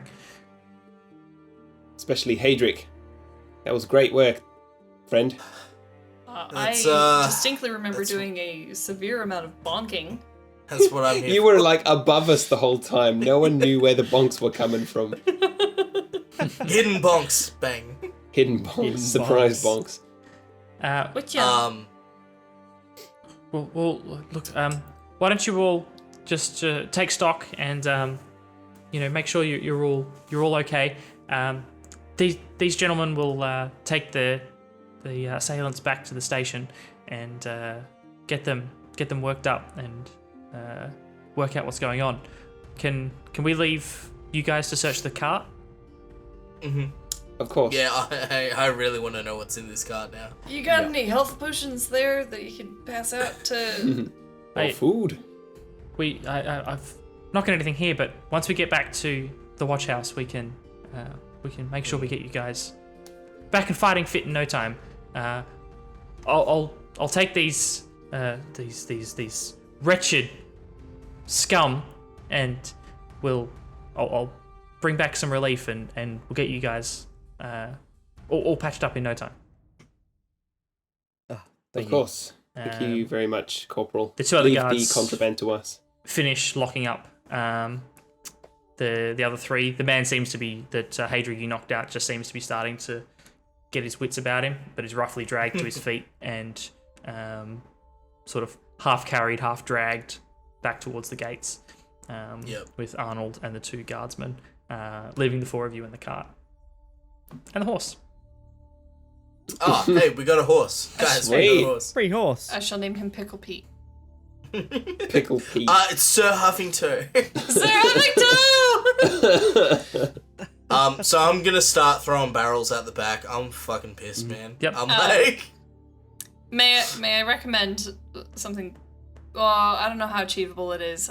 I feel like we should do a quick pour of all of the liquids in the liquid barrels just to make sure it's not like an obscene amount of sway just in these barrels before we throw them to the ground and destroy them. And then we'll search the carts in the middle. Sure. Only one of them's actually got a tap in it, but you can easily sort of wedge well, you've actually got your dagger on you, so you could easily wedge your dagger in and let some liquid out if you'd like. I would love to do that. All I'm looking for is just to see that it is wine coming out of the barrel, not something else. Yep. There's 4 of the small barrels lined up along the back edge. One of them's got the tap in it that you already saw the liquid out of.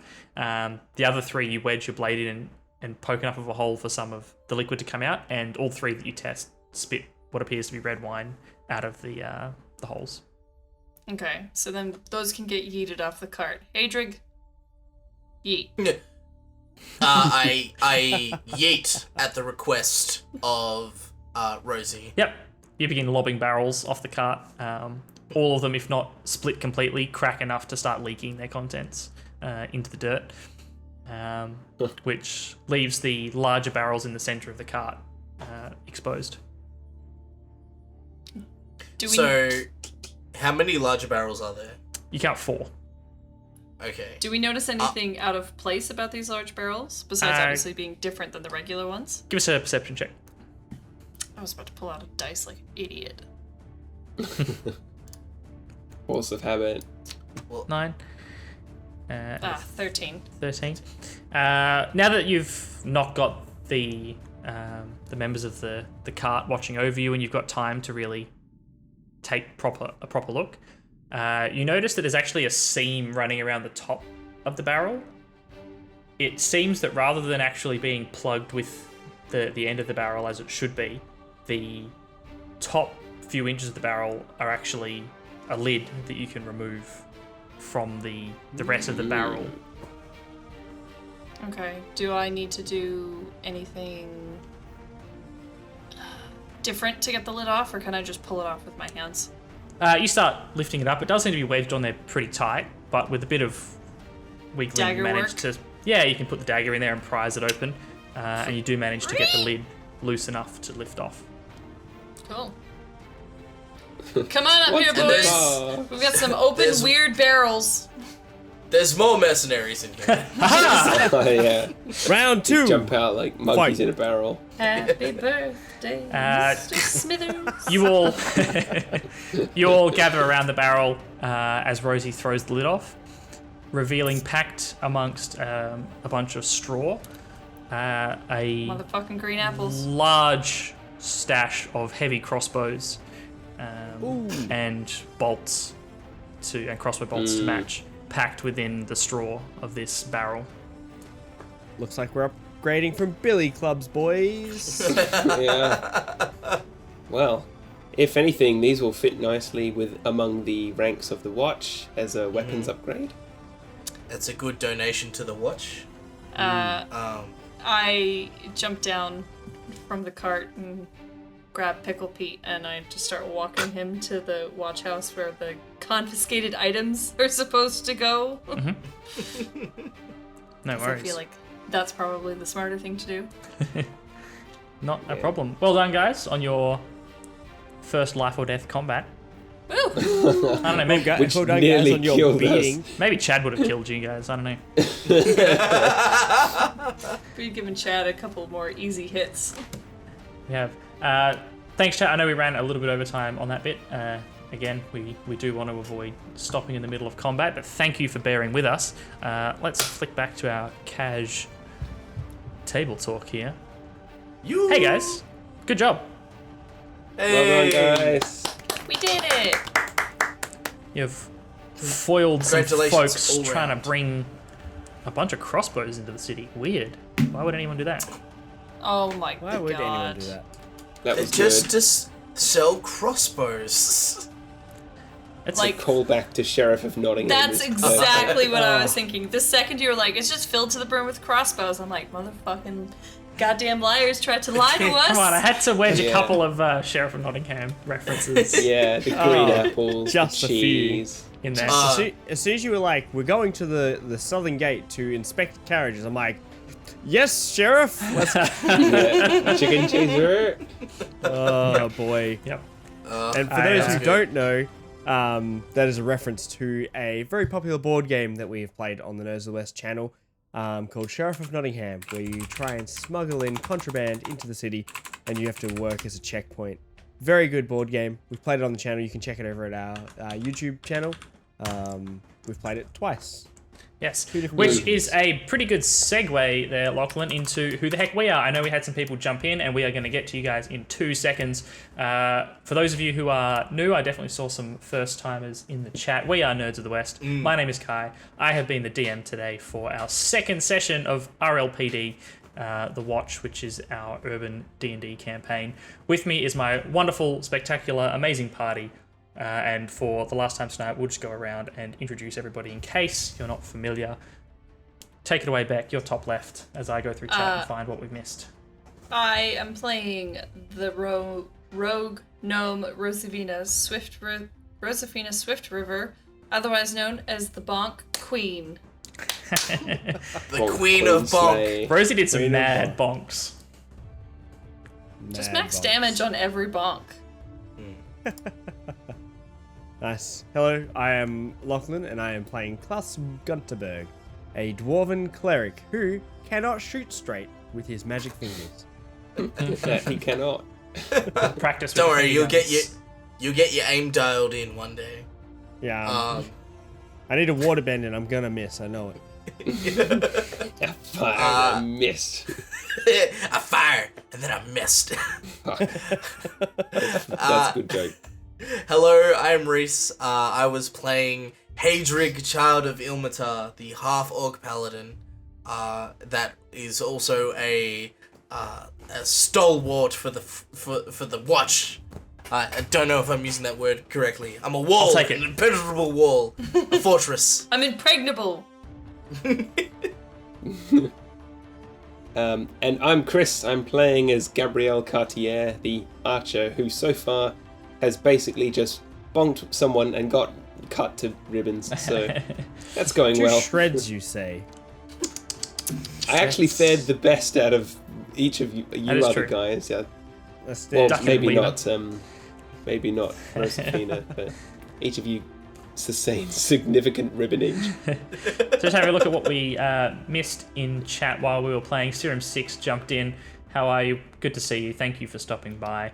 We had quite a few raids. We as well. did. We had Volacruz. Welcome on in. I'm not sure if you jumped in with the previous raid. If so, I'm sorry if I missed you earlier. Dice Wranglers, pardon me, raided. So thank you very much for that. I got Lord Laylaps in the chat there with some highs. Lytton 86, the Gurks. I think that's everyone in that batch. Thank you all guys so very much for jumping in and joining us. You jumped in during the first sort of full-fledged combat for our party in this campaign. Very exciting. Honest Dan Games, thank you very much. Thank you for your advice in there to move the turn order. I did see that and moved it across. Sorry I didn't acknowledge you at the time, but thank you for that advice.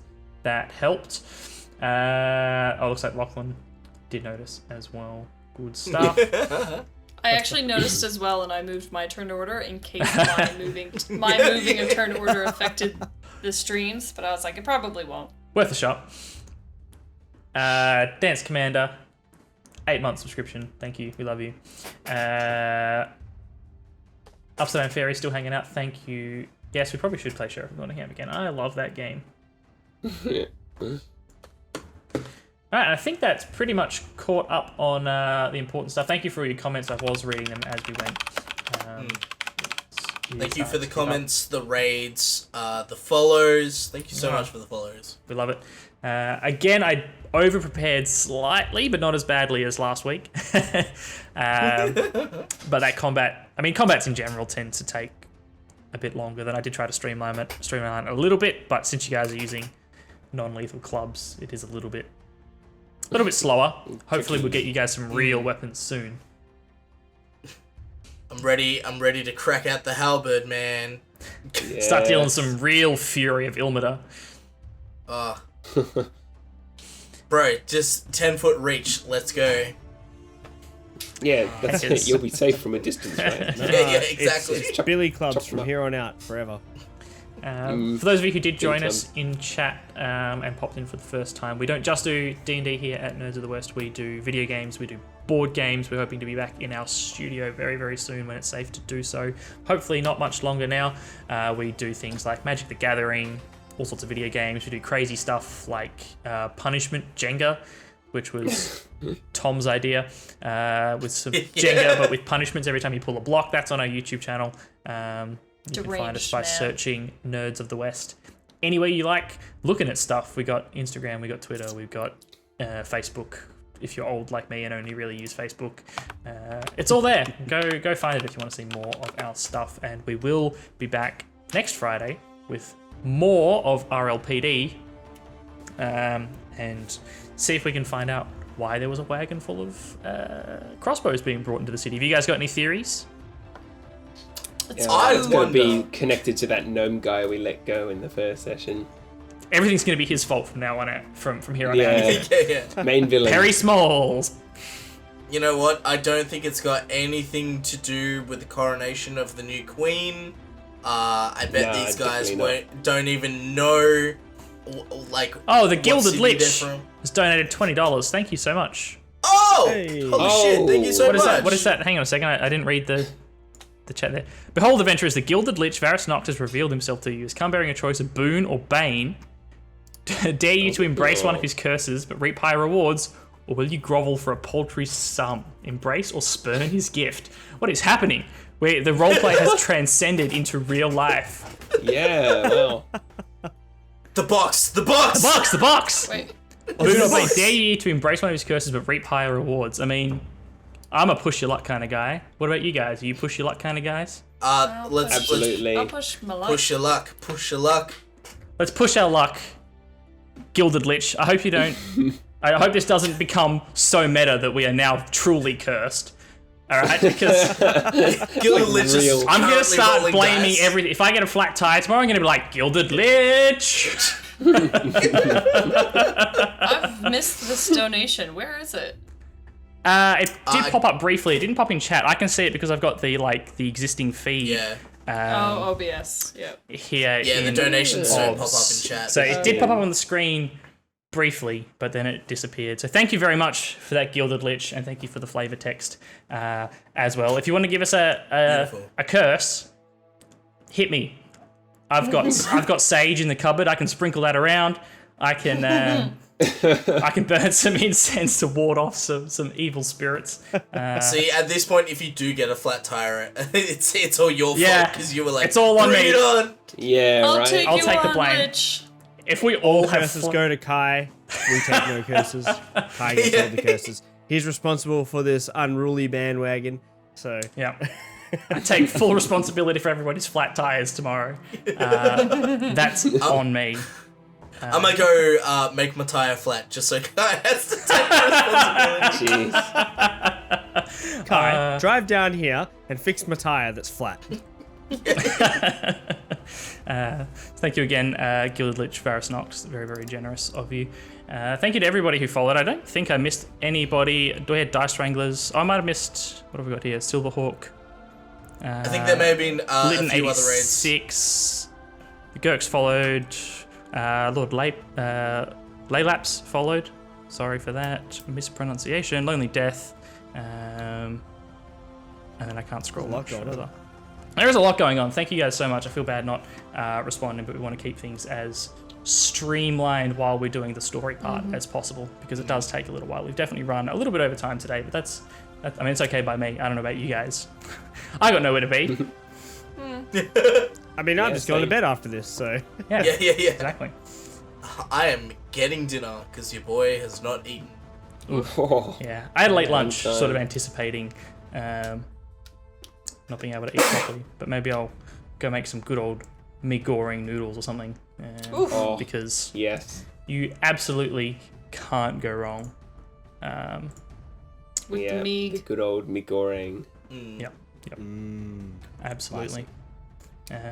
Um, while we're throwing thank yous around, Yes. I want to be the one this week to say a huge thank you to Kye for not only preparing and chaperoning us the whole way through, but presenting a really interesting story, and I had loads of fun. So thank you so much for all that. Gilded Lich, $100. Oh my goodness. Oh! Oh, hey! Wow! Thank you so much. Oh, we're definitely getting cursed. We're getting cursed. That's a curse. Oh my goodness. Thank you. You've Thank chosen you to so embrace the much. curse. A terrible chill climbs your spines. Next combat begins with disadvantage and surprise. Alright. You know what? Deal. Done. Let's do it. Oh, yeah, absolutely. You guys are in trouble because I know what the next combat is and you guys don't. Oh no, please no. All right, guys, we have to instigate combat with like a rat before anything happens next session. Guys. You're gonna walk in and just Poop in the start fountain. slapping some poor peasants around. Be like, fight me! Yeah. Fight me! We're cursed. Trust us, it's not genuine. Thank you so much, Gilded Lich. I'm making a note of that as we speak. Please make sure you're subscribed so you get a notification when we stream next time so that we can see the repercussions of the curse. I like that. I took full responsibility for the curse and then it cursed you guys. So, my bad, but you know. Well, that's awesome. Thank you so much for that. Yeah, I had There we to go. OBS to see It is everything. in my notes for session 3. Yep, I've got it. I've got it written in my notebook as well. It's saved. Gilded Lich, thank you so much. That's awesome. That's huge. That's massively appreciated. Thank you so much. It means a lot that people obviously are enjoying things enough to, to follow and donate, whether it's money or bits. It's all hugely appreciated. We're a pretty, I say we're a pretty small group of people. We've got a pretty large group, but we're pretty small in the space Yeah. of streamers and YouTubers and such. So it means a lot that we're obviously doing something right for people to Yeah, enjoy and it so much. if you came in during a raid and hung around, that means a lot to us as well. Like Absolutely. it doesn't go unnoticed, even though we're not saying anything. Like we just love seeing you guys hang out and enjoy watching us play games. It's always just such a humbling time. The most valuable thing is your time. So thank you for Yes. joining us on this journey. Oh, Gilded Lich thank with the you for the follow. follow, Gilded Thank you. Lich. Thank you. Hey. And So follow. we do stream at around, as close as we can to 6 p.m. Australian Western Standard Time on Fridays. So put that in the old date book, and we'll be back. We didn't get quite all the way through everything I had planned for this session. Some of that will take the first little bit of next session. So I'm keen for that because I've got some characters coming up that I really like. We got Chuli today. I'm so happy that people like Chuli. Yeah, guest appearance from Yeah, Tom. thanks again to Tom earlier in the stream for guest starring as Chuli. If all goes well, we will have our first sessions VOD up on YouTube either tonight or tomorrow. I'd have to double check with Tom whether that's a tonight or tomorrow thing on YouTube. So if you want to catch up on last week's, if you've just jumped in this week, yes, heap your praise upon me. If I'm not present, know that regardless, I am watching. Oh. I believe that. I honestly Always believe that. watching. Always watching Wazowski. I'll throw some nonsense at him for you, Gilded Lich. Oh no. Just wear rats. You know what? I feel like for $120, like we can do that. We can just. You guys have got to suck it up, Absolutely, yeah. take the hits, all right? And every time you get beaten, just every hit you take, just remember that it's This is Yeah. for For Varys Nox. you. Do it for her. Check out the replay. Yeah, hopefully, maybe we can get into a rhythm of putting the previous session up each week around the time that the live stream's session happening. goes out, so you can always sort of go back and catch up if necessary. But I think that's pretty much all we've got for you tonight, unless you guys have got anything else you want to discuss. As I say, I've got nowhere to be. I'm quite happy to sit here and talk nonsense for hours, but I know that Chris has been up for like 24 hours at this point. And Reese hasn't eaten, so we might have to put a bow on things pretty soon. We might just quickly run through the schedule for the rest of the week, so you guys know Yes, when you please can do, check while I out. look for someone to raid. Yeah, so you guys know when to come back to check us out. So I don't know if what we're doing tomorrow is getting put on the Twitch channel. No, tomorrow is just a private Cool. test thing. A testeroo. So we're just getting ready to get back into the studio, so it just means that we've got one more week before we're trying to get back in there. But I should be back on Tuesday. Last Tuesday I just had plans and I decided to take the week instead of trying to fit it in somewhere else. But I will be back on Tuesday playing more Subnautica Below Zero. And then Reese, Wednesday's a Stardew night. We've got Next Wednesday we've got is our me and Beck. we've got our co-op Stardew Valley game that we've been doing for a while now, quite a long time. Now, yeah. Yeah, a hot minute. I think almost 2 years, I want to say. Yeah, I don't know when long the first stream for it was, but I don't think I even had a face cam for it. I just quietly sat in Discord and just did my thing. I just shared my screen to you so the audience could see what I was doing. Made a little weed farm. Anyway, Contraband. yeah, Yeah. really- Stop right there. it was really funny when Sorry, Reese found Guy. it. Tom suggested So Very Wrong About Gaming's. Yeah, game. I've just seen that as well. We'll grab that one. That looks like Yeah. a good board gaming channel. Beck, your damn weed farm, right? Yeah. You can't come into the castle. And then Reese, I believe you're back on Thursday. I'm actually going to be giving Thursday a miss. I have a family member coming over, and unfortunately Thursday is probably the only day I can spend with them between streams. So That's fair. So, that's totally fine. I'll probably be missing Thursday. You'll get your Reese content on Wednesday if you are in fact missing it. And then we will be back here next Friday playing more D&D Excite. RLPD. Much excite. I am. Menu WoW. I am starting the raid. I don't know quite how this, because it counts down and then you like can force it, can't you? I don't want to just like leave you guys mid-sentence and be like, So- all right guys, we're gonna. Yeah, basically once it goes like raid now, you've done your like Yep. official countdown for the raid. Anytime Yep. you take after that just gives audience members a chance to either join the raid or leave before. Yeah. Like professional streamer, all right? Hey, we'll know what we're doing eventually. Yeah, that's One day. fine, don't worry about it. One day. Cool. Well, thank you to all of my lovely players again. Couldn't ask for a better party. Thank you all for hanging out in chat, whether you were chatting in chat or just lurking and hanging out. We appreciate you so much. Thank you very, very much for watching. Thank you for all the follows, the subs, the bits, the donations. We love you all and appreciate it very, very much. We're going to raid So Very Wrong About Games, who are doing some board games, which is the other big thing that we love on this channel. We are primarily a board game channel with all the variety stuff we do. So we're going to go and give those guys some love, give them the finger guns in chat, tell them who sent you, and we will see you back here for session 3 of RLPD next week. Say goodbye, everybody. Bye.